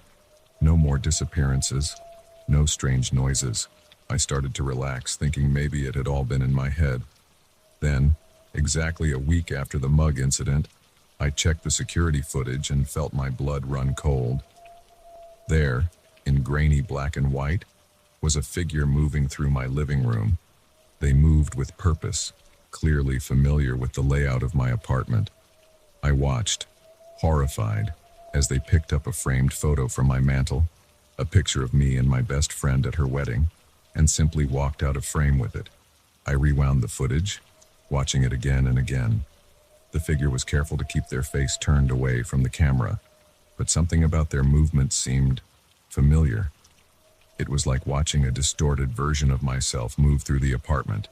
I called the police, showing them the footage. They took a report, but didn't seem overly concerned. No signs of forced entry, nothing valuable stolen.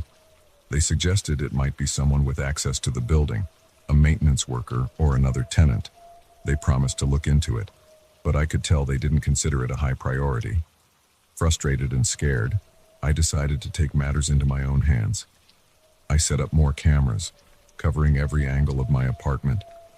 I started keeping a detailed inventory of everything I owned, checking it obsessively every day. I even considered setting up booby traps, but decided that might be a step too far. For 2 weeks, nothing happened. The constant vigilance was exhausting, and I started to wonder if I was losing my mind. Had I imagined the whole thing? Was I so desperate for excitement in my life that I'd invented this bizarre mystery? Then, last night, it happened again. I was at a work event, running late as usual. When I got home, Something felt off. I couldn't put my finger on it at first, but as I moved through my apartment, it hit me. The painting above my bed, a beautiful landscape my mother had painted, was gone. With shaking hands, I pulled up the security footage. There it was again, that eerily familiar figure. This time, they lingered in front of the painting, staring at it for a long moment before carefully taking it off the wall and leaving. But this time, I caught something new. As the figure turned to leave, the light caught their face for just a second. My heart stopped. The face looking back at me was my own. I stumbled back from my laptop, my mind reeling. It wasn't possible. How could I be in my apartment when I knew I was at the work event? I had dozens of colleagues who could vouch for my whereabouts. I spent the rest of the night poring over the footage, analyzing every frame. The more I looked, the more certain I became. The person in my apartment was me, or at least someone who looked exactly like me. They moved like me, had my mannerisms, even wore clothes from my wardrobe. As the sun began to rise, casting a pale light through my windows, a thought occurred to me. What if this wasn't someone breaking into my apartment? What if it was me from another time? The idea was insane, of course. Time travel isn't real. But as I sat there, surrounded by the ever-dwindling remnants of my life, I couldn't shake the feeling that something beyond my understanding was happening. I started researching, diving into forums about parallel universes and time slips. Most of it seemed like crackpot theories, but some of it rang true in a way I couldn't explain. There were stories of people encountering other versions of themselves, of objects disappearing and reappearing in impossible ways. And then I found it. A theory about universe overlap. The idea that sometimes, rarely, two nearly identical universes could briefly occupy the same space. In those moments, the theory went, things could slip between realities. It was crazy, completely, utterly insane. But it was the only explanation that fit all the facts. The familiar movements, the lack of forced entry, the selective nature of the disappearances. It wasn't a burglar taking my things. It was another version of me, one whose reality was slightly different from my own. As I write this, I'm sitting in my increasingly empty apartment, waiting. I've set up the cameras again, but this time, I'm not trying to catch an intruder. I'm trying to make contact. If this other me is real, if she's slipping between our realities and taking pieces of my life, there has to be a reason. Are the missing items present in her world? Is she trying to correct some cosmic imbalance? Or is something darker at play? I don't know what will happen if I come face to face with this other version of myself. But I know I can't go on living like this, watching my life disappear piece by piece. So I wait, and I watch, and I wonder, in some other reality, is another Olivia sitting in an apartment full of familiar yet strange objects, writing her own story about the mysterious appearances in her home? As the sun sets, casting long shadows across my floor, I feel a strange sense of calm. Whatever happens next, at least I'll have answers. And who knows? Maybe this is just the beginning of an adventure beyond anything I could have imagined.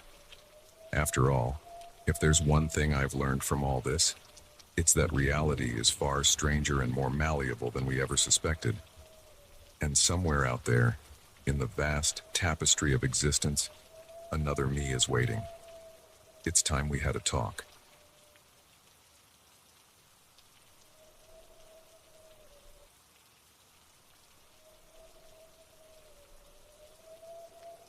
The electricity flickered, plunging the house into momentary darkness. In that split second of blackness, I saw her, a small figure standing at the end of the hallway, her pale face illuminated by a light that seemed to come from nowhere. My heart leapt into my throat as I blinked, trying to make sense of what I was seeing. But when the lights hummed back to life, she was gone. That's when I realized the nightmare wasn't just in my dreams anymore. It had followed me into the waking world. My name is Megan, and I'm a 32-year-old elementary school teacher. Or at least I was until 3 weeks ago when I decided to take a leave of absence. You see, I haven't had a full night's sleep in months, not since the dream started. It always begins the same way. I'm in a long, dark hallway. At the far end, barely visible in the gloom, is a little girl. She's wearing a white dress, her long dark hair obscuring her face. As I walk towards her, the hallway seems to stretch, keeping her always just out of reach. And then, just as I get close enough to almost make out her features, she looks up. That's when I wake up, drenched in sweat. A scream caught in my throat. At first, I brushed it off as stress. Teaching first graders is rewarding, but it's also exhausting. Nightmares aren't uncommon when you're overworked and underrested. But as the weeks went by, the dream became more frequent, more vivid. I started dreading going to bed, knowing what waited for me in the darkness of sleep. I tried everything: sleep aids, meditation, even a dream catcher my well-meaning colleagues swore would help. Nothing worked. The little girl in the white dress haunted my nights with unwavering consistency. It was affecting my work. I'd find myself zoning out in the middle of lessons, startling at sudden movements, seeing shadows where there were none. My principal suggested I take some time off, get some rest. If only she knew how impossible that was. That's how I ended up here, in my childhood home. My parents are on a cruise, celebrating their 40th anniversary. They were more than happy to let me house sit, thinking the change of scenery would do me good. Little did any of us know, we were walking right into the heart of the mystery. The first few nights were uneventful. The familiar creaks and groans of the old house were almost comforting. For the first time in months, I slept without dreaming. I began to relax, to think that maybe, just maybe, the worst was behind me. Then came the night of the flickering lights. I was in the kitchen making a late-night snack when it happened. The momentary darkness, the ghostly apparition, and then nothing. I stood there, sandwich forgotten, staring down the now empty hallway. Had I imagined it? Was my sleep-deprived brain finally cracking under the strain? I wanted to believe that, but deep down, I knew what I'd seen was real. The next morning, I began to investigate. I told myself I was being silly, that there had to be a logical explanation. But as I dug through old photo albums and boxes of memorabilia, a chill ran down my spine. There, in a faded Polaroid from decades ago, was a little girl in a white dress. She was standing in front of this very house, her face turned away from the camera. With trembling hands, I turned the photo over. On the back, in my grandmother's spidery handwriting, was a single name, Elizabeth, 1972. I had never heard of an Elizabeth in our family. My mom was an only child, and neither of my grandparents had siblings. Who was this girl, and why did she look so much like the figure from my dreams? That night, I couldn't sleep. I paced the house, jumping at every creak and shadow. As the clock struck midnight, I found myself standing at the end of the hallway where I'd seen the apparition. The air felt heavy, charged with an energy I couldn't explain. "Elizabeth?" I called out, feeling both foolish and terrified. "Are you here?" For a long moment, there was nothing. Then, so faint I almost missed it, I heard a giggle. It seemed to come from everywhere and nowhere at once. The lights began to flicker again, more violently this time. In the strobe-like effect, I saw her. She was standing right in front of me, her big dark eyes looking up into mine. And then, impossibly, she spoke. "You can see me," she said, her voice a mix of wonder and sadness. "No one's been able to see me for so long." I wanted to run, to scream, to wake up from what surely must be another nightmare, but I stood my ground. "Who are you?" I managed to ask. "Why are you here?" The girl, Elizabeth, looked down, her small hands fidgeting with the hem of her dress. "I live here," she said simply, or, "I did, a long time ago." As she spoke, the air around us seemed to shimmer. The hallway transformed, the modern decor melting away to reveal how it must have looked decades ago. I saw flashes of a lifelong past. Elizabeth playing with dolls, running down the stairs, laughing with a woman who must have been her mother. "What happened to you?" I asked, though I feared I already knew the answer. Elizabeth's eyes filled with tears. "There was a fire," she whispered. "I got scared. I hid. They couldn't find me in time." My heart broke for this little girl, trapped for so long in a moment of fear and confusion. "But why me?" I asked. "Why have you been appearing in my dreams?" She looked up at me, a small smile on her face. "You're like me," she said. "You can see things others can't. I've been trying to reach you, to ask for your help." "My help? What can I do?" Elizabeth took my hand, her touch surprisingly warm for a ghost. "I'm stuck here," she explained. "I can't move on. But you can help me find peace." Over the next few days, guided by Elizabeth's spectral presence, I delved into the history of the house and the tragic events of 1972. I discovered that the fire had indeed happened, claiming the lives of a young couple and their daughter. The bodies of the parents were found, but the child was never recovered. Armed with this knowledge, I knew what I had to do.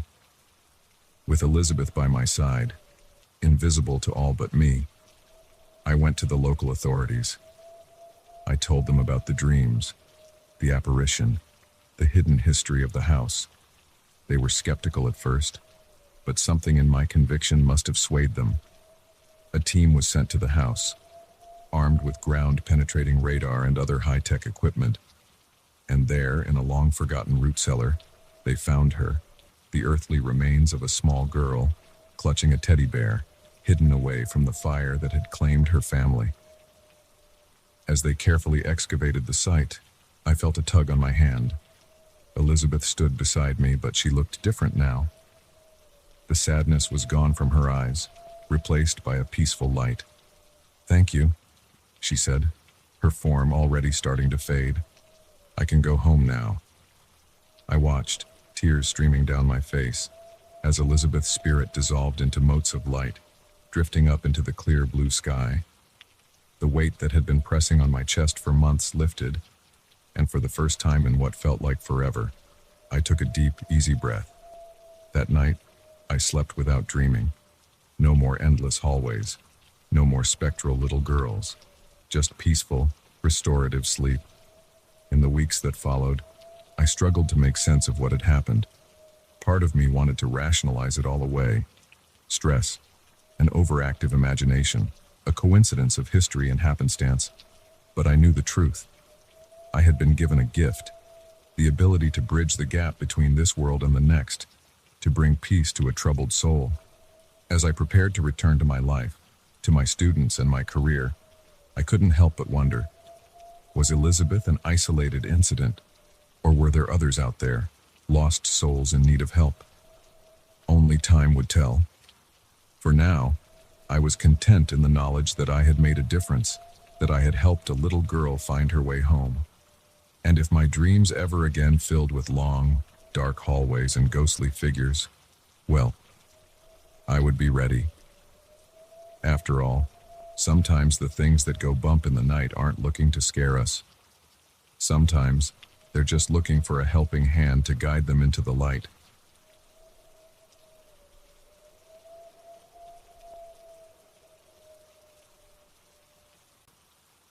I thought I'd found the perfect budget-friendly motel for my business trip. Little did I know, I was checking into a nightmare that would leave me questioning my sanity and privacy forever. The neon sign flickered as I pulled into the nearly empty parking lot of the Pinewood Motel. It was well past midnight, and the weight of a 12-hour drive hung heavy on my eyelids. I just needed a place to crash for the night before my big presentation in the morning. The motel looked a bit run down, but the price was right, and beggars can't be choosers at this hour. The night clerk barely looked up from his phone as he handed me the key to room 237.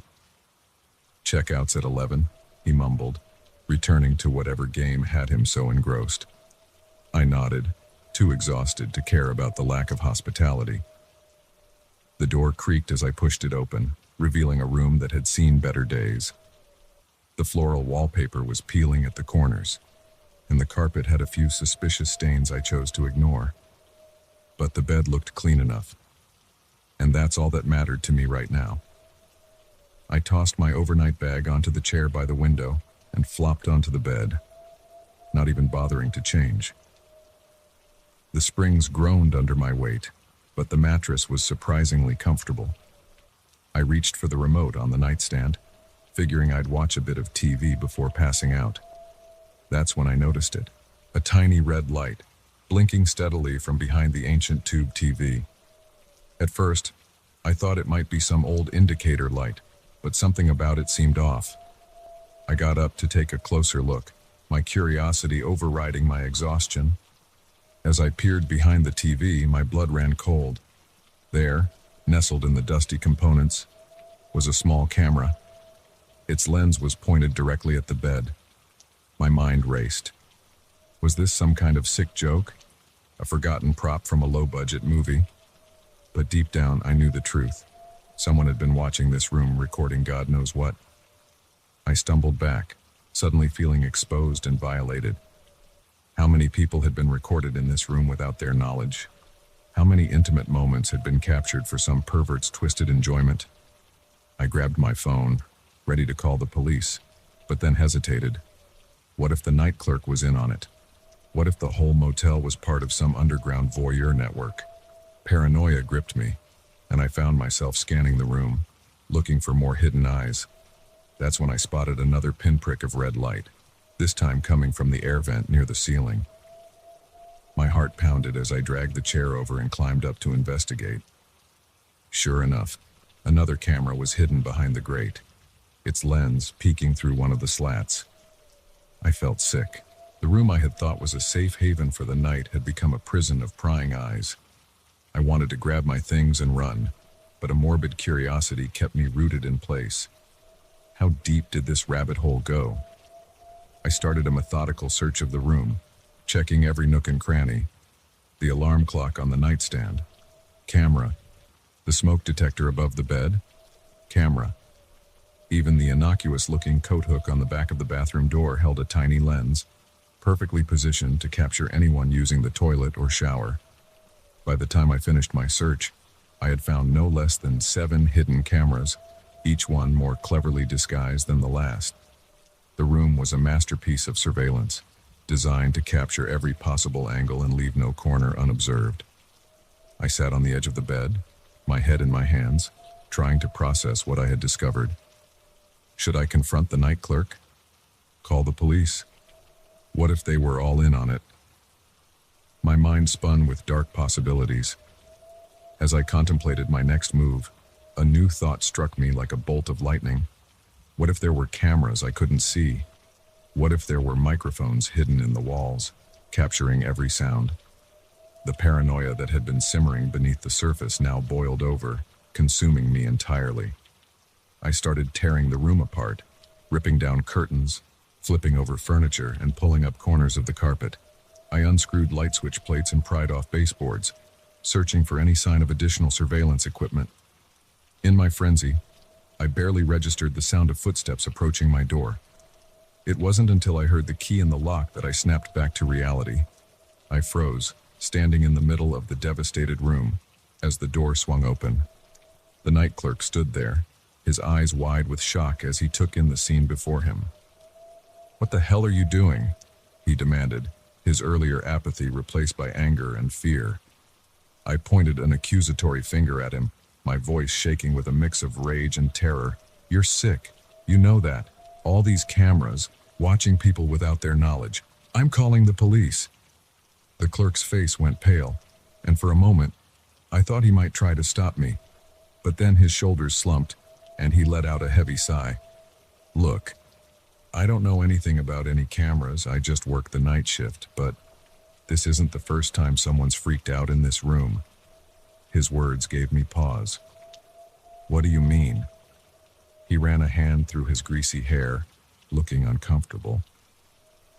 "About 6 months ago, we had a guest in this room who started screaming about hidden cameras in the middle of the night. Management came in, searched the place top to bottom, but didn't find anything. They chalked it up to the guy being on drugs or something. I stared at him in disbelief. But I found them. They're everywhere. Look. I moved to show him the camera behind the TV, but as I reached for it, my hand met nothing but dust and old wires. I blinked, confused, and checked the air vent. No camera, the alarm clock, the smoke detector, the coat hook, all normal, with no sign of the surveillance equipment I'd been so sure I'd discovered. The clerk watched me with a mix of pity and concern. Listen, man, I don't know what you think you saw, but there's nothing here. Maybe you should get some sleep. It's been a long night. Yeah?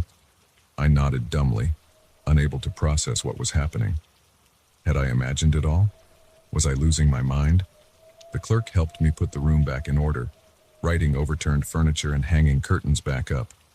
He offered to move me to another room, but I declined, too embarrassed and confused to accept. After he left, I sat on the edge of the bed, staring at the TV where I had first spotted the camera. Had it all been a hallucination brought on by exhaustion? Or was there something more sinister at play, some elaborate gaslighting scheme designed to make me question my own sanity?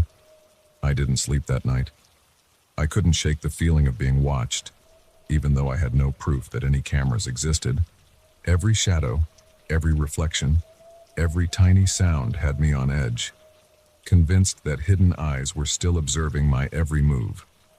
When the first light of dawn crept through the threadbare curtains, I packed my bags and checked out, avoiding eye contact with the morning clerk.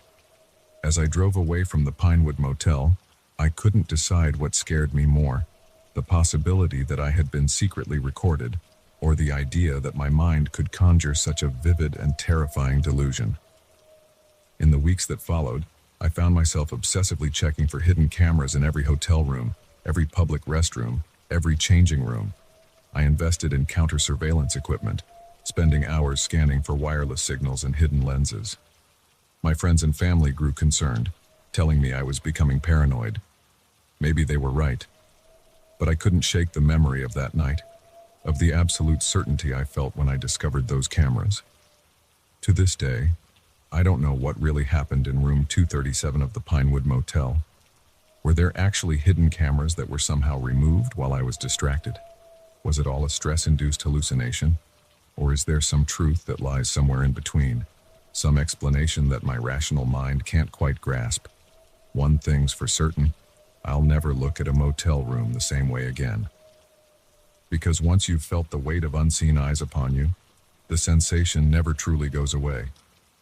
It lingers in the back of your mind, a constant whisper that erodes your sense of privacy and security. So the next time you check into a cheap motel for the night, take a moment to look around. Really look, because you never know who might be watching from behind the walls.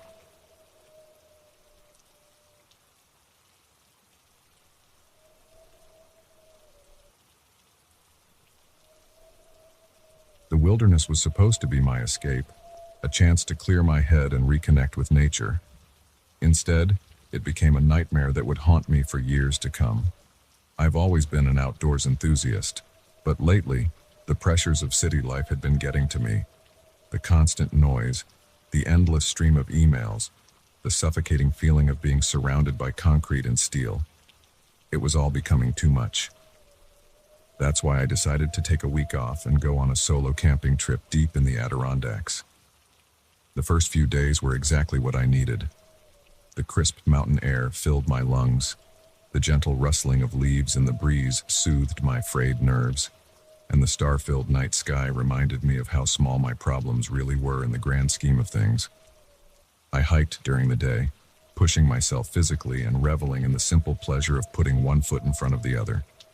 At night, I'd make a small fire, cook a simple meal, and lose myself in a good book before turning in. It was on the fourth night that things started to feel off.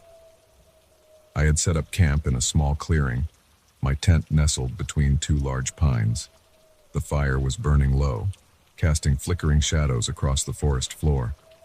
I was just about to call it a night when I heard it, a sound that didn't belong. At first, I couldn't quite place it. It was faint, almost lost beneath the normal nighttime sounds of the forest. But as I strained my ears, it became clearer. Footsteps. Heavy, deliberate footsteps, crunching through the underbrush somewhere in the darkness beyond my campsite. I froze, my heart suddenly pounding in my chest. It could be an animal, I told myself. A deer, maybe, or even a black bear.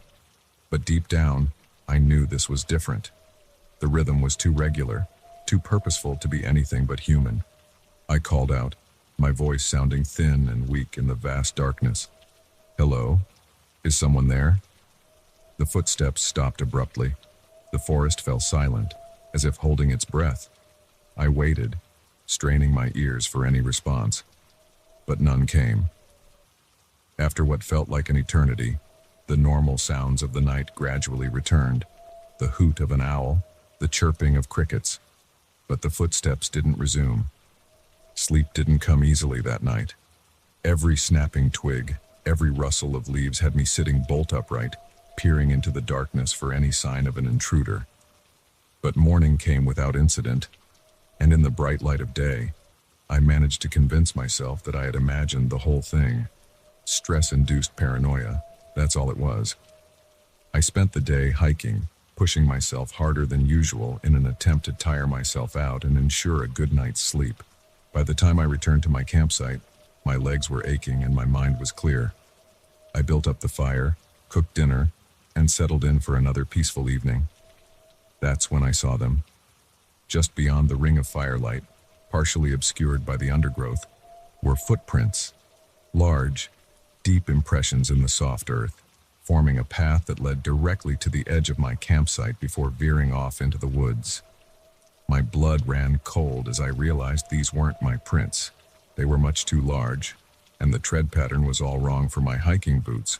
With shaking hands, I grabbed my flashlight and followed the trail. It circled my entire campsite, at times coming within feet of where I had been sleeping. Whoever or whatever had made these prints had been watching me, studying my camp from every angle. But that wasn't the worst of it. As I completed the circuit and returned to my tent, my flashlight beam caught something that made my heart stop. There, on the trunk of one of the pines flanking my tent, were deep gouges in the bark. 4 parallel lines, each about a foot long, too high up to have been made by any animal I knew of. I stumbled back, my mind reeling. This couldn't be happening. I was alone out here, miles from the nearest town or campground. There shouldn't be anyone else around, let alone someone or something capable of leaving marks like that. I retreated to my tent, zipping it up tight as if the thin nylon could offer any real protection. Sleep was out of the question now. I lay there, every muscle tense, listening to the sounds of the forest with newfound fear. Every snapping twig could be a footstep. Every gust of wind could be heavy breathing just outside my tent. As the night wore on, the sounds began to change. The normal forest noises faded away, replaced by something else. Something wrong. It started as a low, rhythmic thumping, like a heartbeat pulsing through the earth. Then came the whispers, sibilant, incomprehensible, seeming to come from all around me. I clamped my hands over my ears, squeezing my eyes shut and telling myself it wasn't real. But the sounds only grew louder, more insistent. The thumping became a pounding, the whispers rose to a fever pitch, and underneath it all was a sound like nothing I'd ever heard before. A low, guttural growl that seemed to vibrate in my very bones. I don't know how long I lay there, paralyzed with fear. It could have been minutes or hours, but eventually, mercifully, I must have passed out from sheer exhaustion. When I awoke, the sun was high in the sky, streaming through the walls of my tent. For a moment, I thought it had all been a terrible nightmare. But as I unzipped the tent and stepped outside, the truth hit me like a physical blow. My campsite was in shambles. The fire pit had been scattered, ashes and half-burned logs strewn across the clearing. My backpack, which I'd left propped against a tree, had been torn open, its contents spilled across the forest floor. And there, circling the entire campsite, was a ring of those strange, deep footprints. But the footprints weren't the most terrifying thing. No, that honor belonged to what I found just beyond the ring of destruction. There, arranged in a crude semicircle facing my tent, were a dozen or so stones, each about the size of my fist. And balanced atop each stone was a small animal skull, squirrels, rabbits, and one that looked disturbingly like it might have belonged to a fox. I didn't stop to pack. I didn't even bother to change out of the clothes I'd slept in. I simply grabbed my car keys from the wreckage of my backpack and ran. I ran like I'd never run before, heedless of the branches that whipped at my face or the roots that threatened to trip me. I ran until my lungs burned and my legs felt like jelly, and still I pushed on. When I finally broke through the tree line and saw my car sitting there in the small parking area, I almost wept with relief. I fumbled with the keys, my hands shaking so badly I could barely get the door open. As I slid behind the wheel, I caught movement out of the corner of my eye. Something large, moving at the edge of the forest. I didn't stop to get a better look. I gunned the engine and tore out of there, gravel spraying behind me. I didn't stop driving until I was back in the city, surrounded by the comforting sounds of traffic and human activity.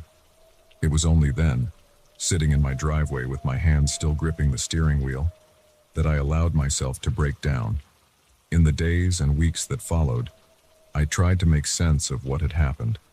I researched local wildlife, convinced there must be some rational explanation for what I'd experienced. But nothing I found could account for those footprints, those claw marks, or the bizarre arrangement of skulls. I considered reporting it to the authorities. But what would I say? That I was terrorized by some unknown creature in the woods, that I'd heard impossible sounds in the night. They'd think I was crazy, or worse, that I was making it all up. So I kept it to myself. But the experience changed me. I couldn't sleep without a light on. Every unexpected sound made me jump. And the outdoors, once my sanctuary, now filled me with an unshakable dread. It's been years now, and I've never gone back to those woods. Sometimes, when the wind blows just right, I think I can hear those whispers again, calling me back. And in my darkest moments, I find myself wondering, what if it followed me home? What if, even now, it's out there, watching and waiting for the right moment to make itself known?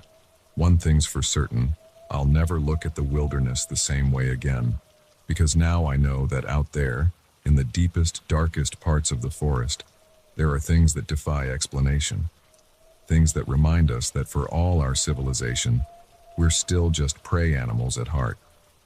So the next time you're alone in the woods and you hear something that doesn't quite fit, ask yourself, is it just your imagination? Or is there something out there, something ancient and unknowable, watching you from just beyond the firelight?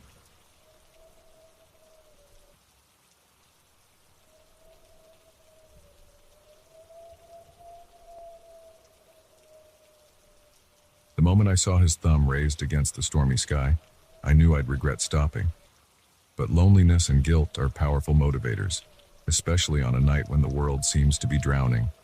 I'd been driving for hours. The rhythmic swish of windshield wipers and the steady drumming of rain on the roof of my old Chevy, my only companions. The highway stretched endlessly before me, a river of asphalt cutting through the dark, rain-soaked landscape of rural Montana. I was running, though from what I couldn't quite say. A failed relationship, a dead-end job, the suffocating smallness of my hometown, maybe all of the above. Whatever it was, I'd thrown some clothes in a duffel bag, drained my meager savings account, paused and hit the road with no real destination in mind. That's when I saw him, a solitary figure illuminated by my headlights. He was tall and lean, wearing a battered leather jacket and holding a small backpack. His hair was plastered to his forehead by the rain, but he managed to muster a friendly smile as I pulled over. "Where you headed?" I called out, rolling down my window just enough to be heard over the storm. "Wherever you're going is fine by me," he replied, his voice carrying a hint of an accent I couldn't quite place. "I'm Jake, by the way. Thanks for stopping." I hesitated for a moment. Years of warnings about the dangers of picking up strangers flashing through my mind. But something in his eyes, a kind of weary gratitude, made me push those thoughts aside. "Hop in," I said, reaching over to unlock the passenger door. Jake slid into the seat, bringing with him the smell of rain and wet leather. "I really appreciate this," he said, turning to face me. "Not many people would stop on a night like this." I shrugged, pulling back onto the highway. "I know what it's like to be stuck out there. Couldn't just leave you stranded." We drove in silence for a while, the only sound the steady thrum of tires on wet pavement and the occasional rumble of thunder. I was just starting to relax when Jake spoke again. "So, what brings you out to this neck of the woods, Alex?" I tensed, my hands tightening on the steering wheel. I hadn't told him my name. Jake must have sensed my unease because he quickly added, "Sorry, I noticed it on your keychain when you were unlocking the door. Didn't mean to startle you." I forced myself to relax. Of course, that made sense. I was just being paranoid. "No worries," I said, trying to keep my voice casual. "I'm just taking a road trip. Needed to clear my head, you know." Jake nodded sagely. "I hear you. Sometimes you need to get away from it all to figure out where you're really supposed to be." Something about the way he said it sent a chill down my spine, but I brushed it off. "What about you?" I asked, eager to shift the focus away from myself. "What's your story?"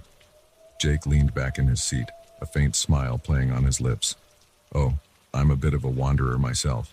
Never been one to stay in one place too long. The open road calls, and I answer." We fell into an easy conversation after that, swapping stories about places we'd been and things we'd seen. Jake was a great storyteller, painting vivid pictures with his words that made me feel like I was right there with him. But as we talked, I couldn't shake the feeling that something was off. It started small. He'd mention a detail about my life that I was sure I hadn't shared, like when he asked how my dog, Max, was doing back home. I'd never mentioned having a dog, let alone its name. When I pointed this out, Jake just laughed it off, saying I must have mentioned it earlier and forgotten. Then there were the oddly specific questions. He asked about the dent in my rear bumper, wondering if I'd gotten it fixed yet after the incident. I'd never brought up any incident, and the dent was so small I'd almost forgotten about it myself. As the miles rolled by, the coincidences piled up. He knew about my favorite coffee shop back home, the scenic route I usually took to work, even the name of my high school sweetheart. Each revelation sent a fresh wave of unease washing over me. I tried to rationalize it. Maybe he was just really good at cold reading, picking up on subtle cues and making educated guesses. Or maybe I was more talkative than I realized, sharing more of my life story than I'd intended. But deep down, I knew that wasn't it. The things Jake knew were too specific, too personal to be lucky guesses or forgotten conversations. The rain had started to let up, but the sky remained dark and threatening. We were in the middle of nowhere now, nothing but empty fields and the occasional dilapidated barn visible through the gloom.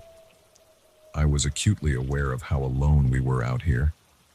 "You know, Alex," Jake said, his voice taking on a more serious tone, "I've really enjoyed our chat. It's not often I get to have such an in-depth conversation with someone." I swallowed hard, my mouth suddenly dry. "Yeah, it's been interesting," I managed to reply, my voice sounding strained even to my own ears. Jake turned to face me fully, and in that moment, I felt like a rabbit caught in the gaze of a wolf. "I have to admit, I've been following your journey for quite some time now. It's fascinating, really, watching someone's life unfold, all those little moments, the choices that lead you to this exact spot on this exact night." My blood ran cold. This couldn't be happening. It had to be some sort of sick joke. "What are you talking about?" I demanded, my voice shaking despite my best efforts to keep it steady. Jake's smile widened, but it didn't reach his eyes. Those remained cold, calculating. "Oh, come now, Alex. Surely you've figured it out by now. the things I know about you, the coincidences that keep piling up. I've been watching you for a long time, waiting for the right moment to introduce myself properly. My mind raced, trying to process what he was saying. How long had he been following me? How much did he know? And most importantly, what did he want? "Who are you?"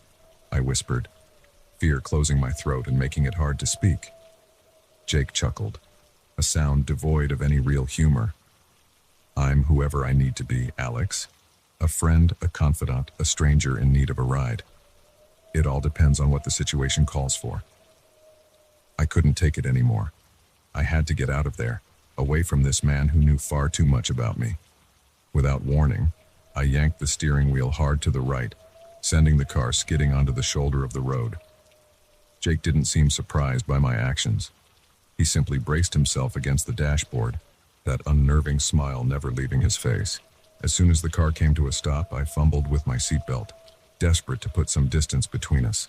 But Jake was faster. His hand shot out, gripping my arm with surprising strength. Now, he said, his voice low and dangerous. "Let's not do anything rash. We're just getting to the good part of our little story." I struggled against his grip, panic rising in my chest. "Let me go," I shouted, my free hand searching blindly for anything I could use as a weapon. Jake's grip tightened, his fingers digging painfully into my arm. "I'm afraid I can't do that, Alex.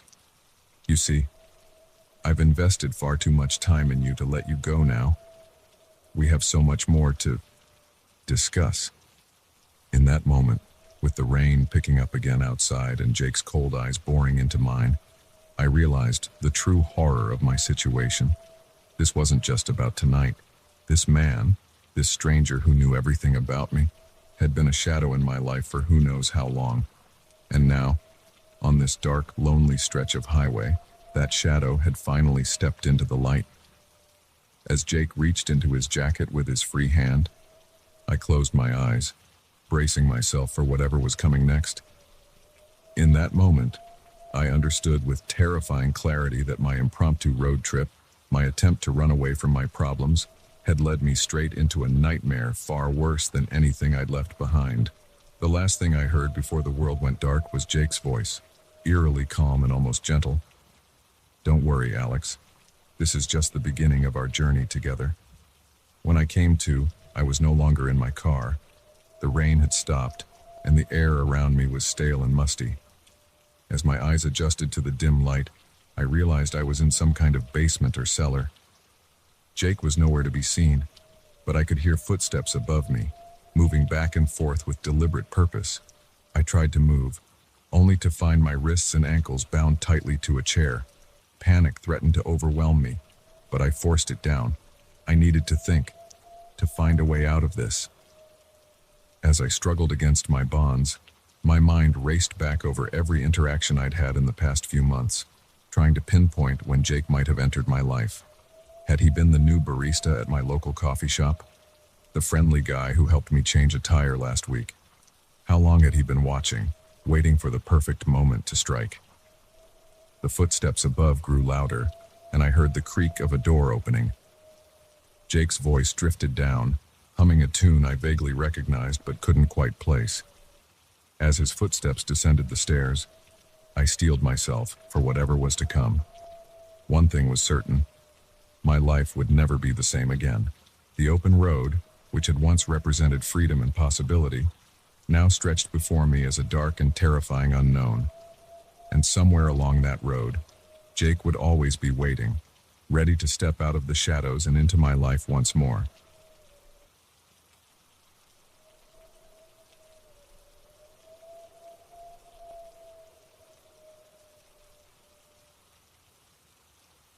The first sign that something was terribly wrong in our new home wasn't the creaking floorboards or the flickering lights. It was the morning I woke up to find all the kitchen chairs neatly stacked in a pyramid on the dining room table. We'd been so excited about this house. After years of cramped apartment living, Sarah and I had finally saved enough for a down payment on a real home. It was an old Victorian, a bit run down but with good bones, as the realtor had enthusiastically pointed out. The price was surprisingly low for the neighborhood, But we didn't question our luck. We were too busy imagining our future in this charming fixer-upper. The first few weeks were a whirlwind of unpacking, painting, and settling in. Sure, there were the usual quirks you'd expect in an old house: creaky stairs, the occasional draft, a stubborn window that refused to open, but nothing we couldn't handle. We were homeowners now, after all. These little imperfections were just part of the charm. It started small. I'd come home from work to find a book I'd left on the coffee table now sitting on the mantel. Sarah would swear she'd hung her jacket in the closet, only to find it draped over a kitchen chair. We laughed it off, blaming our absent-mindedness on the stress of the move. But then things escalated. One morning, all the pictures in the living room were turned to face the wall. Another day, we found every shoe in the house lined up in perfect rows in the hallway. Each time, Sarah and I would exchange uneasy glances, silently daring the other to acknowledge that something strange was happening. The night of the chair pyramid, I couldn't ignore it anymore. I stood in the doorway of the dining room, my coffee mug forgotten in my hand, staring at the improbable structure before me. There was no way this was just forgetfulness or stress. Someone, or something, had been in our house while we slept. "Sarah," I called out, my voice sounding strange and tight. "You need to see this." She came down the stairs, rubbing sleep from her eyes. When she saw the chairs, she froze, her face draining of color. "Tom," she whispered, "what's going on?" I shook my head, at a loss for words. We spent the next hour meticulously checking every door and window, but found no signs of forced entry. Everything was locked tight, just as we'd left it the night before. That's when the cameras went up. I bought a set of wireless security cameras and installed them throughout the house. If someone was breaking in, we'd catch them red-handed. Sarah thought I was overreacting, but I could see the relief in her eyes. We both needed answers. For a few days, nothing happened. The house was quiet. Our belongings stayed where we left them, and we started to relax. Maybe it had all been in our heads. Maybe we'd sleepwalked or something. We even joked about having a poltergeist, nervous laughter masking our lingering unease. Then, exactly 1 week after the chair incident, it happened again. This time, I woke up to find all of our framed photos arranged in a spiral on the living room floor. My hands shook as I pulled out my phone and opened the security camera app. The footage started normally enough. The living room was dark and still. Then, at exactly 3:17 a.m., the frames began to move. One by one, they floated off the walls and shelves, drifting through the air as if carried by invisible hands. I watched, my blood running cold, as they arranged themselves on the floor in a perfect spiral. "Sarah," I called out, my voice barely above a whisper. "You need to see this." She came downstairs, took one look at the spiral of photos, and burst into tears. I showed her the footage, and we clung to each other, trembling, as we watched the impossible scene unfold. "We need to leave," Sarah said, her voice shaking. "Now?" I nodded, too shocked to argue. We threw some clothes into bags and were out the door within the hour, seeking refuge at Sarah's sister's place across town. The next few days were a blur of police reports, conversations with skeptical officers, and fruitless consultations with a local paranormal investigator. No one believed us, not really. They humored us, sure, but I could see it in their eyes. They thought we were crazy, or pulling some elaborate hoax. After a week, we had no choice but to return home. We couldn't impose on Sarah's sister forever, and we had a mortgage to pay. The house seemed normal when we got back, everything in its place. But the air felt heavy, charged with an energy I couldn't explain. We were on edge constantly, jumping at every creak and shadow. Sleep became a luxury neither of us could afford. We took turns napping during the day, always with one person awake and watchful. It was during one of these watchful nights that I made the discovery. I was in the basement, restlessly pacing, when I noticed something odd about one of the walls. There was a slight discoloration, a rectangle about the size of a door, barely visible in the dim light. Heart pounding, I ran my hands over the wall, feeling for any seams or edges. There, a slight gap, almost imperceptible. I pressed against it, and with a soft click, a section of the wall swung inward.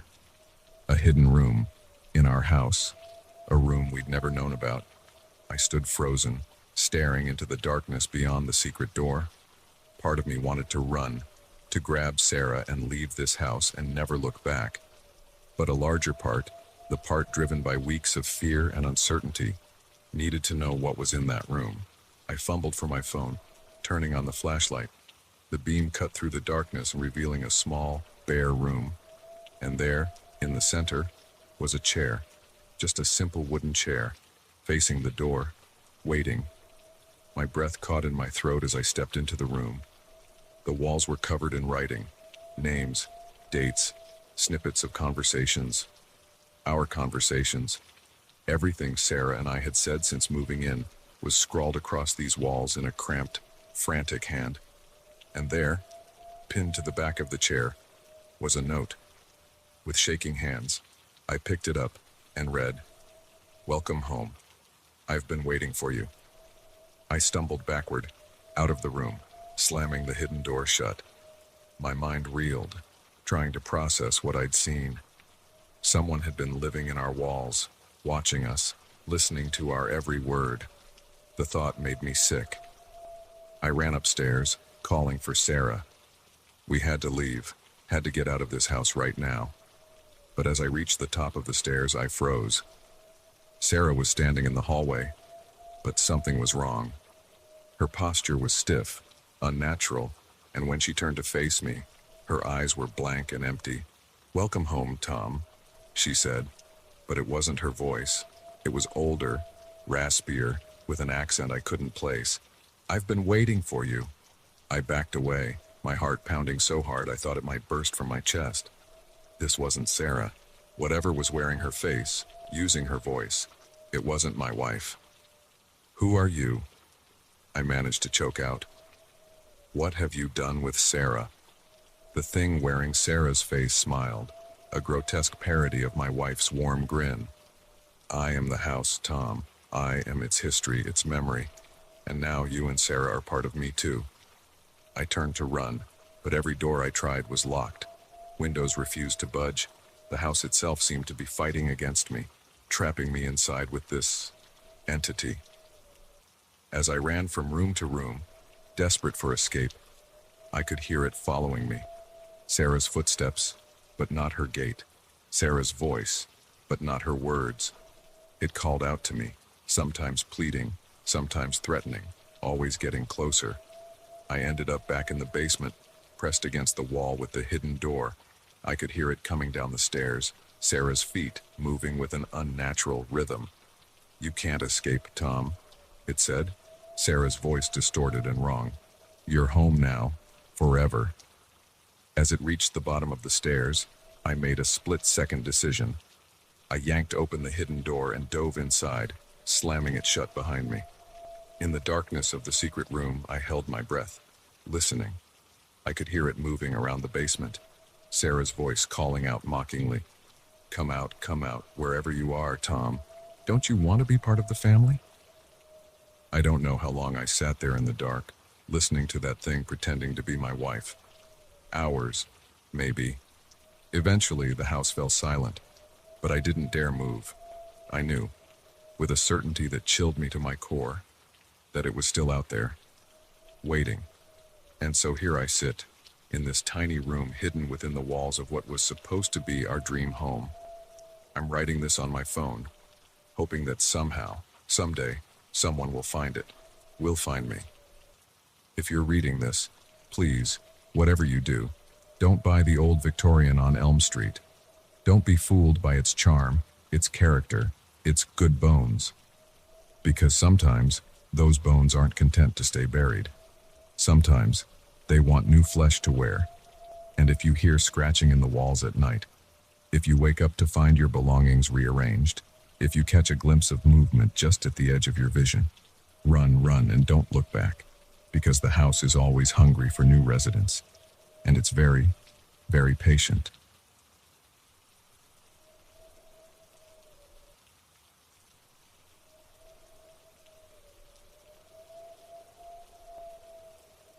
The acrid smell of burning rubber still haunts me.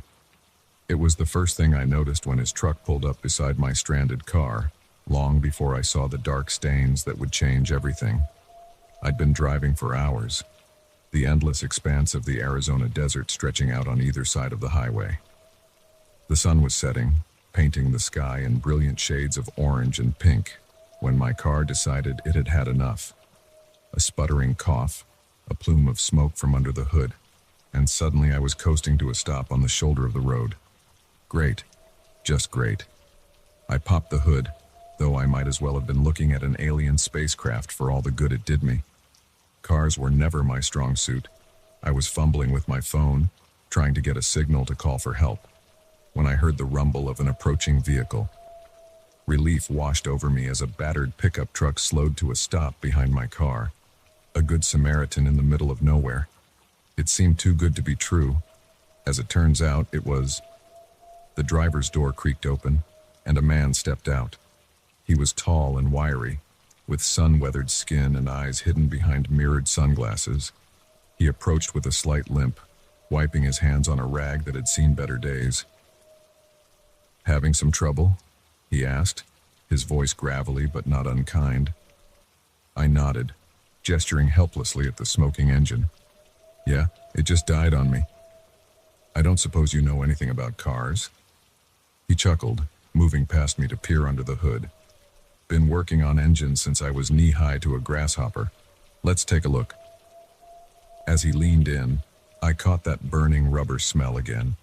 It seemed to cling to him, mingling with the sense of oil and sweat. I chalked it up to his apparent familiarity with cars and tried to ignore the unease creeping up my spine. "Looks like your radiator hose burst," he said after a moment. "Not something I can fix here, but I can give you a ride to the next town. There's a garage there that should be able to help." I hesitated. The smart thing would be to wait for official help. But out here, with no cell signal and night falling fast, who knew how long that might take? The man seemed friendly enough, and I was desperate to get moving again. "That would be great, thank you," I said, relief evident in my voice. "I'm Sarah, by the way." "Tom," he replied, extending a hand. As we shook, I noticed dark stains under his fingernails. Motor oil, probably. At least, that's what I told myself. I grabbed my purse from the car and locked it up, following Tom to his truck. As I approached the passenger side, something caught my eye. There, in the bed of the truck, was a large, dark stain. It looked fresh, glistening slightly in the fading light. My step faltered. "What's that in the back of your truck?" I asked, trying to keep my voice steady. Tom glanced back, then shrugged. "Oh, just some oil that spilled earlier. Been meaning to clean it up. Don't worry, it won't get on you." I nodded, but the knot in my stomach tightened. That stain didn't look like oil. It was too dark, too red. As I climbed into the passenger seat, the smell hit me again. Burning rubber, yes, but underneath it was something else, something metallic and sickly sweet. I tried to breathe through my mouth as Tom started the engine. We drove in silence for a while, the desert landscape flying by outside the window. I kept sneaking glances at Tom, studying him in the dim light of the dashboard. His hands gripped the steering wheel tightly, knuckles white. The rag he'd been using earlier was stuffed into his pocket, a corner of it visible. It looked damp. "So, what brings you out this way?" Tom asked suddenly, breaking the silence. I jumped slightly at his voice. "Oh, just a road trip. Needed to clear my head, you know." He nodded, a small smile playing at the corners of his mouth. "I hear that lots of people come out to the desert to get away from things." The way he said it sent a chill down my spine. I shifted in my seat, trying to discreetly check if the door was unlocked. It was, offering a small comfort. "What about you?" I asked, desperate to keep the conversation going, to maintain some sense of normalcy. "Do you live around here?" Tom's smile widened, but it didn't reach his eyes. "You could say that. I'm a bit of a wanderer myself. The road is my home." As he spoke, His hand drifted to the rag in his pocket, fingering it absently. In the dim light, I could see dark stains on his fingers. My heart began to race. "That must be interesting," I managed to say, my mouth dry. "You must meet all sorts of people." "Oh, I do," Tom replied, his voice taking on an almost dreamy quality. "All kinds. Some good, some not so good, but they all have their uses." I felt the blood drain from my face. "What do you mean by that?" Tom didn't answer immediately. Instead, he slowed the truck, pulling off onto a small dirt road I hadn't even noticed. My pulse quickened as we left the highway behind, darkness closing in around us. "Where are we going?" I asked, unable to keep the tremor out of my voice. "I thought you were taking me to a garage." "Oh, we're going somewhere much more interesting," Tom said, all pretense of friendliness gone from his voice. "Somewhere private, where we can really get to know each other." Panic surged through me. I reached for the door handle, ready to throw myself from the moving vehicle if necessary. But Tom was faster. His hand shot out, gripping my arm with surprising strength. "I wouldn't do that if I were you, Sarah," he said, my name sounding like a curse on his lips. "We're miles from anywhere. Even if you survived the fall, you'd never make it back to the highway." I struggled against his grip, but it was like iron. "Please," I begged, "just let me go. I won't tell anyone, I swear." Tom laughed, a harsh, humorless sound. "Oh, I know you won't. None of them ever do." As we bounced along the dirt road, my mind raced, searching for a way out. I thought about the people who might miss me, my parents, my friends back home. Would they even know where to start looking? The truck came to a stop in a small clearing, surrounded by towering rock formations. Tom cut the engine, plunging us into near-total darkness. I could hear my own ragged breathing, loud in the sudden silence. "Now," Tom said, turning to face me, "let's see what kind of fight you've got in you." As he reached for me, something in me snapped. Pure, animalistic survival instinct took over. I lashed out, my nails raking across his face, catching the edge of his sunglasses and sending them flying. Tom recoiled with a cry of pain and surprise. In that moment of distraction, I fumbled for the door handle, throwing it open and tumbling out onto the hard-packed dirt. I scrambled to my feet, not daring to look back as I ran blindly into the darkness. I could hear Tom cursing, the sound of the truck door slamming. Then footsteps, pursuing me into the night. I ran like I'd never run before, my lungs burning, rocks and cacti tearing at my clothes and skin. But I didn't feel the pain. All I knew was that I had to get away, had to find help. I don't know how long I ran. It could have been minutes or hours. Eventually, I found myself at the base of a tall rock formation. With no other options, I started to climb, praying that height would give me some advantage. As I pulled myself up onto a ledge, I heard Tom's voice floating up from below. "Come on out, Sarah," he called, his tone almost conversational. "You're only making this harder on yourself. I promise I'll make it quick if you just give up now." I pressed myself against the rock face, trying to control my breathing. In the silence that followed, I could hear something else, the distant sound of traffic, the highway. If I could just make it there. A plan began to form in my mind. It was risky, possibly suicidal, but it was all I had. I waited until I heard Tom moving away. Then I began to make my way down the other side of the rock formation. My hands were scraped raw, my whole body aching, but fear and adrenaline kept me going. When I reached the ground, I oriented myself towards the sound of traffic and began to run again. The sky was beginning to lighten, the first hints of dawn breaking over the horizon. It gave me hope. If I could just hold out until full daylight, maybe someone would see me, would stop to help. I was so focused on moving forward that I almost missed the glint of metal in the growing light. There, half hidden behind a large boulder, was a car. My car. For a moment, I thought I was hallucinating. But as I drew closer, I realized the truth. This wasn't where I'd broken down. This was where Tom had brought my car after I'd left it on the highway. A wave of nausea washed over me as I understood the full scope of his plan. He'd disabled my car deliberately, lying in wait for someone to come along and help. How many others had fallen for the same trap? I didn't have time to dwell on it. I could hear Tom calling out again, his voice closer this time. With shaking hands, I tried the door. Locked. Of course. Desperation gave me strength. I picked up a rock and smashed it against the driver's side window. The sound of breaking glass seemed impossibly loud in the quiet desert morning. I reached through the broken window, unlocking the door and sliding into the driver's seat. My keys were still in the ignition. I said a silent prayer as I turned them. The engine roared to life. I didn't look back as I peeled out of the clearing, spraying sand and gravel. I didn't slow down until I hit the highway, the rising sun warm on my face. It wasn't until I reached the next town, pulling into the parking lot of the local police station, that I finally allowed myself to break down. As the adrenaline faded, the full weight of what had almost happened hit me.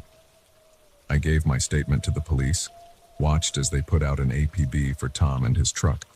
They found my car where I'd left it, and other vehicles hidden in the surrounding desert, but they never found Tom. Sometimes, on quiet nights, I still dream of that burning rubber smell, of dark stains and mirrored sunglasses. And I wonder if Tom is still out there, waiting on some lonely stretch of highway for his next victim. But mostly, I'm grateful. Grateful for the instincts that kept me alive, for the strength I didn't know I had. And I'm cautious, because now I know that sometimes the real monsters aren't hiding under your bed or in the shadows. Sometimes, they're the ones offering to help when you're stranded on the side of the road.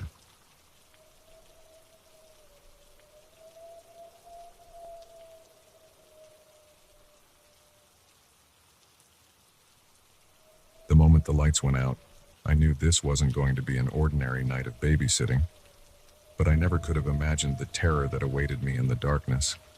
It was supposed to be an easy gig.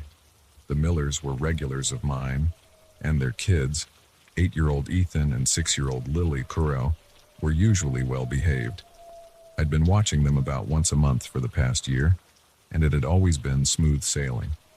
Movie night, some board games, and then tucking them into bed before I spent the rest of the evening scrolling through my phone on their comfy couch. This Friday night started like any other. Mr. and Mrs. Miller left for their date night around 7 p.m., leaving me with instructions to have the kids in bed by 9. We ordered pizza, watched a Disney movie, and I even let them stay up an extra half hour as a treat. As I was ushering them upstairs to brush their teeth, that's when it happened. One moment, the house was filled with the soft glow of lamps and the distant hum of the TV I'd left on downstairs. The next, we were plunged into total darkness. "Aw, man," Ethan whined. "Did the power go out?" I fumbled for my phone, using its flashlight to illuminate the hallway. "Looks like it, buddy. Don't worry. I'm sure it'll be back on soon. Let's just get you two to bed, okay?" Lily clutched at my leg, her voice small and scared. "I don't like the dark, Emma." I knelt down, giving her a reassuring smile. "It's okay, sweetie. We'll find some flashlights, and it'll be just like camping. It'll be fun." We made our way to the kids' rooms, where I helped them change into pajamas by phone light. I found a couple of battery-operated lanterns in their closets. Clearly, the Millers were prepared for situations like this. Once the kids were settled, I told them to stay in bed while I went to check the fuse box. As I made my way downstairs, I couldn't shake the feeling that something was off. The house felt different in the darkness. Familiar shapes transformed into looming shadows. I tried to laugh it off. I was 17, for crying out loud. Too old to be scared of the dark. The fuse box was in the basement, which was creepy enough with the lights on. In the darkness, it was downright terrifying. Each step down the creaky wooden stairs sent my heart racing a little faster. I swept my phone's flashlight beam across the cluttered space, searching for the fuse box. That's when I heard it. A soft thump from upstairs, followed by the sound of footsteps. I froze, straining my ears. It had to be one of the kids, right? Probably Ethan trying to sneak some extra TV time or raid the cookie jar. But something about the sound made the hair on the back of my neck stand up. The steps were too heavy, too deliberate to belong to an 8-year-old boy. "Ethan," I called out, my voice sounding thin and scared even to my own ears. "Lily, is that you?" No response. Just more footsteps, moving from room to room above me. My hands shaking. I pulled out my phone to call the police. No signal. Of course. I was in the basement, after all. I'd have to go back upstairs to make the call. As I crept back up the basement stairs, my mind raced through possibilities. Maybe Mr. Miller had come home early to check on us because of the power outage. Maybe it was a neighbor coming to see if we needed help. Deep down, though, I knew these were just comforting lies I was telling myself. I reached the top of the stairs and eased the door open, peering into the darkened kitchen. The footsteps had stopped, but I could hear something else now. Breathing. Heavy, ragged breathing, coming from just around the corner in the living room. My heart pounding so hard I thought it might burst from my chest. I weighed my options. I could make a run for the front door, but that would mean leaving Ethan and Lily behind. The very thought made me sick to my stomach. No, I had to get to the kids. I took a deep breath, steeling myself, and then darted across the kitchen towards the stairs. As I moved, I heard a sharp intake of breath from the living room, followed by rapid footsteps. Whoever was in the house had heard me. I took the stairs 2 at a time, my legs burning with the effort. Behind me, I could hear the intruder giving chase, their heavy footfalls echoing in the darkness. I reached the top of the stairs and sprinted down the hallway towards the kids' rooms. "Ethan! Lily!" I shouted, no longer caring about being quiet. "Get up! We need to go!" I burst into Ethan's room first, finding him sitting up in bed, eyes wide with fear. "Emma, what's going on?" "No time to explain," I gasped, grabbing his hand and pulling him out of bed. "We need to get your sister and go." We rushed to Lily's room, where we found her huddled under her blankets, sobbing quietly. I scooped her up in my arms, balancing her on my hip as I gripped Ethan's hand tightly. "Listen to me," I said, trying to keep my voice calm despite the panic threatening to overwhelm me. "There's someone in the house. We need to be very quiet and very brave, okay? We're going to go out the window and run to the neighbor's house. Can you do that for me?" Both kids nodded, their faces pale in the dim light of the lantern. I could hear the intruder on the stairs now, getting closer with each passing second. We moved to the window, and I thanked whatever lucky stars were watching over us, that the Miller's house was only 1 story. I pushed open the window and helped Ethan climb out first. "Run to Mr. and Mrs. Johnson's house," I instructed him, pointing to the neighbors, home 2 doors down. "Knock on the door and tell them to call the police. Don't stop for anything. Understand?" Ethan nodded, his eyes brimming with tears. I handed Lily out to him, and then began to climb out myself. That's when I felt a hand grab my ankle. I screamed, kicking wildly as I was yanked backward into the room. "Run!" I shouted to the kids, praying they would make it to safety. I twisted around, coming face to face with my attacker. In the dim light filtering in from outside, I could make out a man's face, twisted in a grotesque smile. He wore a dark hoodie, and in his hand, I saw the glint of a knife. "Well, well," he said, his voice low and menacing. "Aren't you a brave little babysitter?" I lashed out, my fist connecting with his jaw. He stumbled back, momentarily stunned, and I seized the opportunity. I grabbed Lily's bedside lamp and swung it with all my might, catching him on the side of the head. The intruder went down hard, the knife clattering to the floor. I didn't wait to see if he would get up. I dove for the window, scrambling out onto the cool grass of the Miller's lawn. I could see Ethan and Lily in the distance, pounding on the Johnsons' front door. Relief flooded through me. They were safe. Now I just had to worry about myself. I ran, my legs pumping furiously as I sprinted across the lawn. Behind me, I could hear the sound of breaking glass, the intruder jumping out the window in pursuit. Just as I reached the sidewalk, headlights illuminated the street. A car was approaching, and I did the only thing I could think of. I ran into the middle of the road, waving my arms frantically.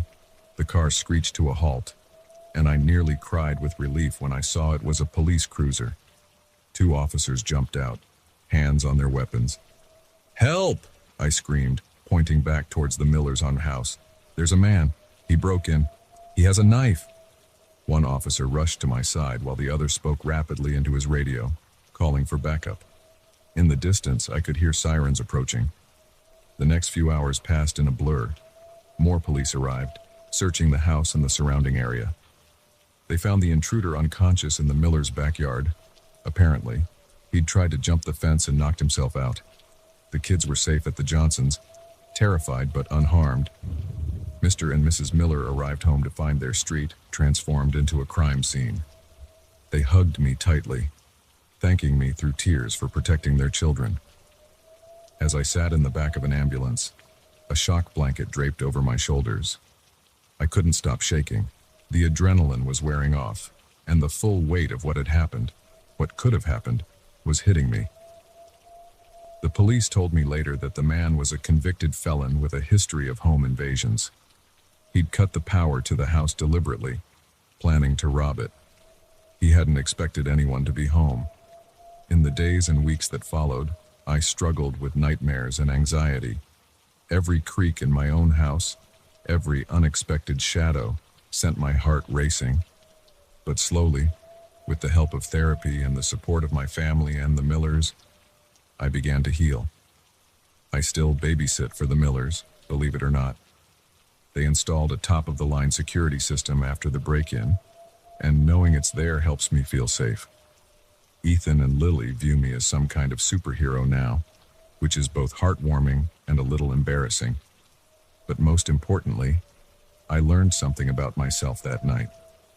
When faced with real danger, I didn't freeze or run away. I protected those kids with everything I had. It's a knowledge that gives me strength, even on the darkest nights when the memories threaten to overwhelm me. Because now I know that even in the face of true terror, I'm stronger than I ever imagined. And that's a light that no power outage can ever extinguish.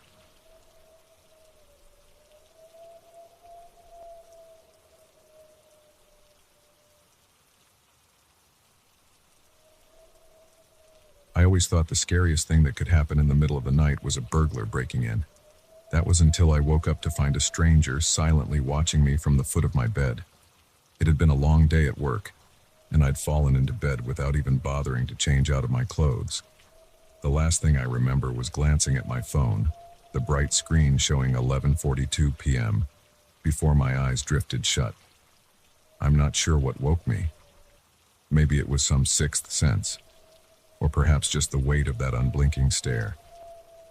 But when my eyes fluttered open, there he was, a man, tall and thin, standing perfectly still at the foot of my bed. In the dim light filtering through my curtains, I could make out the outline of his figure, but his face was shrouded in shadow. He didn't move, didn't speak. He just watched. For a moment, I thought I was dreaming. I blinked hard, expecting the figure to disappear, but when I opened my eyes again, he was still there. Very real, very present. My heart began to race, pounding so hard I was sure he must be able to hear it. I lay there, frozen in terror, afraid that any movement might provoke him.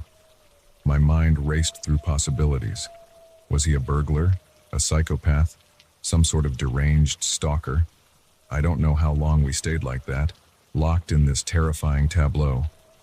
It could have been seconds or hours. Time seemed to stretch and warp, reality bending under the weight of my fear.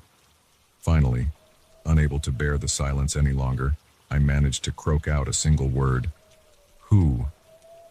Before I could finish the question, the figure moved, quick as a flash. He reached out and flicked on my bedside lamp. Light flooded the room, momentarily blinding me. I blinked rapidly, my eyes adjusting to the sudden brightness.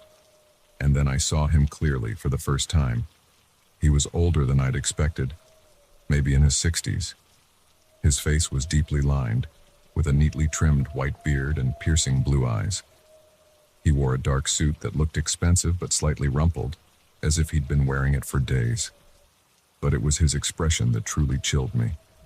There was no anger there, no obvious malice, just a look of intense curiosity, as if I were some fascinating specimen he was studying.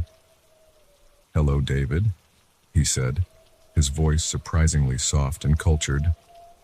"I've been waiting a long time to meet you." I sat up slowly, my back pressed against the headboard. How did he know my name? "Who are you?" I managed to ask, my voice shaking. "What do you want?" The man smiled, but it didn't reach his eyes. "Who I am isn't important. As for what I want..." He paused, tilting his head slightly. "I want to understand." "Understand what?" I asked, my mind reeling. None of this made sense. "You," he replied simply. "Your choices. Your path."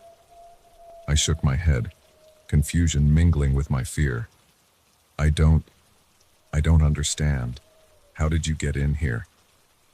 He waved his hand dismissively, as if breaking into my apartment was a trivial matter not worth discussing. "Tell me, David, why did you choose to become an accountant?" The question was so unexpected, so bizarrely normal in this surreal situation, that I almost laughed. "What? I'm good with numbers. It seemed like a stable career." The man nodded thoughtfully. "And the girl you dated in college? Sarah. Why did you break up with her?" A chill ran down my spine. How could he possibly know about Sarah? We dated briefly 5 years ago. We wanted different things. She was ready to settle down. I wasn't. "Interesting," he murmured, more to himself than to me. "And your mother? Why haven't you spoken to her in 2 years?" At this, anger finally broke through my fear. "How do you know these things? Have you been spying on me?" The man's eyes locked onto mine, and I felt pinned in place by his gaze. "I know everything about you, David. Every choice you've made, every path you've taken or left untaken. I've watched your life unfold with great interest." "Why?" I asked, my voice barely above a whisper. "Why me?" He smiled again, and this time it was sad, almost wistful. Because you're me, David. Or rather, you're who I could have been." I stared at him, sure that I must have misheard. "What are you talking about?" The man sighed heavily, suddenly looking very tired. "It's complicated. Let's just say, I'm you from a different timeline, a different set of choices." I shook my head violently. "That's impossible. You're insane." "Am I?" he asked softly. "Look closely, David. Don't you see the resemblance?" And as I looked, really looked, I felt the bottom drop out of my world, because I did see it. The shape of his nose, the set of his jaw. They were mine, aged by decades but undeniably familiar. "This can't be real," I muttered, pressing the heels of my hands against my eyes. "I'm dreaming. I have to be dreaming." "I assure you this is very real," the man, the other me, said. "I've spent years developing the technology to cross between timelines, all to find you, to understand why our paths diverged so dramatically." I lowered my hands, staring at him in disbelief. "If what you're saying is true, what happened in your timeline? How is your life so different from mine?" His eyes clouded with something that looked like regret.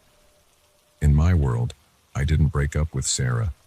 We got married young, had children. I never became an accountant. Instead, I pursued physics, driven by a fascination with the nature of time and reality. And that led to this?" I gestured vaguely, encompassing the impossibility of the situation. He nodded. "Among other things, my life has been eventful, full of wonders and horrors you can scarcely imagine. And through it all, I've wondered about the road not taken, about you. I sat there, trying to process this information. It was too much, too bizarre to be true. And yet, a part of me believed him. Maybe it was the conviction in his voice, or the undeniable familiarity of his features. Whatever the reason, I found myself accepting the impossible. So what now? I asked. You've found me. You've seen how our life turned out differently. What happens next? The other me stood silent for a moment, considering. Now, I suppose, we talk. I want to understand every decision you made that I didn't, every fork in the road where we diverged. And so we talked.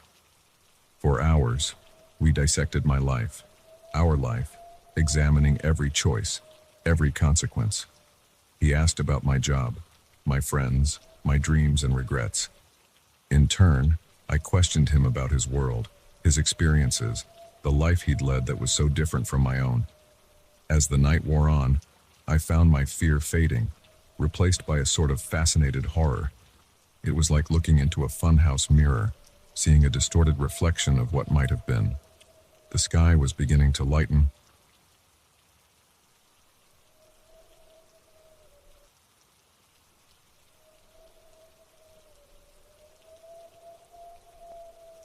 I never thought a locked door could hold such terror. But as I stood there, key trembling in my hand, I knew that whatever waited on the other side would change my life forever. It all started when my best friend, Lily, asked me to house sit for her while she was away on a 2-week business trip. I'd been to her place dozens of times before, a cozy 2-bedroom apartment in a quiet part of town. It seemed like the perfect opportunity to get away from my own cramped studio and enjoy some peace and quiet. The first few days were uneventful. I worked from her dining room table, enjoyed long baths in her much nicer bathroom, and binge-watched shows on her big screen TV. It was on the 4th night that things took a turn for the strange. I was heading to bed when I heard it, a faint thump coming from behind the door of the spare bedroom. I froze, listening intently.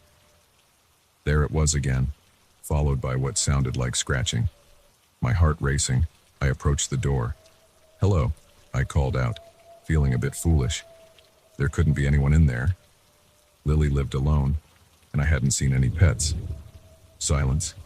I tried the handle, but it was locked. That struck me as odd.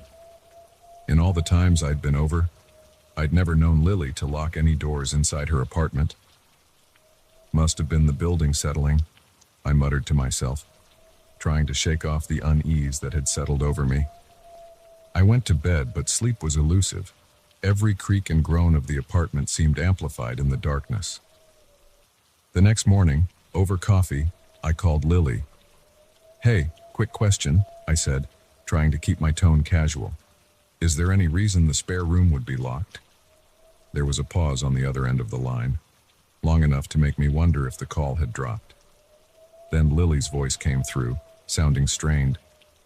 "Oh, yeah, I keep some personal stuff in there. Nothing to worry about. Just leave it locked, okay?" Something in her voice set off alarm bells in my head, but I brushed it aside. "Sure, no problem. Just curious." We chatted for a few more minutes about nothing in particular, and then hung up. I tried to go about my day normally, but I couldn't shake the feeling that something was off. That night, the noises came again. This time, they were louder, more insistent, thumps and scratches, punctuated by what sounded disturbingly like muffled whimpers. I stood outside the door, my hand hovering over the handle. "Is someone in there?" I called out, my voice shaking. "Do you need help?" The noises stopped abruptly. The silence that followed was somehow even more unnerving. I didn't sleep at all that night. Instead, I sat in the living room, lights on, jumping at every sound. By morning, I had convinced myself that I was letting my imagination run wild. Maybe it was a mouse in the walls, or the neighbor's TV. Anything but what my mind was starting to suspect. I called Lily again, this time not bothering to hide my concern. "Lily, I need to know what's in that room, I said as soon as she picked up. I keep hearing noises, and it's freaking me out. Alex, please, Lily said, her voice tight with what sounded like fear. I told you, it's just some personal stuff. Don't go in there. Promise me you won't go in there. But, promise me, she insisted, an edge of hysteria in her voice. Taken aback by her vehemence, I agreed. But as soon as we hung up, I knew I couldn't let it go. Whatever was behind that door, it wasn't just personal stuff. I spent the day pacing the apartment, debating what to do. Should I call the police? But what would I tell them? That my friend's locked spare room was making scary noises. They'd laugh me off the phone. As night fell, the noises started again. This time, there was no mistaking it. Someone, or something, was in that room. I couldn't take it anymore. I had to know. I remembered seeing a key ring in one of the kitchen drawers. With shaking hands, I rummaged through until I found it. There were several keys on it, none of them labeled. Standing in front of the spare room door, key ring in hand, I took a deep breath. Whatever was on the other side of this door, I told myself I could handle it. I had to handle it. The first key didn't fit, neither did the second. On the third try, I heard the lock click. I hesitated, my hand on the doorknob. Did I really want to know? Wasn't ignorance bliss? But I knew I'd never be able to let it go if I didn't look. Steeling myself, I turned the handle and pushed the door open. The smell hit me first, musty and dank, with an underlying sweetness that turned my stomach. As my eyes adjusted to the darkness, I fumbled for the light switch. The room was cluttered, every surface covered in stuff. But not the kind of stuff you'd expect in a spare room. No boxes of old clothes or stacks of books. No, this room was filled with occult paraphernalia. Candles of various sizes and colors were arranged in intricate patterns on the floor. Strange symbols were painted on the walls in what looked disturbingly like dried blood. Ancient-looking tomes were piled haphazardly on a makeshift altar. But it was what was in the center of the room that made my blood run cold. A pentagram had been drawn on the floor, its lines glowing faintly in the dim light, and in the center of that pentagram was a body. I stumbled backward. A scream caught in my throat. The body was small, childlike, its skin an unnatural grayish blue. It lay perfectly still, limbs arranged in an unnatural pose. As I watched, frozen in horror, one of the small hands twitched. It wasn't dead. I don't remember leaving the room. The next thing I knew, I was in the hallway, slamming the door shut behind me, my breath coming in ragged gasps. My mind raced, trying to make sense of what I'd seen. This couldn't be real. Lily, my best friend since college, couldn't be involved in whatever this was. Kidnapping, human sacrifice. It was too horrific to contemplate. I needed to call the police. My hand was halfway to my phone when it rang, startling me so badly I nearly dropped it. It was Lily. With trembling fingers, I answered the call. Lily, what the hell? You went in, didn't you? Her voice was cold, all trace of the fear from our earlier conversation gone. I told you not to go in. Lily, there's a child in there. What have you done? She laughed, a harsh, humorless sound that sent chills down my spine. Oh, Alex, you have no idea what you've stumbled into. That's no child. And now that you've opened the door, well, let's just say things are about to get interesting. As if on cue, a low, guttural growl emanated from behind the closed door. It didn't sound human. Lily, please, I begged, backing away from the door. What's going on? What is that thing? Something ancient, something powerful, and now, thanks to you, something free. There was a pause, and when she spoke again, her voice was almost sad. I'm sorry, Alex. I really am. But there's no stopping it now. Goodbye, old friend. The line went dead. The growling from the spare room grew louder, accompanied by the sound of splintering wood. Whatever was in there, it was trying to get out. I ran, Out of the apartment, down the stairs, into the street. I didn't stop running until I was blocks away, my lungs burning, my mind reeling. As I stood there, gasping for breath, a distant scream pierced the night. Then another, and another. I looked back towards Lily's apartment building, just in time to see a dark shape leap from one of the windows. It was too far away to make out clearly, but I knew, with a bone-deep certainty, that it was the thing from the spare room. As it disappeared into the shadows, I realized that my life, and perhaps the lives of everyone in the city, had just changed irrevocably, all because I couldn't resist opening a locked door.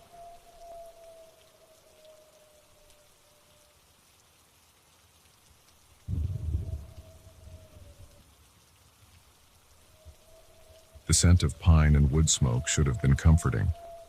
Instead, it only intensified the growing dread in the pit of my stomach as I realized our romantic getaway was turning into a nightmare. Jake and I had been dating for just over a year when we decided to take our first vacation together.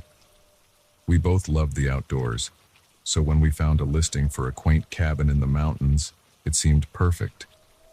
The photos showed a cozy interior with a stone fireplace, and the description promised hiking trails and a nearby lake.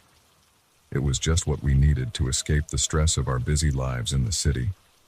The drive up was beautiful, winding roads taking us higher into the mountains, surrounded by towering pines. As we pulled into the small town nearest our rental, I couldn't help but notice how quiet it was. A few locals were out and about, but they seemed to eye our car warily as we passed. Probably not used to tourists, Jake said with a chuckle when I mentioned it. I nodded, trying to shake off the uneasy feeling. We stopped at the general store to pick up some supplies. The elderly man behind the counter was polite enough, but there was something off about the way he looked at us. As he rang up our items, he leaned in close. "You folks staying up at the old Mackenzie place?" he asked, his voice low. I nodded, surprised. "Yes, we rented a cabin for the week. Do you know it?" He hesitated, glancing around as if afraid someone might overhear. "Just be careful up there. And whatever you do, don't go out after dark, no matter what you hear." Before I could ask what he meant, the bell above the door jingled, and another customer walked in. The old man straightened up, his demeanor changing instantly. "You two have a nice stay now," he said loudly, all trace of his earlier warning gone. As we drove the last few miles to the cabin, I told Jake about the strange interaction. He laughed it off, saying the old-timer was probably just trying to scare the city folk, but I couldn't shake the feeling that there was more to it. The cabin itself was charming, just like in the photos. We spent the afternoon unpacking and exploring the surrounding woods. As the sun began to set, we settled in front of the fireplace with a bottle of wine, the earlier unease forgotten in the romance of the moment. It was just after midnight when I woke up, unsure at first what had disturbed me. Then I heard it, voices coming from outside. They were too far away to make out words, but something about the tone sent a chill down my spine. I nudged Jake awake. "Do you hear that?" I whispered. He listened for a moment, then nodded, his brow furrowed. "Probably just some locals having a party," he said, but he didn't sound convinced. We crept to the window, peering out into the darkness. At first I couldn't see anything. Then, movement caught my eye. Figures, moving among the trees. They seemed to be carrying something. Torches. "What the hell?" Jake muttered. As we watched, more figures emerged from the woods. They were dressed oddly, in what looked like old-fashioned clothing, and they were all heading in the same direction, towards a clearing we'd discovered earlier that day. Curiosity overrode my fear. "We should check it out," I said. Jake looked at me like I was crazy. "Didn't you hear what that old guy said? Don't go out after dark." "Come on," I insisted. "Don't you want to know what's going on?" After some persuading, Jake agreed. We dressed quickly and quietly left the cabin, following the distant glow of the torches. As we got closer, We could hear chanting. The words were in a language I didn't recognize, but the rhythm was hypnotic. We crouched behind a large boulder at the edge of the clearing, and what I saw made my blood run cold. Dozens of people were gathered in a circle, all wearing the same old-fashioned clothing. In the center was a large stone altar, and on that altar, I had to stifle a gasp. A young woman lay there, struggling against ropes that bound her. "We need to do something," I whispered to Jake. But when I turned to look at him, his eyes were glazed over. He was staring at the scene before us, swaying slightly to the rhythm of the chanting. "Jake?" I shook his arm, but he didn't respond. The chanting grew louder, more frenzied. One of the figures, taller than the rest, approached the altar with a curved knife. I knew with sickening certainty what was about to happen. Without thinking, I stood up. "Stop!" I shouted. Every head in the clearing turned towards me. The chanting stopped abruptly. For a moment, everything was eerily still. Then, as one, the crowd began to move towards us. Their faces, which I could now see clearly in the torchlight, were expressionless, their eyes as glazed as Jake's. I tugged at Jake's arm, trying to pull him up. "We have to run!" He blinked, seeming to come out of his trance. "What?" But it was too late. The crowd was upon us. Rough hands grabbed me, pulling me away from Jake. I screamed, kicked, bit, but there were too many of them. I saw Jake being dragged in the opposite direction, his face a mask of terror. They brought me to the altar. The young woman who had been there was gone. I hadn't seen what happened to her, and I didn't want to know. As they forced me down onto the cold stone, I could see the night sky above. The stars seemed to be moving, swirling in impossible patterns. The tall figure with the knife loomed over me. As he raised the blade, his hood fell back, revealing his face. I gasped. It was the old man from the general store. He smiled, but it wasn't a kind smile. "I warned you," he said softly. "I warned you not to go out after dark." The knife began to descend. I closed my eyes, bracing for the pain, but it never came. Instead, I heard a commotion, shouts of alarm. My eyes flew open to see the crowd scattering. Something was charging through them, something large and fast. In the chaos, I felt the ropes binding me loosen. I didn't hesitate. I rolled off the altar and ran, not daring to look back. I found Jake at the edge of the clearing, looking dazed but unharmed. Together, we sprinted back towards the cabin. Behind us, I could hear screams and what sounded like roars. We didn't stop running until we reached the cabin. We burst through the door, slamming it shut and locking it. For a long moment, we just stood there, gasping for breath. What was that?" Jake panted. I shook my head, unable to form words. My mind was reeling, trying to process what we'd just experienced. A heavy thud against the door made us both jump. Something was out there, something big, but it wasn't trying to break in. Instead, I heard a low, rumbling sound, almost like a purr. Cautiously, I approached the window and peeked out. What I saw made my jaw drop. A massive creature stood on our porch. It looked like a bear, but wrong. Its fur seemed to shimmer, changing colors in the moonlight, and its eyes, they glowed with an otherworldly intelligence. As I watched, it turned its head and looked directly at me. In that moment, I understood. This creature, whatever it was, had saved us. It had driven off the cultists. The creature held my gaze for a long moment, then turned and lumbered off into the woods. Jake and I spent the rest of the night huddled together, jumping at every sound. As soon as dawn broke, we packed our things and left, driving out of town as fast as we could. We never spoke about that night to anyone else. Who would believe us? But sometimes, when I'm in the woods and I catch a whiff of pine and wood smoke, I remember. And I wonder about the strange creature that saved us, and about the dark secrets hidden in those mountain woods. One thing's for certain, I'll never look at a quaint cabin in the woods the same way again. Sometimes, the real monsters aren't the ones in the forest. They're the ones hiding in plain sight, waiting for unsuspecting victims to stumble into their carefully laid traps.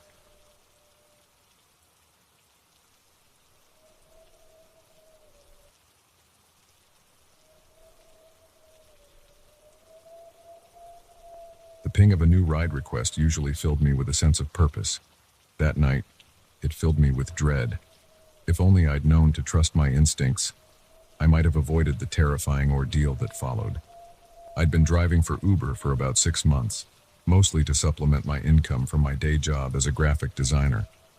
The flexibility was great, and I enjoyed meeting new people. Plus, it gave me an excuse to cruise around the city at night, which I found oddly relaxing. It was a Tuesday night, just after 11 p.m. I'd been thinking about calling it quits when the app pinged with one last ride request. The pickup location was in a part of town I wasn't too familiar with, mostly abandoned warehouses and old factories. Not the kind of place you'd expect someone to be hanging out this late on a weeknight. I hesitated for a moment, my finger hovering over the accept button. Something about this didn't feel right, but then I thought about the extra cash and how I was saving up for a new camera. One more ride couldn't hurt, right? How wrong I was. I pulled up to the address, an old brick building that looked like it hadn't seen any activity in years. No one was outside. I double-checked the app, confirming I was in the right place. Just as I was about to call the passenger, a figure emerged from the shadows. He was a tall man, probably in his late 30s, wearing a dark hoodie pulled low over his face. As he approached the car, I could see he was carrying something. My heart rate picked up. Was that a duffel bag? He opened the back door and slid in, the duffel bag landing on the seat with a muffled thud. "Evening," I said, trying to keep my voice steady. "Where to?" He didn't respond immediately. In the rearview mirror, I saw him glance around, as if checking if we were alone. Then he leaned forward, his voice low and gravelly. "Just drive. I'll tell you where to go." Every instinct I had was screaming at me to kick this guy out of my car and speed away, but I was afraid of what he might do if I refused. So, with shaking hands, I put the car in drive and pulled away from the curb. We drove in tense silence for several minutes. The man in the back seat kept fidgeting, his hand never far from that duffel bag. My mind raced with possibilities, each more terrifying than the last. Was he a drug dealer? A murderer disposing of evidence? Or just a really creepy guy with social anxiety? Finally, he spoke again. "Take the next right." I complied, turning onto a narrow street lined with more abandoned buildings. This was definitely not a part of town I wanted to be in, especially not with this unsettling passenger. "Look," I said, trying to keep my voice calm. "I need to know where we're going. It's company policy. I can't just drive aimlessly." The man leaned forward again, and this time I could feel his breath on the back of my neck. "You'll go where I tell you to go, unless you want trouble." My blood ran cold. This was no longer just creepy. It was dangerous. I needed to get out of this situation. Fast. I began to formulate a plan. There was a 24-hour gas station about a mile ahead. If I could just make it there, maybe I could attract attention, get help somehow. "I understand," I said, trying to sound submissive. "I'll do whatever you say." He grunted, seemingly satisfied, and sat back. I took a deep breath, steeling myself for what I was about to do. As we approached the gas station, I suddenly swerved, pulling into the parking lot at high speed. The man in the back was thrown off balance, cursing loudly. "What the hell are you doing?" he shouted. "I'm sorry," I called back, feigning panic. "I thought I was going to hit something. There was an animal on the road." Before he could respond, I had parked the car and was out the door, sprinting towards the gas station's convenience store.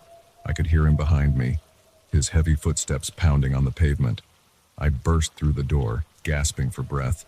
The sleepy-looking clerk behind the counter jolted awake, his eyes widening at my disheveled appearance. Please, I panted. Call the police. There's a man. He threatened me. He's got a weapon. The clerk reached for the phone, but before he could dial, the door flew open again. The man from my car stood there, his hood now down, revealing a face contorted with rage. You shouldn't have done that, he growled. He reached into his hoodie pocket and pulled out a gun. The clerk ducked behind the counter, and I heard him urgently whispering into the phone, but my eyes were fixed on the barrel of the gun pointed straight at me. Now, the man said, his voice eerily calm, we're going to walk out of here nice and easy. You're going to get back in that car, and you're going to take me where I need to go. Understand? I nodded, too terrified to speak. As he gestured with the gun for me to move, I caught a glimpse of movement outside. Red and blue lights were flashing in the distance, growing brighter by the second. The man saw them too. His eyes widened, and for a moment, he looked almost scared. Then his face hardened, and he grabbed me roughly by the arm. Looks like we're taking a little detour, he snarled, dragging me towards the back of the store. The clerk, bless his soul, chose that moment to be heroic. He popped up from behind the counter, wielding a baseball bat. Let her go, he shouted, his voice cracking with fear but determination. The distraction was all I needed. I stomped hard on my captor's foot and wrenched my arm free. He howled in pain, the gun wavering in his grip. I didn't wait to see what would happen next. I ran, pushing past shelves of snacks and drinks, heading for the back exit. I could hear chaos erupting behind me. Shouts, the sound of breaking glass, a gunshot that made my heart nearly stop. But I didn't look back. I slammed through the back door and found myself in a small alley. For a moment, I froze, unsure which way to go. Then I heard sirens, close now, coming from my left. I ran towards the sound, my lungs burning, adrenaline pushing me faster than I'd ever run before. I emerged from the alley just as several police cars screeched to a halt in front of the gas station. Officers were pouring out, weapons drawn. I waved my arms frantically. Help! I screamed. He's inside! He has a gun! Everything after that was a blur. I was ushered to safety, questioned by what felt like a dozen different officers. I learned later that they had apprehended the man after a brief standoff. The clerk was unharmed, thank God. And the contents of that duffel bag. Let's just say my passenger wasn't just some random creep. He was a wanted man with a lot to lose, which explained his desperation. In the days and weeks that followed, I struggled with the aftermath of that night. Nightmares, anxiety, a constant feeling of being watched. I couldn't bring myself to drive for Uber anymore, or drive at all for a while. But slowly, with the help of therapy and the support of my friends and family, I began to heal. I still think about that night sometimes, about how close I came to becoming another statistic, another tragic headline, but I also think about the strength I found within myself, the quick thinking that quite possibly saved my life. I don't drive for ride-sharing apps anymore. These days, I channel my love for nighttime drives into photography, capturing the city after dark from the safety of well-lit, populated areas. And every time I see an Uber or Lyft drive by, I say a silent prayer for the driver's safety, because you never know who might be getting into your car next. And sometimes, the most dangerous rides are the ones you never see coming.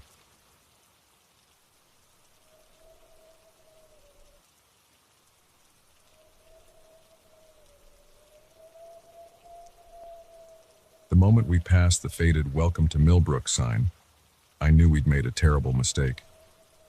The air seemed to thicken, and an inexplicable sense of dread settled in the pit of my stomach. If only we'd turned back then, we might have avoided the nightmare that awaited us. It was supposed to be a fun family road trip. Me, my wife Sarah, and our 2 kids, Emma, 10, and Tyler, 8. We were on our way to visit Sarah's parents in Colorado, taking the scenic route through the back roads of America. It had been an adventure so far, full of roadside attractions and picturesque small towns, but Millbrook was different. We decided to take a shortcut suggested by our GPS, a winding road that cut through a densely forested area. It was getting late, and we were all tired from a long day of driving. The kids were bickering in the back seat, and Sarah and I were running out of patience. "Look," Sarah said, pointing to a sign. "Millbrook, 5 miles. Maybe we should stop for the night." I nodded, relief washing over me at the thought of a soft bed and a hot shower. "Sounds good to me. Kids, we're going to find a place to sleep soon, okay?" Their cheers of approval were short-lived. As we entered the town, an eerie silence fell over the car. The streets were empty, despite it being only about 8 p.m. The buildings looked old and weathered, with peeling paint and boarded-up windows. A thick fog had rolled in, obscuring much of our view. "This place gives me the creeps," Emma muttered, pressing her face against the car window. I couldn't disagree, but I tried to stay positive. "I'm sure it's nicer in the daylight. Let's just find a motel and get some rest." We drove down the main street, looking for any sign of life or accommodation. Finally, we spotted a flickering neon sign, "Millbrook Inn, vacancy." The motel looked as run down as the rest of the town, but we were too tired to be picky. I parked the car and went to check in, leaving Sarah and the kids in the car. The lobby was dimly lit and smelled of mold and cigarette smoke. An ancient TV buzzed in the corner, playing static. Behind the desk sat an old man, his rheumy eyes fixed on me as I approached. "Evening," I said, forcing a smile. "Do you have a room available for 4? The old man stared at me for an uncomfortably long time before speaking. "You folks just passing through?" "Yes, we're on our way to Colorado. Just need a place to sleep for the night."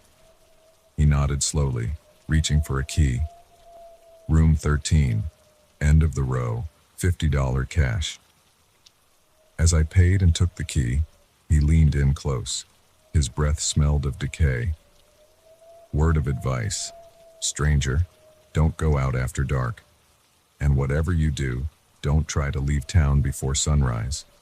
A chill ran down my spine. "What do you mean?" But he had already turned away, his attention back on the static-filled TV. Unsettled, I returned to the car and drove to our room. We quickly unloaded our overnight bags and settled in. The room was basic but clean enough, with 2 queen beds and a small bathroom. As Sarah got the kids ready for bed, I tried to shake off the old man's warning. It was probably just some local superstition or his way of scaring tourists for fun. Still, I double-checked the locks on the door and windows. We were all exhausted, so it didn't take long for everyone to fall asleep. I was just drifting off when a sound jolted me awake. Car engines, lots of them, revving loudly. I got up and peeked through the curtains. What I saw made my blood run cold. A procession of vehicles was driving down the main street. Old cars, trucks, even a horse-drawn carriage. But it wasn't the vehicles that terrified me. It was the people inside them. They all wore old-fashioned clothing, and their faces were blank, expressionless, like mannequins come to life. As I watched, frozen in horror, the procession came to a stop in the town square. The people began to exit their vehicles, moving with an unnatural, jerky gait. They gathered in a circle, and that's when I noticed the bonfire in the center. A figure stepped forward, taller than the rest, wearing what looked like a black robe. He raised his arms, and a chant began to rise from the crowd. The words were in a language I didn't recognize, but the sound made my skin crawl.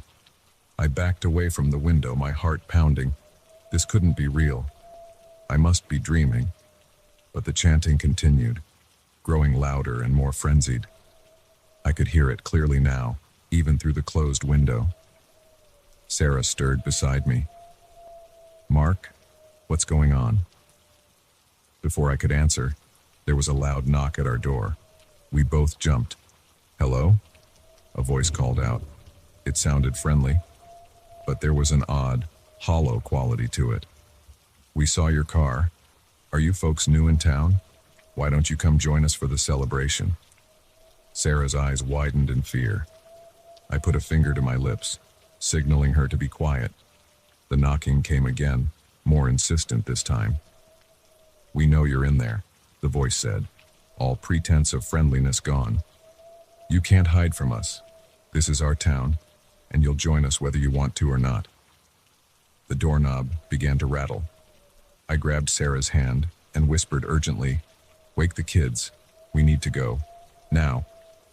As Sarah roused Emma and Tyler, I looked around frantically for an escape route. The window was our only option. I opened it as quietly as I could, wincing at every creak.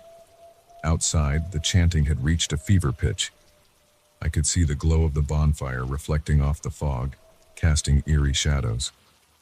"Dad, I'm scared," Tyler whimpered as I helped him through the window. "It's okay, buddy," I reassured him, trying to keep my own fear in check. "We're just playing a game, like hide and seek. We need to be very quiet and get to the car without anyone seeing us, okay?" Emma went next, then Sarah. Just as I was about to climb out, the door burst open. The tall figure in the black robe stood there, surrounded by blank-faced townspeople. "Join us," they said in unison, their voices a horrifying chorus. I didn't hesitate. I dove through the window, scraping my arm on the frame but barely feeling it through the surge of adrenaline. We ran to our car, the sound of footsteps close behind us. I fumbled with the keys, my hands shaking so badly I could barely get them in the ignition. "Hurry, Dad!" Emma cried, looking out the back window. The engine roared to life just as hands began to slap against the windows, faces pressed against the glass, their eyes empty and hungry. I floored it, not caring about the direction, just needing to get away. In the rearview mirror, I could see the townspeople piling into their vehicles, preparing to give chase. We sped through the foggy streets, taking turns at random, hoping to lose our pursuers. But every road seemed to lead us back to the town center, back to that terrible bonfire and the chanting crowd. "Mark, look out!"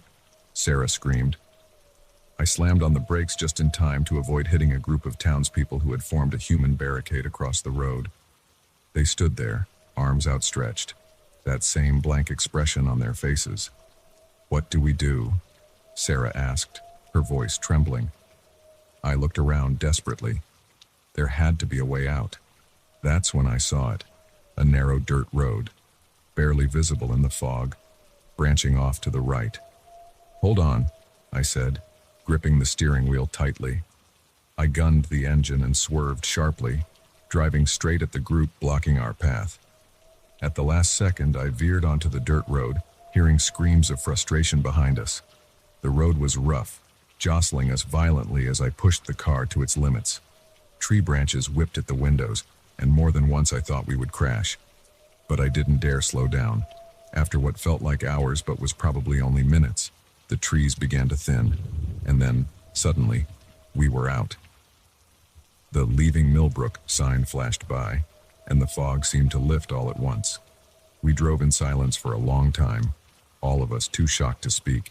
It wasn't until the sun began to rise, painting the sky in shades of pink and gold, that I finally felt safe enough to pull over. As we sat there on the side of the road, holding each other and crying with relief, I made a silent vow. No more shortcuts, no more off-the-beaten-path adventures. From now on, we'd stick to the main roads and well-known towns. Because sometimes, the road less traveled leads to places you never want to find. And some towns, like Millbrook, are best left in the rear-view mirror, fading away like a bad dream in the light of day.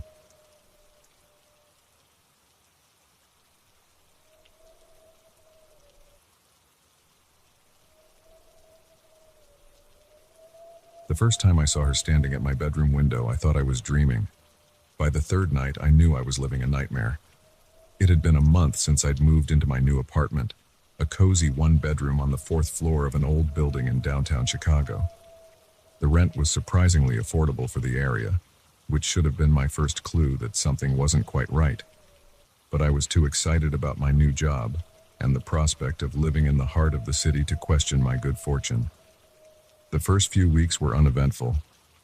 I settled into a routine, decorating my space and exploring the neighborhood. I loved the character of the old building, the creaky hardwood floors, the ornate moldings, the large windows that let in plenty of natural light. It felt like home. Then, on a chilly autumn night, I woke up suddenly, feeling like someone was watching me. My eyes snapped open, and there she was. A woman, standing at the foot of my bed, silhouetted against the window. I froze, my heart pounding in my chest. She didn't move, didn't speak, just stood there staring. I must have blinked because in the next instant, she was gone. I sat up, flicking on my bedside lamp and looking around wildly. But my apartment was empty. The door was still locked, the windows closed. I convinced myself it had been a vivid dream, a product of stress and an overactive imagination. The next night, it happened again. This time, I was sure I was awake. The woman appeared by my closet, her form hazy and indistinct but undeniably there. I tried to speak, to ask who she was or what she wanted, but my voice failed me. Again, she vanished in the blink of an eye. By the third night, I was a nervous wreck. I hadn't slept properly in days, jumping at every sound and shadow. I considered calling my landlord or even the police, but what would I say? That I was being haunted. They'd think I was crazy. As I lay in bed that night, every muscle tense with anticipation, I heard it, a soft, shuffling sound coming from the living room. My breath caught in my throat. Slowly, carefully, I reached for my phone on the nightstand. My trembling fingers found the flashlight app, and I switched it on, casting a beam of light across the room. There she was, standing in my doorway. In the harsh light of my phone, I could see her clearly for the first time. She was young, maybe in her early 20s, with long dark hair and pale skin. She wore an old-fashioned nightgown, torn and stained, but it was her eyes that haunted me. Wide, pleading, filled with a sadness so profound it made my heart ache. "Who are you?" I managed to whisper. Her lips moved, but no sound came out. She raised a hand, pointing urgently at something behind me. I turned across, following her gesture, but saw nothing but my bedroom wall. When I looked back, she was gone. The next day, I couldn't focus at work. My mind kept replaying the encounters, trying to make sense of what was happening.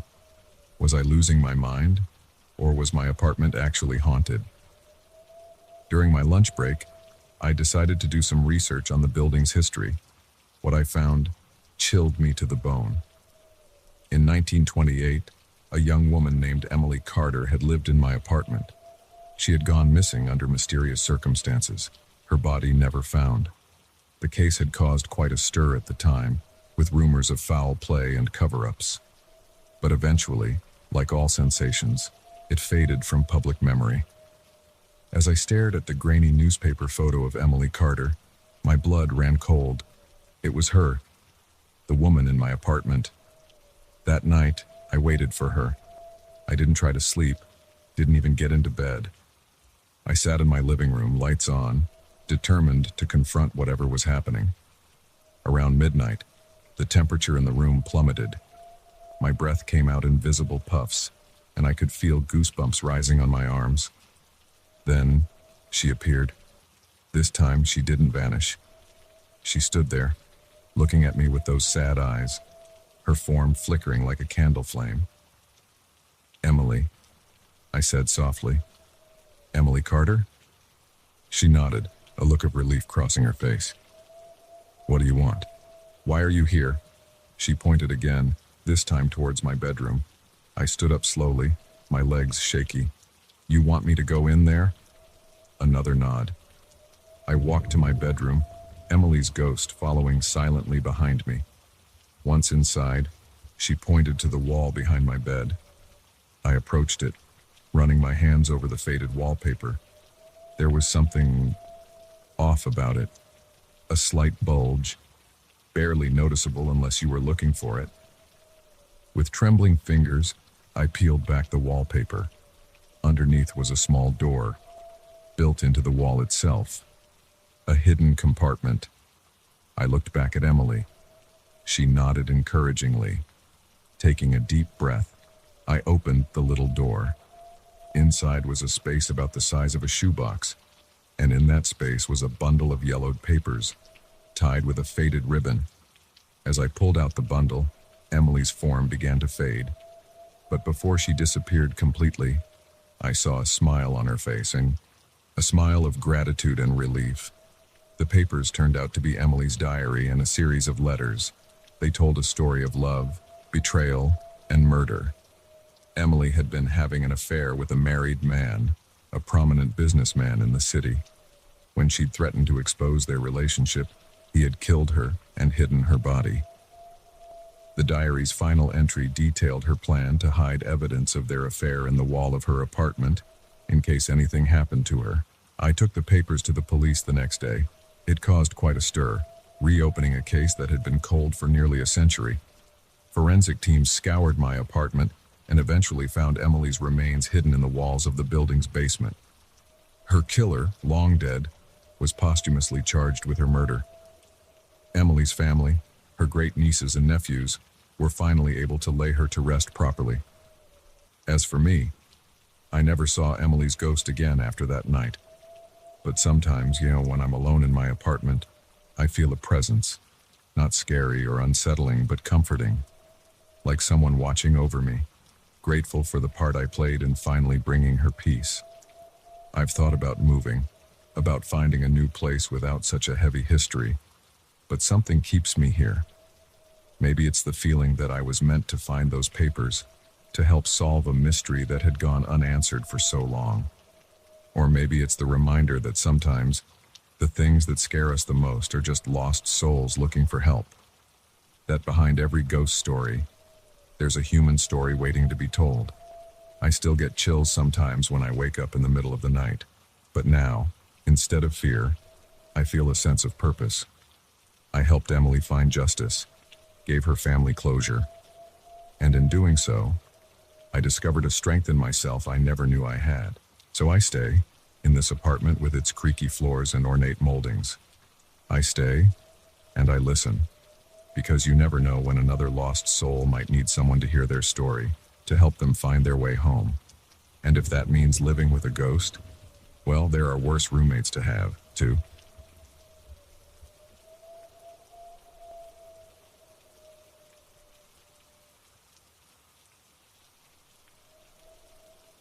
The day my neighbor vanished was the day I realized the quiet suburb I called home harbored secrets darker than I could have ever imagined.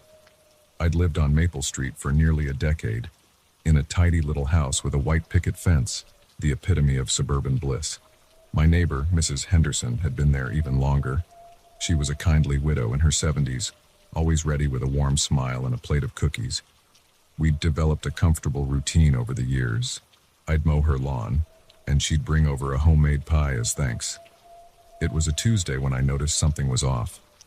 Mrs. Henderson's newspapers had been piling up on her porch, and her usually well-tended garden was starting to look a bit overgrown.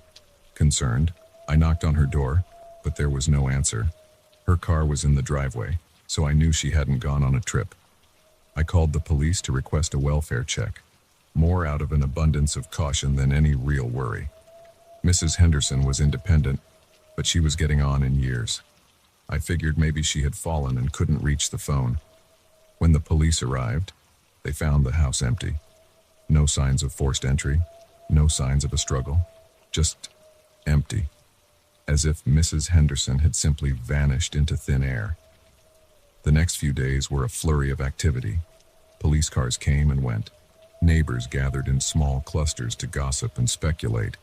I was interviewed multiple times, being the one who had reported her missing, but I had no answers to give, just a gnawing sense of unease that grew with each passing day. It was about a week after Mrs. Henderson's disappearance that I started noticing other strange things happening in the neighborhood. The Johnsons across the street suddenly packed up and moved in the middle of the night, without so much as a goodbye. The always punctual Mr. Abernathy stopped showing up for his morning jog, and there was a new family that moved into the Miller's old place. They kept to themselves, their windows always covered, never joining in the usual neighborhood activities. I tried to shake off my growing paranoia. People move all the time, I told myself. Routines change. There was nothing sinister about new neighbors wanting privacy, but I couldn't ignore the prickling sensation at the back of my neck, the feeling that something was very, very wrong. One night, unable to sleep, I found myself staring out my bedroom window at Mrs. Henderson's dark house. That's when I saw it. A flicker of movement behind one of her curtains. My heart leapt into my throat. Had she returned, or was someone else in there? Without thinking it through, I grabbed a flashlight and headed over. The smart thing would have been to call the police again, but curiosity and concern overrode my better judgment. As I approached her front door, I noticed it was slightly ajar. "Mrs. Henderson?" I called out softly, pushing the door open wider. "Are you in here?" The house was dark and silent, but I could smell something, a musty, damp odor that hadn't been there before. I swept my flashlight beam across the living room, noting that everything seemed to be in its place. No sign of burglars or squatters. I made my way deeper into the house, the floorboards creaking under my feet. In the kitchen, I found a half-empty cup of tea on the counter, a thin layer of mold floating on its surface. It was as if Mrs. Henderson had simply gotten up in the middle of her morning routine and walked out. As I turned to leave, my flashlight caught something on the floor, a small trapdoor, partially hidden under a rug. In all the years I'd known Mrs. Henderson, I'd never known her basement to have an entrance inside the house. My hand trembled as I reached for the handle. Every horror movie I'd ever seen screamed at me to turn around, to get out of there and call the police. But I had to know. The trapdoor opened with a groan, revealing a set of steep stairs descending into darkness. The smell that hit me was overwhelming. Damp earth, mold, and something else. Something rotten. "Hello?" I called down, my voice shaking. "Anyone down there?" No response. Just the sound of dripping water echoing from below. I took a deep breath and started down the stairs, my flashlight beam dancing wildly as I tried to see what awaited me. The basement was larger than I expected, the walls rough-hewn stone instead of the usual concrete. It looked old, much older than the house above. And then I saw them, the symbols, carved into the stone walls, painted on the floor in what looked disturbingly like dried blood. Circles, stars, strange angular runes I didn't recognize. In the center of the room was a large stone altar, its surface stained dark. My mind reeled, trying to make sense of what I was seeing. Mrs. Henderson, my sweet cookie-baking neighbor, involved in some sort of occult rituals. It seemed impossible. A noise behind me made me whirl around, my heart pounding. There, at the foot of the stairs, stood a group of people. I recognized some of them, Mr. Abernathy, the Johnsons, even the new family from the Miller's house. But their faces were different now, cold and mask-like. And at the forefront, wearing a black robe adorned with the same symbols I'd seen on the walls, was Mrs. Henderson. "We've been waiting for you, dear," she said, her voice carrying none of the warmth I remembered. "We knew you'd come eventually. You've always been so curious." I backed away, my back hitting the altar. "What is this? What's going on?" Mrs. Henderson smiled, but it wasn't the kindly expression I knew. This smile was predatory, hungry. "This, my dear, is the true heart of our little community. We've been here for centuries, keeping the old ways alive, feeding the powers that slumber beneath." The others began to spread out, forming a circle around me. I could hear them chanting, low and guttural, in a language I didn't understand. "You see," Mrs. Henderson continued, stepping closer, "every so often, we need new blood to keep the ritual going. Usually, we can lure in outsiders, but sometimes, when the powers demand it, we have to look closer to home." I realized with horror what she meant. The missing neighbors, the sudden moves. They hadn't left at all. They had been sacrificed, and now it was my turn. As they closed in, I did the only thing I could think of. I grabbed the flashlight with both hands and swung it as hard as I could at Mrs. Henderson's head. There was a sickening crack, and she went down. The chanting stopped abruptly. For a moment, everyone froze, shocked by this interruption to their ritual. I seized the opportunity, bolting for the stairs. Hands grabbed at me, trying to hold me back. But adrenaline gave me strength I didn't know I had. I burst out of the house, running as fast as I could down Maple Street. Behind me, I could hear shouts and the sound of pursuit. I didn't stop running until I reached the police station, gasping and wild-eyed. The next few hours were a blur of questions, disbelief, and finally, action. When the police raided Mrs. Henderson's house, they found the basement just as I'd described it, but the altar was clean, the symbols scrubbed from the walls, and there was no sign of Mrs. Henderson or any of the others I'd seen. In the days that followed, as the investigation unfolded, more horrifying truths came to light. Hidden rooms in other houses on the street, filled with evidence of dark rituals. Mass graves discovered in the woods behind the neighborhood.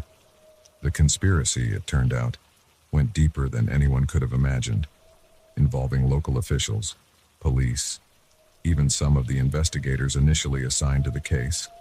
I couldn't stay in that house, on that street, after everything that happened. I moved away, trying to put as much distance between myself and Maple Street as possible. But the memories followed me. In my dreams, I still see Mrs. Henderson's face, twisted into that terrible smile. I still hear the chanting, feel the hands grabbing at me in the dark. Sometimes, I catch myself looking at my new neighbors with suspicion.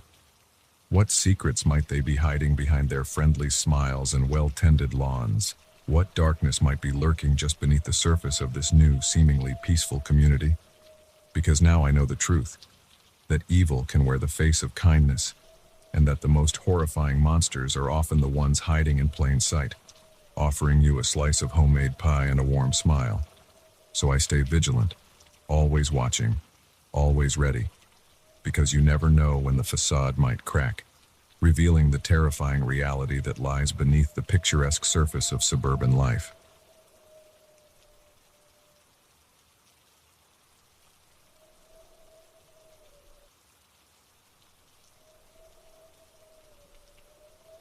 The security cameras were supposed to make me feel safe.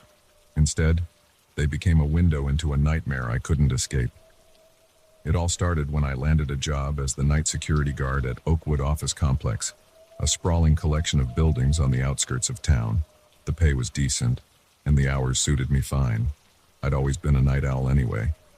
Plus, it seemed like an easy gig. Just monitor the cameras, do a few rounds, and make sure nothing suspicious happened. The first few weeks were uneventful.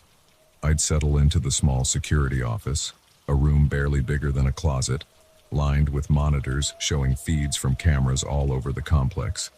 I'd watch the empty hallways, the dark parking lots, the silent lobbies. Occasionally, I'd spot a cleaner or a late-working employee, but mostly it was just me and the quiet hum of the electronics. It was during my third week that I first noticed something odd. I was doing my usual scan of the monitors when I saw a flicker of movement on one of the screens showing a fourth-floor corridor. I leaned in closer, squinting at the grainy black and white image. For a split second, I could have sworn I saw a figure at the end of the hallway. But when I blinked, it was gone. I chalked it up to tired eyes and too much coffee. But over the next few nights, it kept happening. Quick movements at the edge of the frame, shadows that seemed to move against the light, figures that appeared and disappeared too fast to track, always on different cameras, always just for a moment. I started dreading my shifts. The once peaceful quiet of the night now felt oppressive, filled with unseen threats.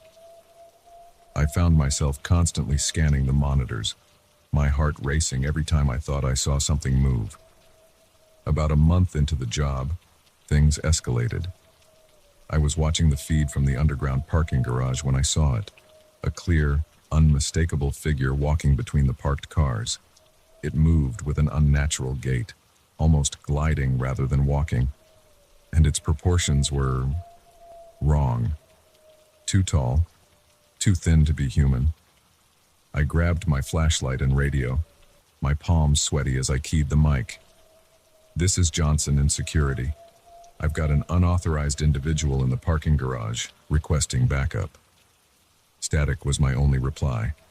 I tried again, but the radio remained stubbornly silent. I knew I should stay put, wait for help. But the thought of that thing roaming freely through the building spurred me into action.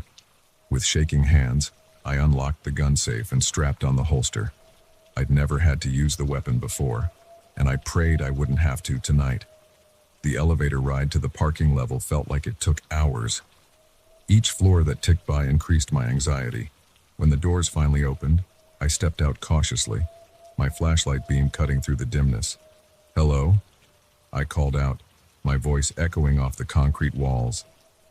"Security, show yourself." Nothing, just the faint drip of water from somewhere in the distance. I moved between the cars, checking each row methodically. My flashlight illuminated nothing but empty spaces and gleaming metal. I was starting to think I'd imagined the whole thing when I heard it. A soft, shuffling sound coming from behind a large SUV.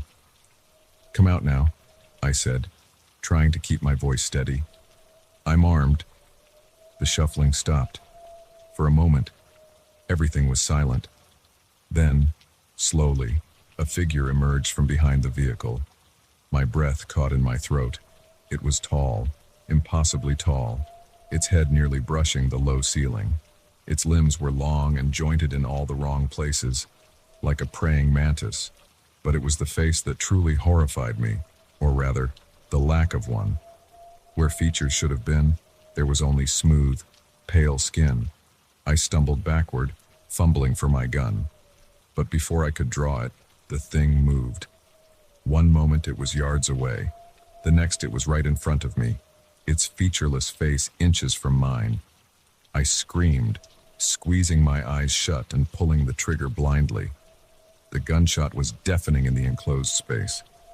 When I opened my eyes, the creature was gone. My hands shaking, I ran back to the elevator, jabbing the button for the ground floor repeatedly. As the doors closed, I caught a glimpse of something moving in the shadows at the far end of the garage. Back in the security office, I collapsed into my chair, my heart pounding.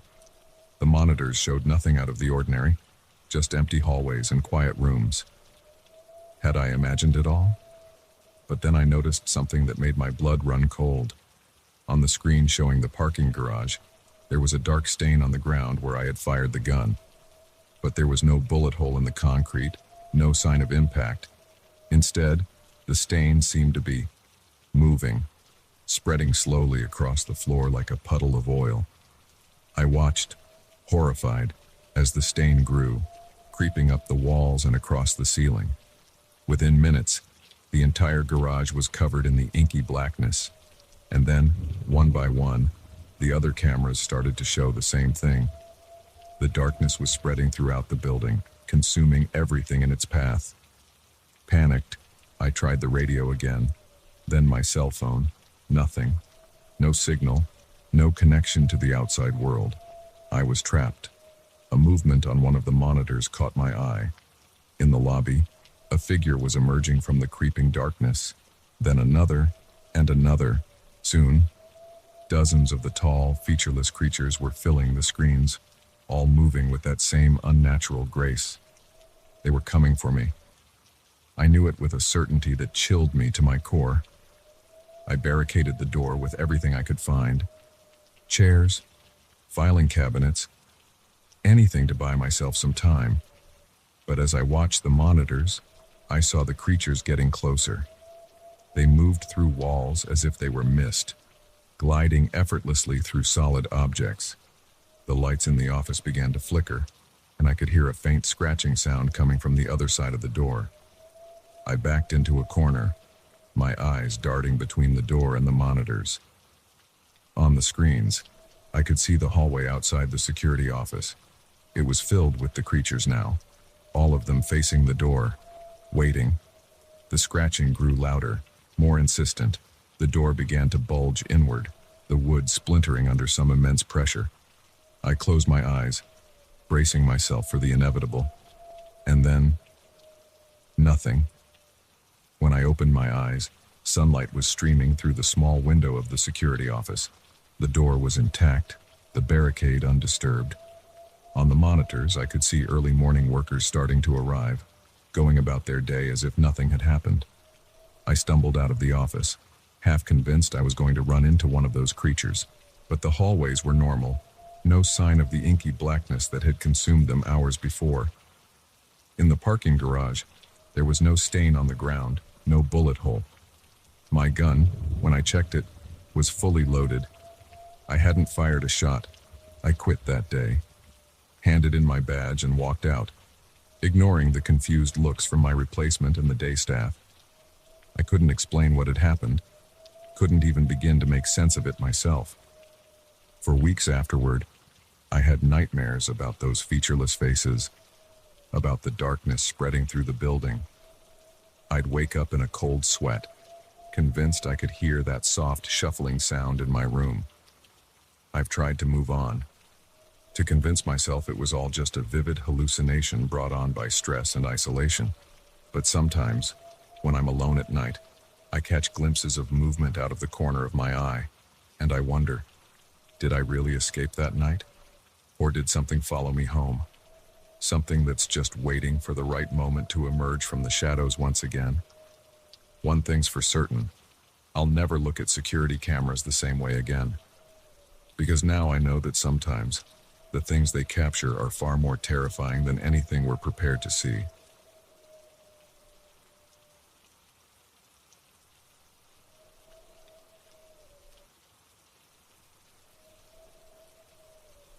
The moment I stumbled upon that hidden room, I knew my professor wasn't just eccentric, he was dangerous.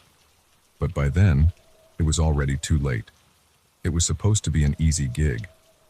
Professor Blackwood, my favorite lecturer in the psychology department, had asked me to house sit for him while he attended a conference in Europe.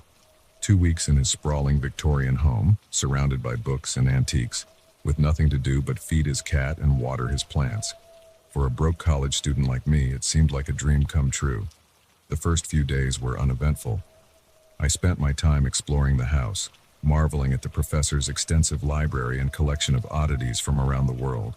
There were tribal masks from Africa, ornate daggers from the Middle East, and delicate porcelain figures from China. Each room felt like a miniature museum. It was on the fourth night that things took a turn. I was curled up in the professor's study, leafing through one of his rare books on abnormal psychology, when I heard it, a faint thud coming from somewhere above me. I froze, listening intently. The house was old, I reasoned, probably just settling. But then I heard it again, louder this time. It sounded like it was coming from the attic.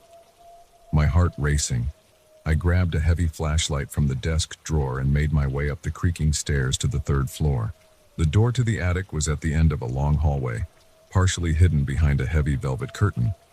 As I approached, I could hear a faint scratching sound coming from behind the door.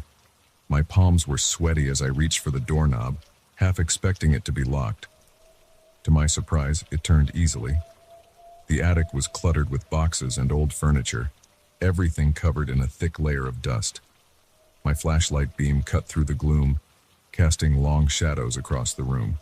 At first, I didn't see anything out of the ordinary, but as I moved deeper into the space, I noticed something odd about one of the walls.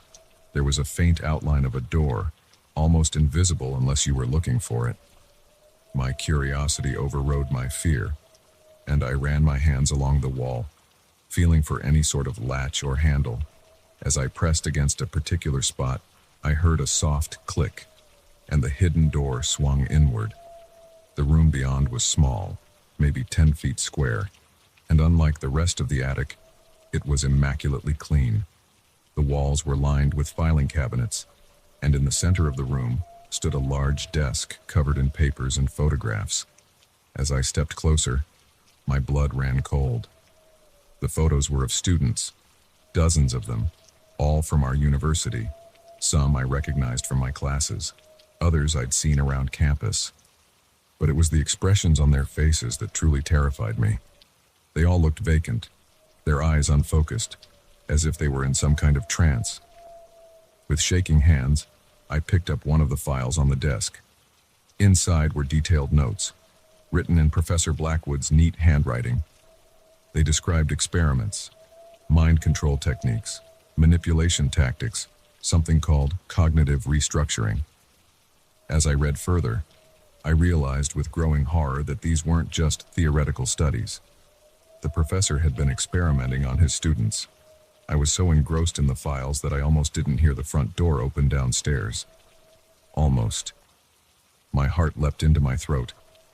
Professor Blackwood wasn't due back for another week.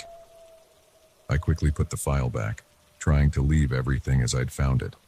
But as I turned to leave, I knocked over a stack of papers.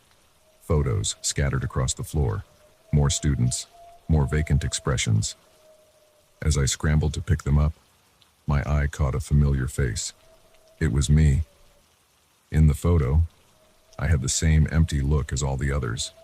Footsteps on the stairs snapped me back to reality. I had to get out of there. Now, I slipped out of the hidden room, closing the door as quietly as I could. I had just made it to the attic door when I heard Professor Blackwood's voice. "Sarah, are you up here?" He sounded calm, friendly even, but there was an edge to his voice that I'd never noticed before. Just a second, Professor," I called back, trying to keep my voice steady. I thought I heard something in the attic. Probably just the cat. I stepped out into the hallway, forcing a smile. Professor Blackwood stood at the top of the stairs, his usual genial expression in place, but his eyes, there was something cold and calculating in them now that sent chills down my spine. "Find anything interesting up here?" he asked, his tone casual. I shook my head, perhaps a bit too quickly. "No, nothing really. Just some old boxes and furniture." He nodded slowly, taking a step towards me. "You know, Sarah, you've always been one of my brightest students, so perceptive, so curious." Another step. I backed up, my back hitting the attic door. "I've been watching you for a while now," he continued. "I think you'd make an excellent subject for my next phase of research." My mind raced, trying to find a way out of this situation. I needed to get past him, get to my phone, call for help. But he was blocking the stairs, and I knew he was much stronger than me. "Research?" I echoed, playing dumb. "What kind of research, Professor?" He smiled, but it didn't reach his eyes. "Oh, I think you know, Sarah. I saw the light in the attic. I know you found my little workspace." My heart sank. There was no point in denying it now. "Why?" I asked, my voice barely above a whisper. "Why are you doing this to your students?" Professor Blackwood's expression darkened. "You couldn't possibly understand. The human mind is so fragile, so easily manipulated. With the right techniques, you can reshape it entirely. Create the perfect, obedient subject. Imagine the possibilities." He was close now. Too close. I could smell his cologne, see the manic gleam in his eyes. "Don't worry," he said softly, reaching out to touch my face. "It won't hurt. Much." In that moment, survival instinct took over.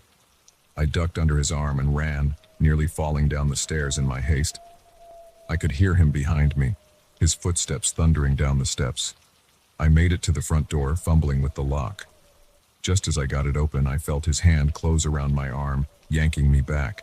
Now, he said, his voice strained. "Let's not make this difficult." I struggled, kicking and screaming, hoping one of the neighbors would hear. But the house was set far back from the street, isolated by a thick grove of trees. Professor Blackwood was dragging me towards his study, where I knew he kept a variety of drugs and chemicals. If he got me in there, it would be over.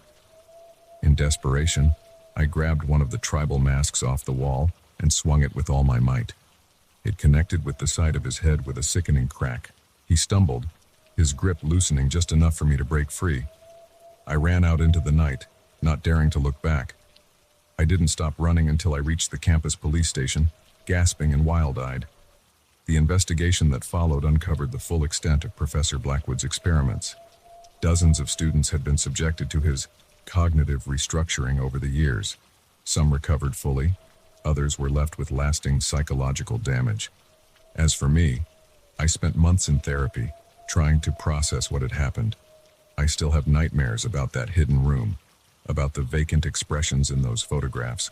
Sometimes, I catch myself wondering if the professor had already started his work on me, if there are gaps in my memory I can't account for. I transferred to a different university the following semester, eager to put as much distance between myself and those events as possible. But the experience changed me. I'm more cautious now, more skeptical of authority figures, and I can't help but wonder how many other seemingly normal people are hiding dark secrets behind their friendly facades. Because now I know that the most dangerous monsters aren't the ones hiding under your bed or in dark alleys. They're the ones standing at the front of the classroom, shaping young minds, all while harboring twisted ambitions that no one suspects. So if you ever find yourself in a situation that seems too good to be true, like a cushy house-sitting gig for your favorite professor, remember my story. And always, always trust your instincts when they tell you something isn't right. It might just save your life.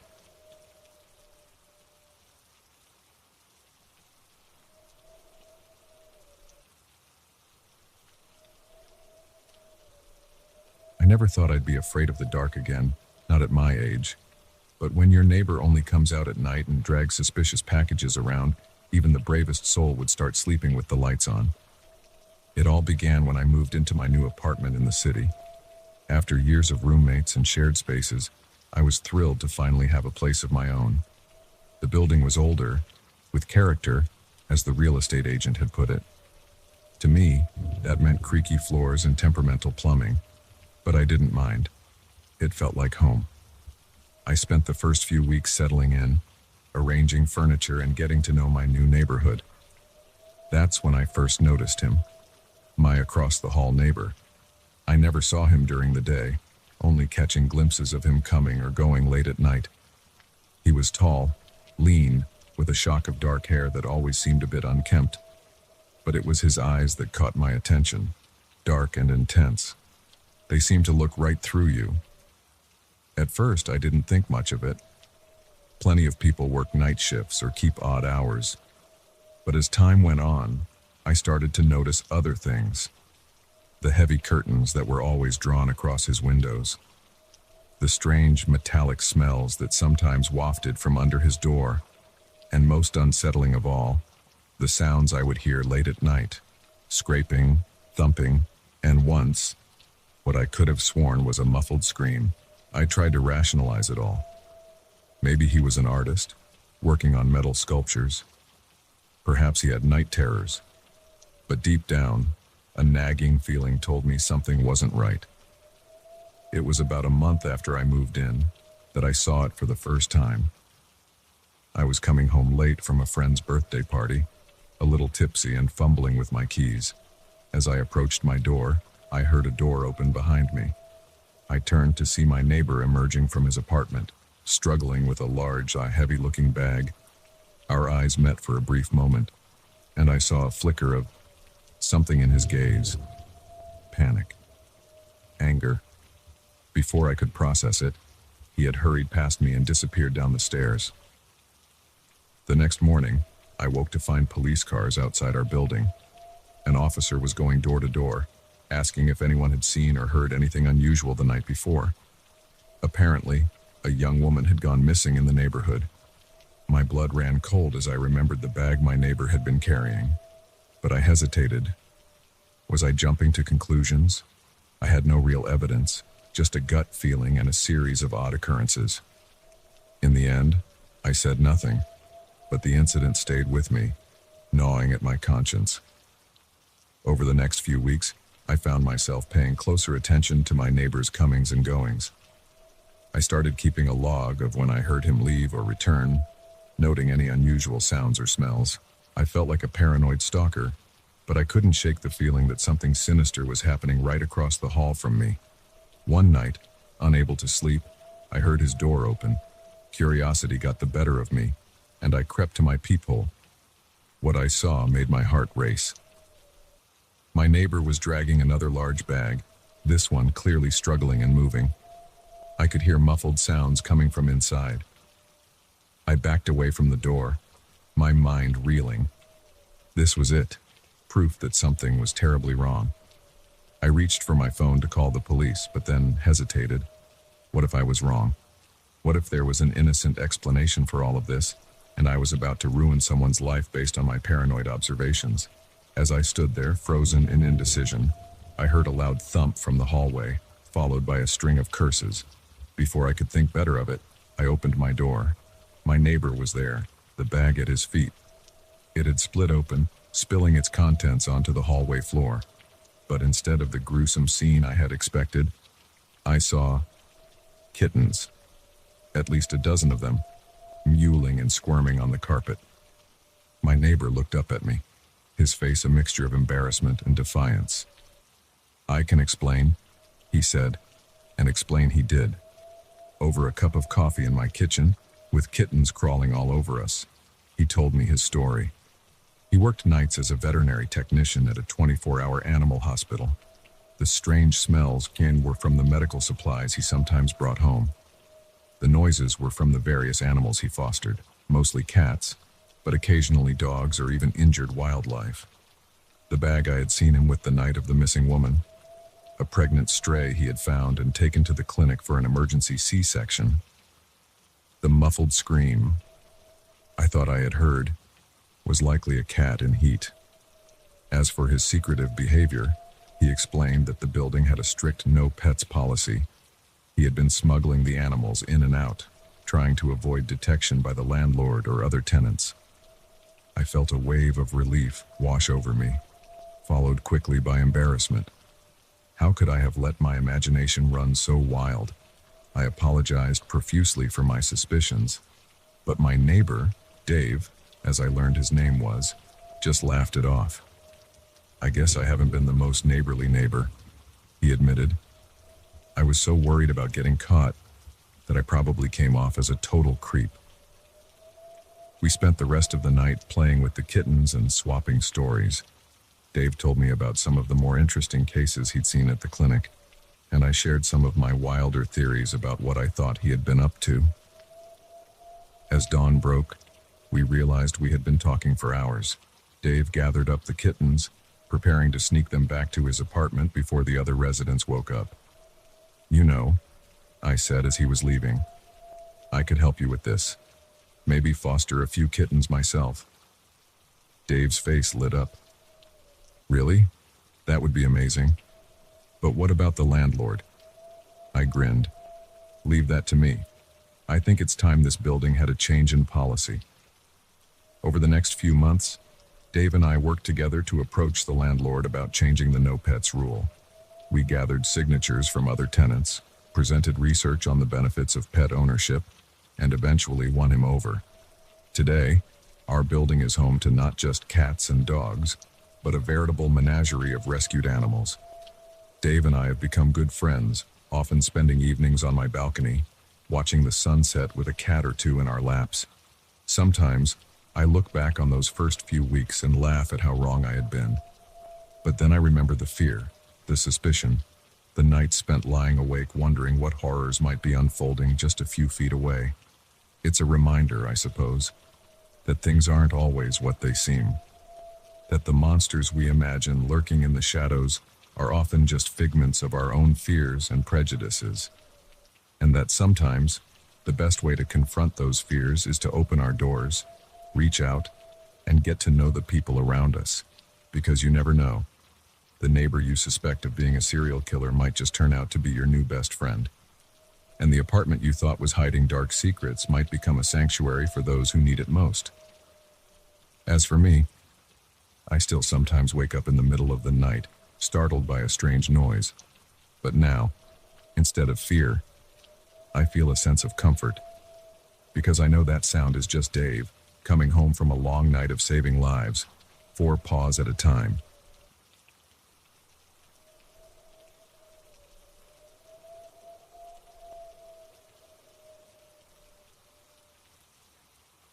The blizzard hit without warning, turning our weekend getaway into a fight for survival. But as we huddled in a stranger's home, I realized the real danger wasn't the storm raging outside. It was the family that had taken us in. My wife, Lisa, and I had been planning this ski trip for months, a chance to get away from the city, breathe in some mountain air, and reconnect after a stressful year. We'd found a quaint little cabin online, nestled in the Rockies, promising stunning views and world-class slopes. The drive up was beautiful, the road winding through snow-capped peaks and dense forests. We were about an hour from our destination when the first snowflakes began to fall. Within minutes, it had turned into a full-blown whiteout. I could barely see 10 feet in front of the car. The wind howled, rocking our SUV, and the temperature gauge showed a steady drop. Lisa gripped the dashboard, her knuckles white. "Maybe we should turn back," she said, her voice tight with worry. I shook my head, squinting through the windshield. "We're closer to the cabin than home now. We'll be fine. I'm sure it'll pass soon." How wrong I was. The storm intensified, the snow piling up faster than our wipers could clear it. Our tires started to slip, and I felt the car begin to slide. I fought for control, but it was useless. We spun off the road, coming to a jarring stop in a snowbank. For a moment, we just sat there, stunned. Then reality set in. We were stranded in the middle of nowhere in a blizzard, with night falling fast. I tried to get us unstuck, but the wheels just spun uselessly, digging us in deeper. Our cell phones showed no signal. Panic began to set in as the temperature inside the car dropped rapidly. That's when we saw the lights. Through the swirling snow, I could just make out the warm glow of windows. A house, not far from where we'd gone off the road. It was our only hope. We grabbed our coats and whatever supplies we could carry, then set out into the storm. The wind was brutal, the cold biting through our clothes. By the time we reached the house, we were half frozen and exhausted. I pounded on the door, praying someone was home. After what felt like an eternity, it swung open. A man stood there, backlit by a roaring fire. He was tall and lean, with a beard that looked like it hadn't been trimmed in years. His eyes widened as he took in our bedraggled appearance. "Good Lord," he said, his voice gruff. Come in, come in. You'll freeze to death out there." We stumbled inside, grateful for the warmth. The house was cozy, filled with rustic furniture and the smell of wood smoke. A woman appeared from another room, her face lined with concern. "John, who is it?" she asked, then gasped when she saw us. "Oh, you poor dears. You must be half frozen. Come, sit by the fire." They introduced themselves as John and Martha. As we warmed up and explained our situation, they insisted we stay until the storm passed. "It's not safe out there," John said, peering out the window at the raging blizzard. "You're welcome here as long as you need." We were overwhelmed by their kindness. Martha made us hot cocoa and brought out blankets, fussing over us like a mother hen. As the evening wore on, we chatted, getting to know our hosts. They told us they'd lived in this house for decades, rarely venturing into town. "We like our privacy," John explained with a wry smile. "The modern world, it's not for us." I noticed there was no TV, no computer, not even a phone that I could see. But given how remote they were, I didn't think much of it. As night fell, Martha showed us to a guest room. "Sleep well," she said, her smile warm but off somehow. "We'll see you in the morning." That night, I slept fitfully, strange dreams plaguing me. I woke several times. Sure, I'd heard footsteps outside our door or whispered conversations, but each time I looked, the hallway was empty. The next morning, the storm was still raging. John shook his head as he looked out the window. "Might be a few days before it lets up," he said. "Hope you don't mind being our guests a while longer." We assured him we were grateful for their hospitality, but I could see the worry in Lisa's eyes. We hadn't planned for an extended stay, and we had no way to contact our families or workplaces. As the day wore on, I began to notice things, little oddities that set my nerves on edge. The way John and Martha would sometimes stop talking abruptly when we entered a room. The locked door in the basement that John was very insistent we not go near. The fact that despite the blizzard, their pantry seemed remarkably well stocked. But it was the photos that really got to me. Old yellowed pictures scattered around the house. In each one, John and Martha looked exactly the same as they did now. Not just similar, identical, as if they hadn't aged a day in decades. When I mentioned this to Lisa, she brushed it off. Maybe they just age well, she said, but I could hear the doubt in her voice. On the third day, I woke in the middle of the night to find Lisa's side of the bed empty. Panicked, I went looking for her. I found her in the kitchen, staring out the window. "I can't sleep," she whispered when I approached. "Something's not right here, Tom. We need to leave." I nodded, the knot of unease in my stomach tightening. "First thing in the morning," I promised. A storm or no storm. But when morning came, John and Martha were up before us, cheerful as ever. "Good news," John announced over breakfast. "Storm's letting up. Should be clear by this afternoon." Relief washed over me. Just a few more hours, and we'd be out of here. As we packed our things, I overheard John and Martha talking in hushed tones. "Can't let them leave," Martha was saying. "You know what will happen if—" They fell silent as I approached. John's smile seemed forced as he asked if we needed any help. The storm cleared around noon, the sun breaking through the clouds for the first time in days. We thanked John and Martha profusely for their hospitality as we prepared to leave. But as we reached for the door, John stepped in front of it. "I'm afraid we can't let you go just yet," he said, all pretense of friendliness gone from his voice. Martha appeared behind us, and I saw she was holding a shotgun. "You see," she said, her voice eerily calm, "we need you to stay, forever." My mind reeled. "What are you talking about?" I demanded, pushing Lisa behind me. John's eyes were cold as he explained. "This house, it requires sacrifice. Every few decades, we need new blood to keep it satisfied. You two will do nicely." I didn't understand what he meant, didn't want to understand. All I knew was that we had to get out of there. What happened next was a blur. I remember grabbing a heavy candlestick from a nearby table, swinging it at John. There was a struggle, shouts, the deafening roar of the shotgun. Somehow, in the chaos, we made it out the door. We ran through the snow, our lungs burning, the sound of pursuit close behind. We reached our car, praying it would start. By some miracle, the engine roared to life. As we sped away, I glanced in the rearview mirror. John and Martha stood in the road, watching us go. But they weren't chasing us. They were smiling. It wasn't until we were miles away, safely in a police station giving our statement, that the full horror of what had happened hit me. The officer taking our report looked puzzled. "That's impossible," he said. "The house you're describing, it burned down over 50 years ago. Terrible tragedy. The family that lived there, the Caldwells, they all perished in the fire." I felt a chill run down my spine as I remembered the photos. John and Martha's ageless faces, the locked basement door, the house's need for sacrifice. We never went back to those mountains.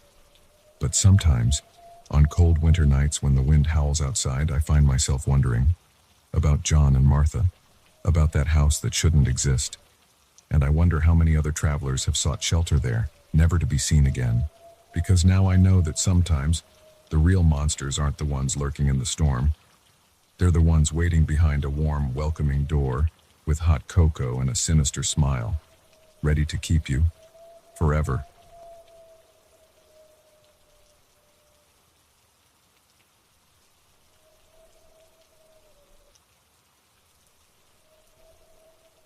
The old Polaroid camera was a steal at just $5, or so I thought. Little did I know, each click of its shutter would open a window to a nightmare I couldn't escape.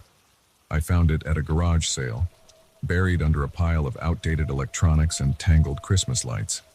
The elderly woman running the sale seemed eager to get rid of it, her wrinkled hands trembling slightly as she handed it over. "Are you sure you want this old thing?" she asked, her voice quavering. "It's been in the family for years, but, well, perhaps it's best if it finds a new home." I assured her I did.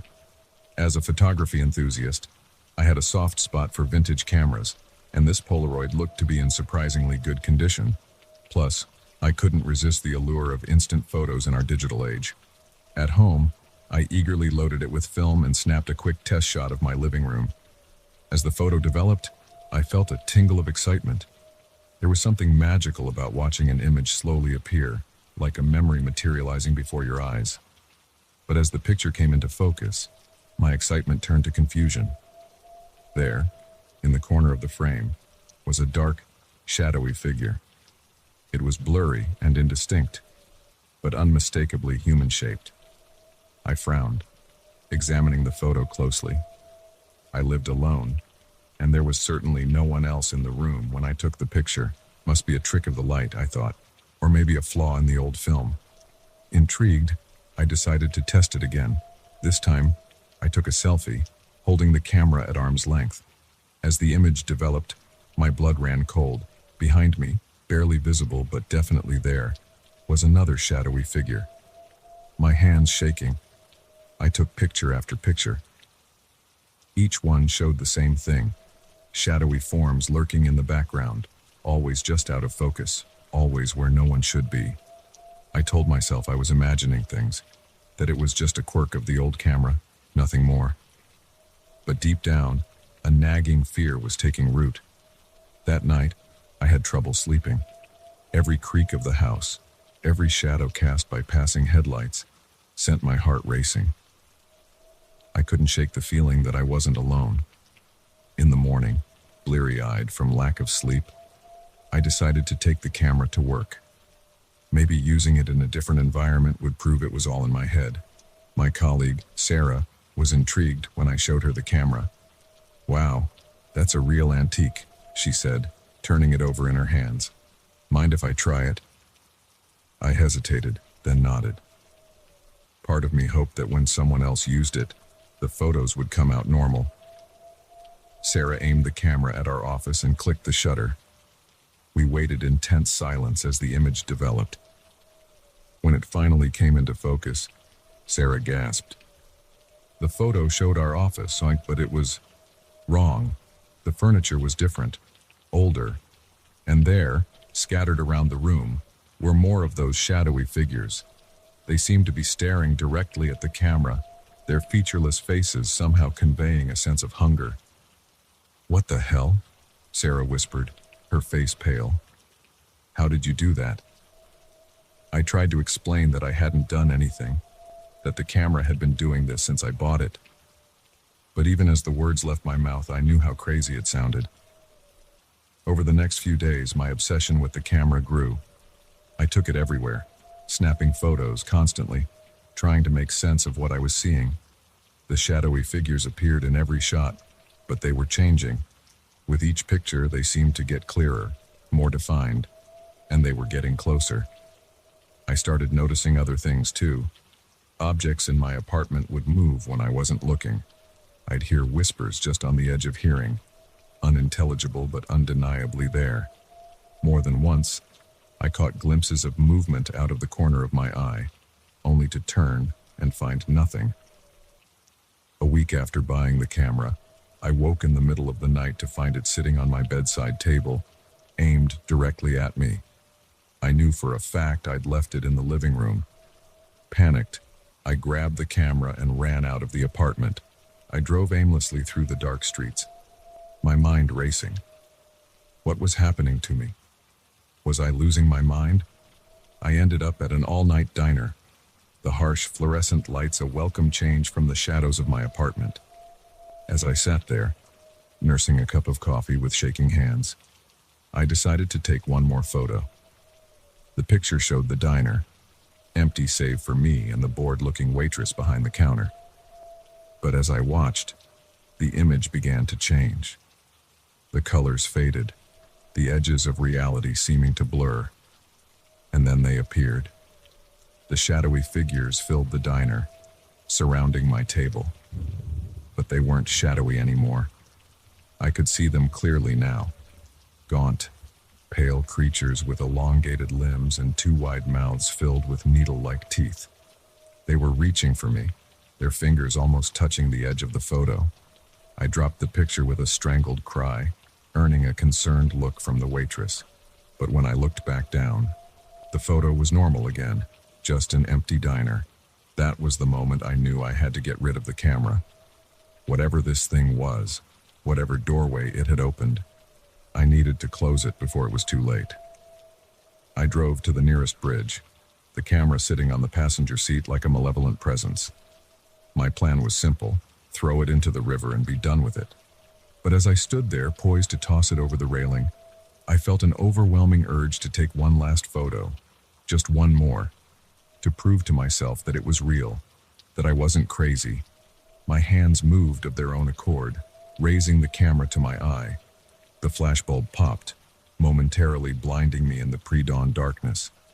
As my vision cleared, I looked down at the developing photo with a mixture of dread and anticipation. What I saw made my heart stop. The picture showed the bridge, but it was daytime in the image. And there, leaning against the railing, was me. But not the me of now. This was an older version of myself, maybe 10 or 20 years in the future. The other me was looking directly at the camera, a sad smile on his face.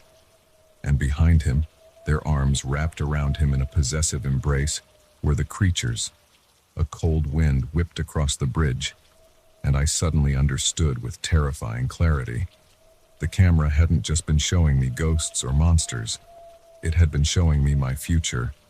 I hurled the camera into the river with all my strength, watching as it disappeared beneath the dark waters. But even as I did, I knew it was too late. The door had been opened, and it couldn't be closed. In the weeks that followed, I tried to convince myself it was over. I threw away all the photos, changed the locks on my apartment, even considered moving to a new city. But deep down, I knew the truth. They were coming for me.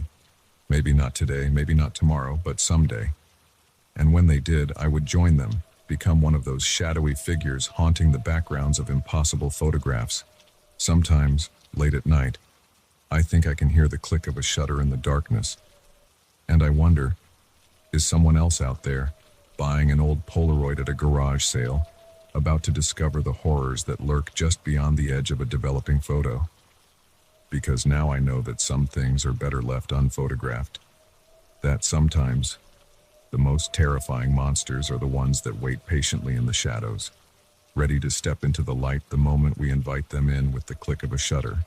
And as for me, I'm still here, still waiting, watching the shadows grow longer each day, knowing that sooner or later they'll come to claim me, just like the photo showed, just like they always do.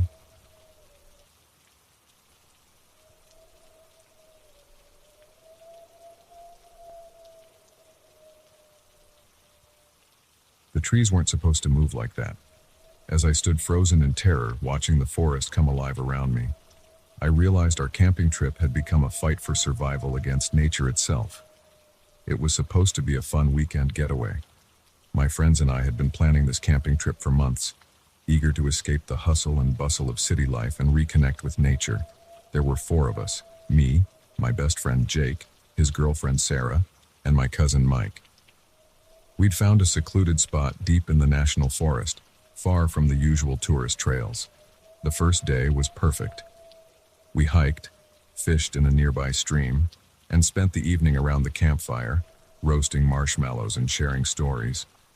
As night fell, the forest came alive with the sounds of crickets and distant owl hoots.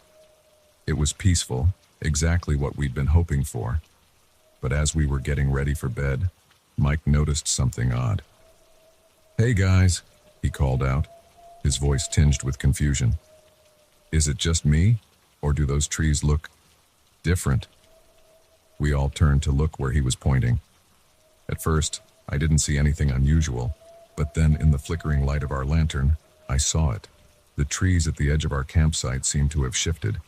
Not much, just a few feet, but enough to be noticeable. Jake laughed it off. "It's just the shadows playing tricks on us," he said, Come on, let's get some sleep. I wasn't so sure, but I didn't want to seem paranoid. We retired to our tents, and despite my unease, exhaustion soon took over, and I fell into a deep sleep. I woke with a start in the middle of the night, my heart racing. Something was wrong. The air felt thick, oppressive, and there was a strange rustling sound coming from all around us. I unzipped my tent and peered out. What I saw made my blood run cold. The trees were moving, not swaying in the wind, but actually moving. Roots were pulling themselves out of the ground, branches reaching out like grasping fingers, and they were closing in on our campsite. "Wake up," I shouted, my voice cracking with panic. "Everyone, wake up now." Jake and Sarah stumbled out of their tent, looking confused and groggy. Mike was already up, his face pale in the moonlight. "What the hell is happening?" Sarah whispered, her eyes wide as she took in the impossible scene around us. Before anyone could answer, a root burst from the ground near her feet. She screamed and jumped back, narrowly avoiding being ensnared. "We need to get out of here," I said, trying to keep my voice steady. "Grab what you can and run." We scrambled to gather our essentials, the sound of creaking wood and rustling leaves growing louder by the second. As we finished, I turned to lead the way out of the clearing, only to find our path blocked by a wall of twisted branches and thorny vines. "This way!" Jake yelled, pointing to a narrow gap between two particularly aggressive-looking oaks. We ran, ducking under grasping branches and leaping over writhing roots. The forest seemed to be alive with malevolent intent, every tree and bush trying to impede our escape.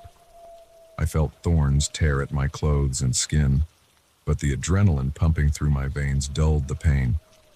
We had no idea where we were going.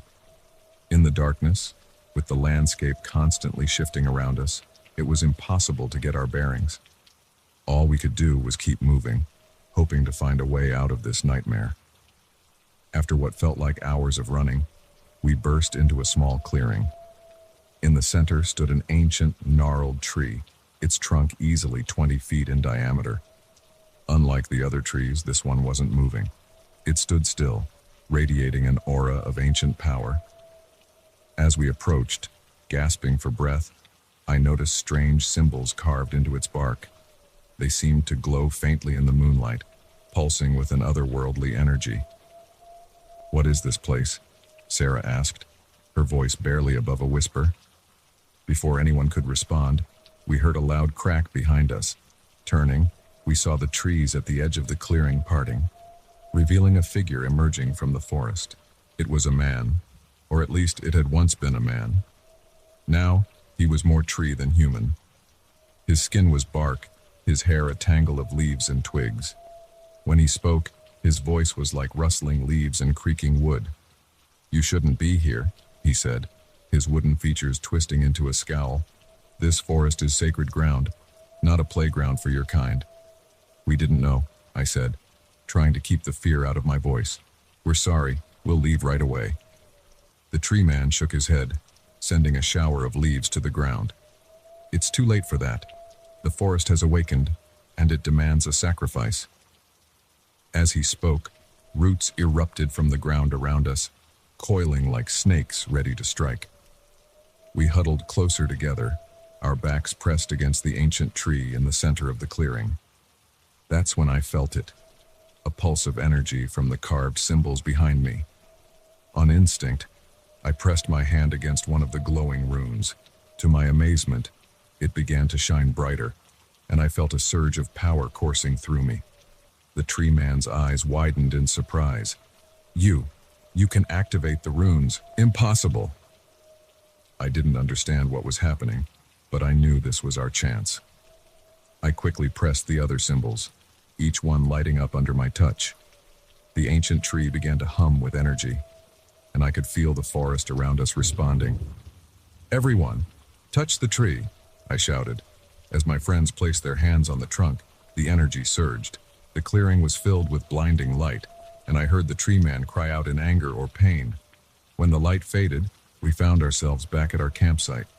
The forest was still once more, the trees back in their original positions as if nothing had happened.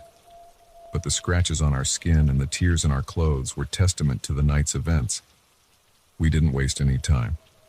We packed up our belongings and hiked out of the forest as fast as we could, not stopping until we reached our car. As we drove away, I couldn't shake the feeling that we'd stumbled into something ancient and powerful, something that humans weren't meant to understand. The image of the tree man and the glowing runes haunted my dreams for weeks afterward. We never spoke about that night to anyone else. Who would believe us? But we made a pact to never return to that forest, and to warn others away if we could. Sometimes, on quiet nights when the wind rustles through the trees outside my window, I'm transported back to that clearing. I can almost feel the pulse of those strange runes under my fingers, the surge of ancient power, and I wonder, did we truly escape? Or did we merely postpone the forest's reckoning?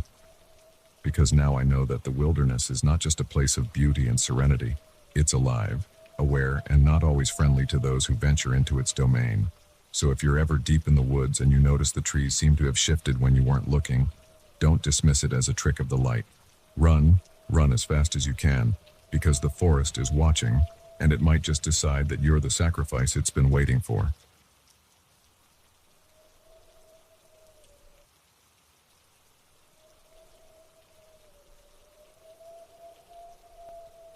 The laughter echoed through the empty house, high-pitched and eerily childlike.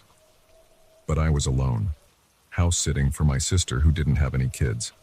That's when I knew this job was going to be anything but ordinary. I'd agreed to watch my sister's place while she and her husband took a much-needed vacation. They'd only moved in a few months ago, and I hadn't had the chance to visit yet. It was a beautiful old Victorian, the kind with intricate woodwork and stained glass windows. A real steal, my sister had said, though she never explained why the previous owners had been so eager to sell. The first day was uneventful. I worked on my laptop, explored the house, and got acquainted with the creaks and groans that all old houses seem to have. It wasn't until that evening, as I was settling in to watch a movie, that I heard it, the laughter. At first, I thought it must be coming from outside. Maybe the neighbors had kids. But when I went to the window to check, the street was empty and quiet. The sound seemed to be coming from upstairs. Heart pounding. I grabbed the closest thing I could use as a weapon, a heavy candlestick from the mantel, and slowly made my way up the stairs. The laughter had stopped, but now I could hear something else.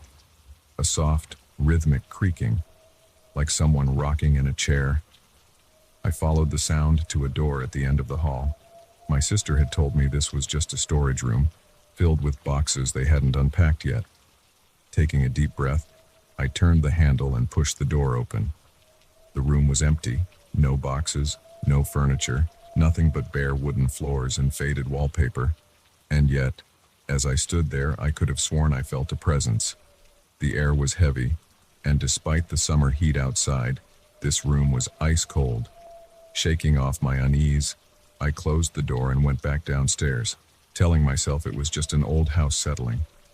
But as the days went on, strange occurrences became more frequent. Objects would move when I wasn't looking. I'd find doors open that I was sure I'd closed. And always, there was that faint sound of childish laughter just at the edge of hearing. It was on the fourth night that things escalated. I woke up in the middle of the night, the room pitch black and unnaturally cold. As my eyes adjusted to the darkness, I saw a figure standing at the foot of my bed, small, child-sized, but with proportions that were wrong. Its head was too large, its arms too long. I tried to scream, but no sound came out. The figure tilted its head, regarding me with curiosity. Then, slowly, it raised one elongated arm and pointed at me. That's when I heard the voice. Not out loud, but in my head, clear as day, a child's voice saying, "Come play with me." I must have blacked out because the next thing I knew, sunlight was streaming through the windows and the figure was gone. But on the floor, where it had stood, was a small, old-fashioned toy, a wooden spinning top. I called my sister that morning. trying to keep the panic out of my voice as I asked if they'd found any old toys in the house when they moved in. Her response chilled me to the bone. "That's weird you should ask," she said. "We did find a box of old toys in the attic, really creepy stuff. Looked like it was from the Victorian era. We didn't want that junk in the house, so we threw it all away. All except the spinning top, apparently. I wanted to leave, to pack my bags and get as far away from that house as possible. But I couldn't abandon my responsibility. Plus, a part of me needed to understand what was happening. So I started researching. I dug into the history of the house, talked to neighbors, even visited the local historical society. What I found was disturbing. The house had been built in the 1890s by a wealthy industrialist. He and his wife had a young daughter, Emily, who died under mysterious circumstances just before her 8th birthday. The official report said it was an accident. She fell down the stairs. But there were rumors of foul play, of a father driven mad by grief and a mother who couldn't cope. After Emily's death, strange things began happening in the house. Servants reported hearing laughter and seeing glimpses of a small figure. The parents became recluses, rarely leaving the house. And then, one day, they too were found dead. Double suicide, the papers said. The house stood empty for years after that, gaining a reputation for being haunted. Families would move in, only to leave weeks or months later, all telling similar stories of a child's laughter, of toys moving on their own, of a presence that couldn't be explained. As I read all this, sitting in my sister's living room with the spinning top on the coffee table in front of me, I felt a shift in the air. The temperature dropped, and I heard that soft, creaking sound again. Turning slowly, I saw her. Emily stood in the doorway, not the grotesque figure I'd seen that night, but a small, sad-looking girl in an old-fashioned dress. Her eyes met mine, and I felt a wave of loneliness and longing wash over me. "They threw away my toys," she said, her voice echoing both in the room and in my head. "They didn't want me here, but you found me. You'll play with me, won't you?" I knew I should be terrified, but looking at her, I felt only sadness. This was a child, lost and alone for over a century, just wanting someone to play with her. "I'll play with you, Emily," I heard myself say. "But you have to understand, I can't stay here forever, and you should be at rest." She tilted her head, considering my words. Then, slowly, she nodded. "One game," she said. "One last game, and then I'll go." I picked up the spinning top and held it out to her. Emily smiled, a real joyful smile that lit up her translucent features. For the next hour, we played with the top, Emily laughing and clapping as it spun across the floor. As the first light of dawn began to creep through the windows, Emily's form started to fade. She looked at me, her eyes filled with a mixture of sadness and peace.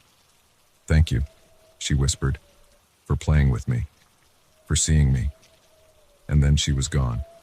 The spinning top clattered to the floor, and the house suddenly felt lighter, as if a great weight had been lifted. When my sister and her husband returned, I didn't tell them what had happened. How could I explain it? But I did convince them to hold a small ceremony in the backyard, where we buried the spinning top and said a few words for Emily. As we stood there, I felt a warm breeze brush past us, carrying what sounded like a child's laughter. Not eerie or haunting this time, but full of joy and freedom. I still think about Emily sometimes, about the lonely ghost girl who just wanted someone to play with her. It's a reminder that not all hauntings are malevolent, that sometimes the spirits that linger are just lost souls in need of compassion and understanding. And whenever I visit my sister's house now, I make sure to stop by the spot where we buried the top. I never see Emily again, but sometimes, if I listen closely, I can hear the faint sound of a child's laughter on the wind, a happy sound, the laughter of a soul finally at peace.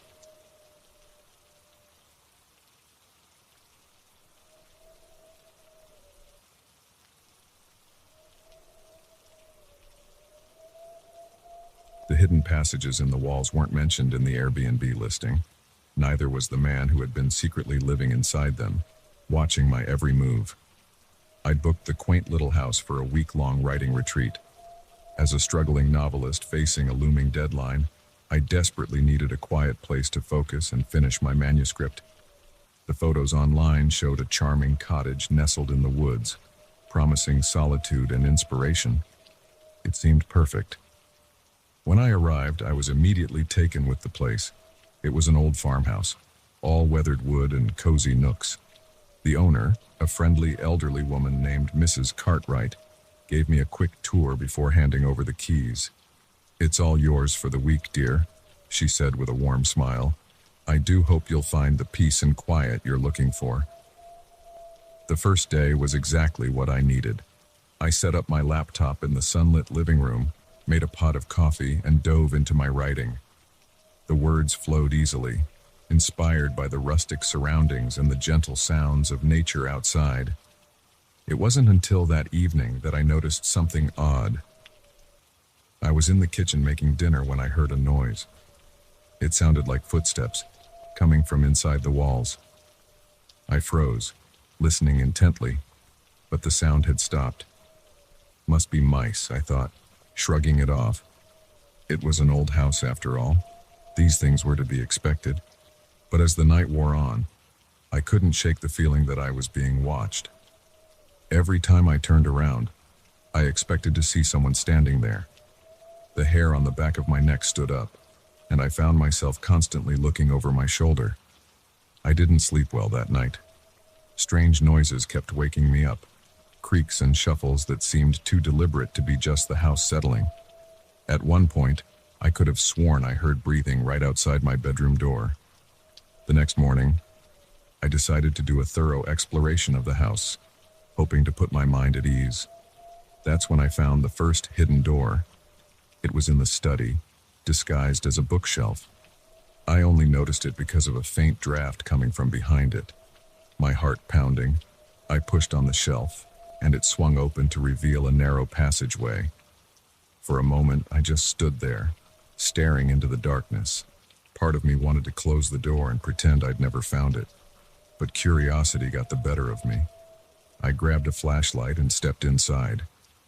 The passage was tight, barely wide enough for me to walk through. It smelled musty, like old wood and dust. My flashlight beam revealed cobwebs and what looked like scratch marks on the walls. I followed the passage as it wound through the house. It branched off in several directions, creating a maze within the walls. I found peepholes in strategic locations, one in the living room, another in the kitchen, and most disturbingly, one that looked directly into the bathroom. As I explored further, I began to notice signs that someone had been living in these passages. There were food wrappers scattered about, a makeshift bed tucked into an alcove, even a bucket that seemed to serve as a rudimentary toilet. My blood ran cold as I realized the implications. Someone had been hiding in the walls watching me, watching who knows how many other unsuspecting guests before me. I was about to turn back, to run out of the house and call the police, when I heard it. Footsteps, coming towards me through the passage. Panic gripped me. I turned off my flashlight and pressed myself against the wall, trying to control my breathing. The footsteps grew closer, accompanied by a soft, tuneless whistling. A figure appeared around the corner. In the dim light filtering through the cracks, I could make out a man. He was tall and gaunt, with wild, unkempt hair and a scraggly beard. His clothes were filthy and hung loosely on his thin frame. He hadn't seen me yet. I held my breath, praying he would pass by. But then he stopped, his head tilting to the side like a curious dog. "I smell you," he said, his voice raspy from disuse. "New guest, came to pay a visit, did you?" I didn't respond, couldn't respond, and fear had frozen me in place. He took a step closer, and I could see his eyes now. They were wide and feverish, glinting in the darkness. "It's rude to enter someone's home uninvited," he continued. "But since you're here, why don't you stay a while? It gets so lonely in the walls." That broke my paralysis. I turned and ran, not caring about the noise I was making. I could hear him behind me, his footsteps quickening, his breathing heavy. I burst out of the hidden door in the study, slamming it shut behind me. Without stopping to think, I ran for the front door. But as I reached for the handle, a hand grabbed my arm. I screamed, whirling around to face my attacker. But it wasn't the man from the walls. It was Mrs. Cartwright, the owner. "What's wrong, dear?" she asked, her face a mask of concern. "You look like you've seen a ghost." Words tumbled out of me in a panicked rush. I told her about the hidden passages, the man living in the walls, how he had chased me. Mrs. Cartwright's expression changed as I spoke. The concern melted away, replaced by something colder, calculating. "Oh dear," she said, her voice no longer warm and grandmotherly. "You weren't supposed to find all that. Makes things so much more complicated." Before I could react, I felt a sharp pain in my neck. Looking down, I saw a syringe in Mrs. Cartwright's hand. As my vision began to blur, I saw the man from the walls emerge from the study. He came to stand beside Mrs. Cartwright, both of them looking down at me with identical, unsettling smiles. "Welcome to the family, dear," Mrs. Cartwright said, her voice seeming to come from very far away.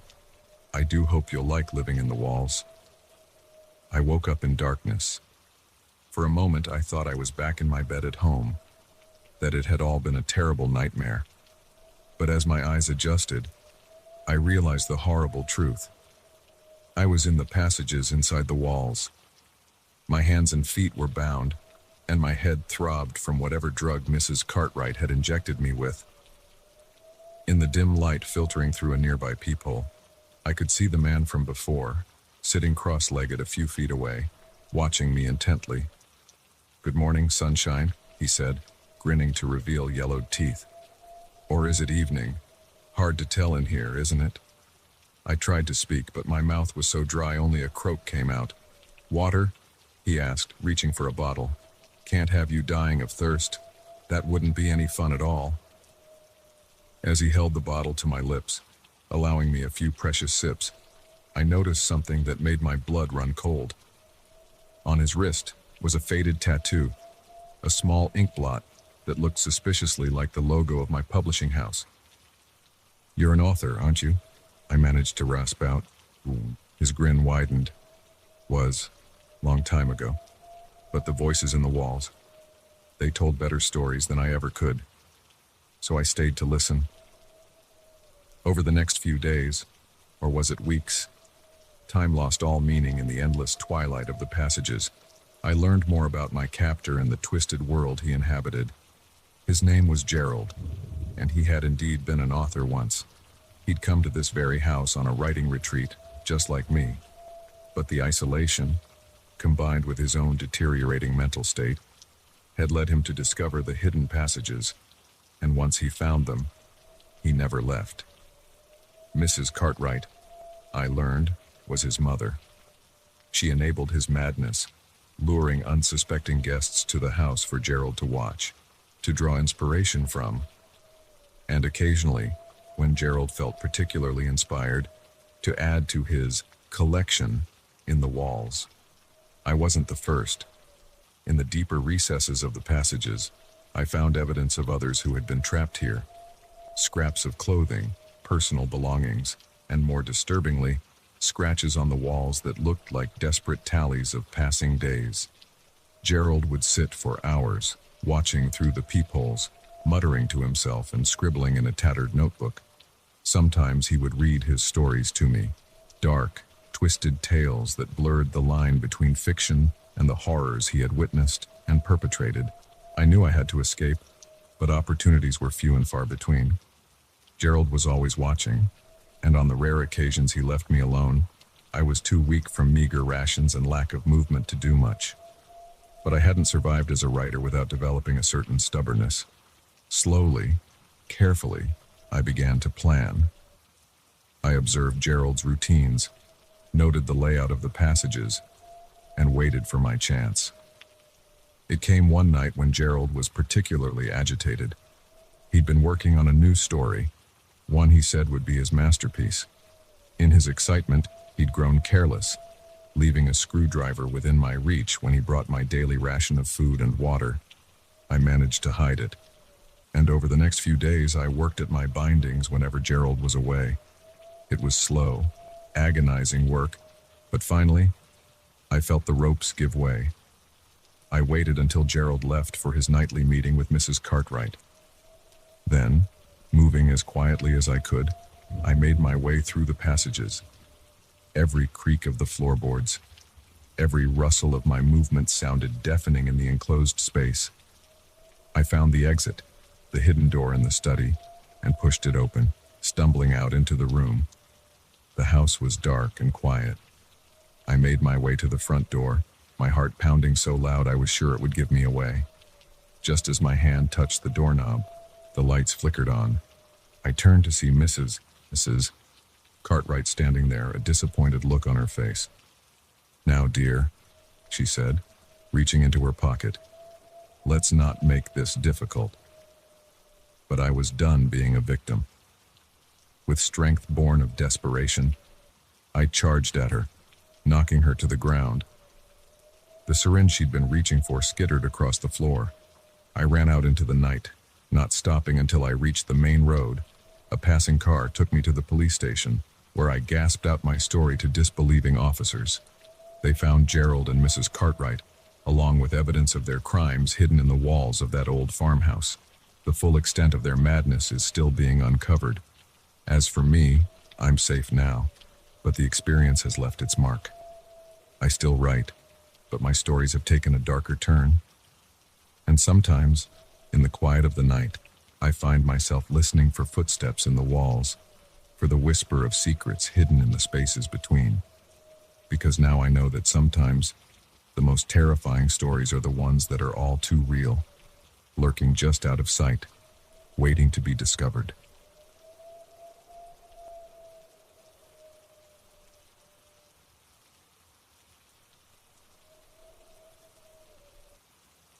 I never should have taken that shortcut. One wrong turn, and suddenly I found myself in a town that wasn't on any map, a place where every resident seemed to be waiting for me, their eyes filled with a hunger I couldn't understand. It was late, and I was tired. I'd been driving for hours, making my way back home after visiting my sister in the next state over.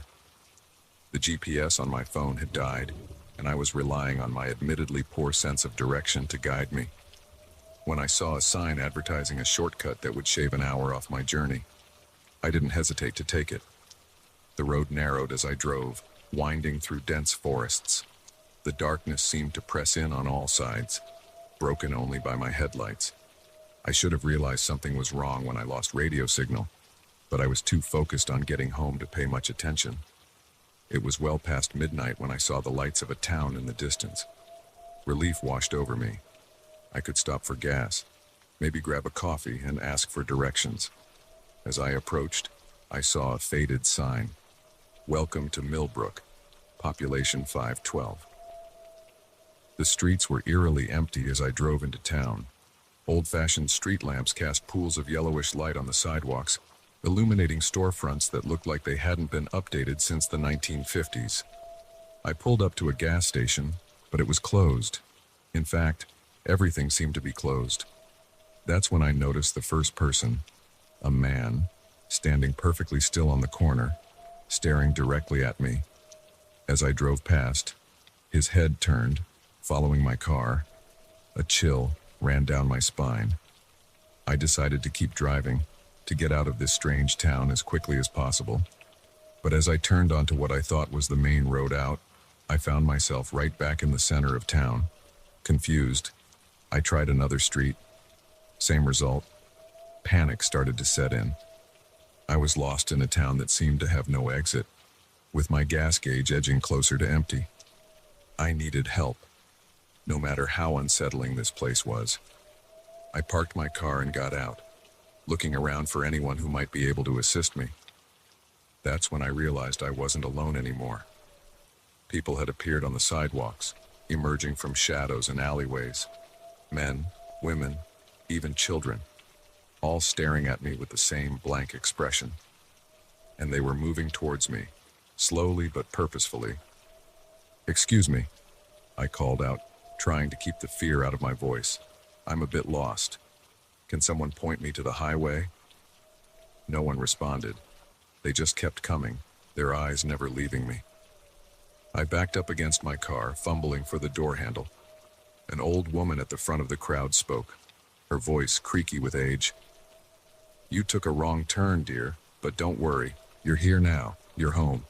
"I'm not from here," I said, my voice shaking. "There's been a mistake. I just need directions to get back to the highway." The old woman smiled, but it didn't reach her eyes. "Oh, no mistake. We've been waiting for you. For so long, we've been waiting." The crowd was almost upon me now. I could see their faces clearly in the streetlight. They looked hungry, not in a physical sense, but as if they were starving for something only I could provide. I jumped into my car, slamming the door and locking it just as hands began to thump against the windows. I started the engine and floored it, not caring which direction I went as long as it was away from here. But no matter which turn I took, which street I raced down, I always ended up back in the town center. It was like the town itself was alive, shifting and changing to keep me trapped. As I made another futile attempt to escape, I caught sight of something in my rearview mirror that made my blood run cold. The people of Millbrook were following my car, but not by running. They were gliding, their feet hovering inches above the ground as they moved with impossible speed. My gas gauge beeped. I was running on fumes now. In desperation, I aimed my car at the town limits, hoping to break through whatever force was keeping me here. As I approached the "Leaving Millbrook" sign, my engine sputtered and died. The car rolled to a stop just short of the town line. I sat there, gripping the steering wheel, watching in horror as the people of Millbrook surrounded my vehicle. They made no move to break in, just stood there, waiting. Hours passed. Dawn broke, painting the sky in shades of pink and gold. Still, they waited. Still, I remained locked in my car. As the sun rose fully, I noticed something strange.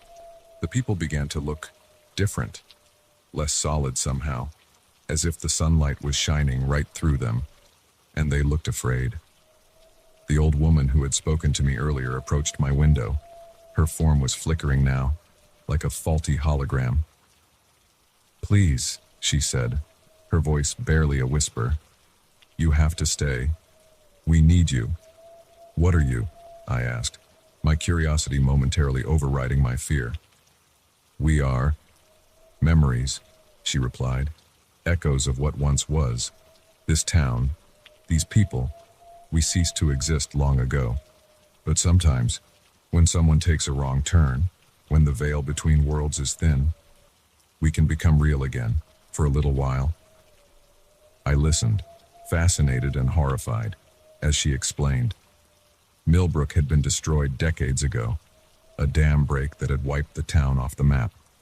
But the spirits of the townspeople lingered, trapped between worlds, only able to manifest when an unsuspecting traveler stumbled into their domain. "If you stay," the old woman said, "we can live again. Through you. Your life force, your memories, they'll sustain us. Please, don't you want to be a hero to save an entire town?" For a moment, I was tempted. The desperation in her eyes, the plea in her voice, it tugged at my heart. But then I thought of my own life, my family, my future. Could I really give all that up for a town of ghosts?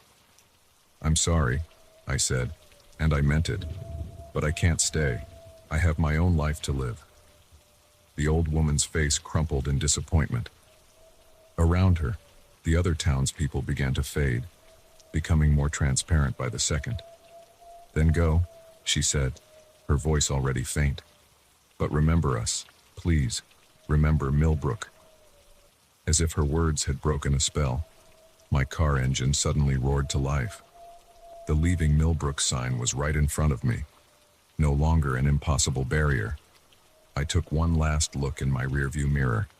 The town was fading, the buildings becoming translucent. the people little more than wisps of fog. I drove through the town limits, and just like that, Millbrook was gone. I found myself back on the main highway, my GPS springing back to life as if nothing had happened. For days afterward, I questioned whether it had all been a dream, some kind of hallucination brought on by exhaustion. But I couldn't shake the memory of those pleading eyes, the desperation in the old woman's voice. I researched Millbrook when I got home. It had indeed been a real town, destroyed in a flood in 1954. All 512 residents had perished. The site where the town once stood was now a lake. Sometimes, late at night, I find myself wondering about the people of Millbrook. Are they still there, trapped in that in-between place, waiting for the next unsuspecting traveler? Do they remember me, the one who got away? I've never taken an unmarked shortcut since that night. But I keep a map of Millbrook, as it was before the flood, pinned to my wall. It's my way of keeping my promise to the old woman. I remember them. I remember Millbrook.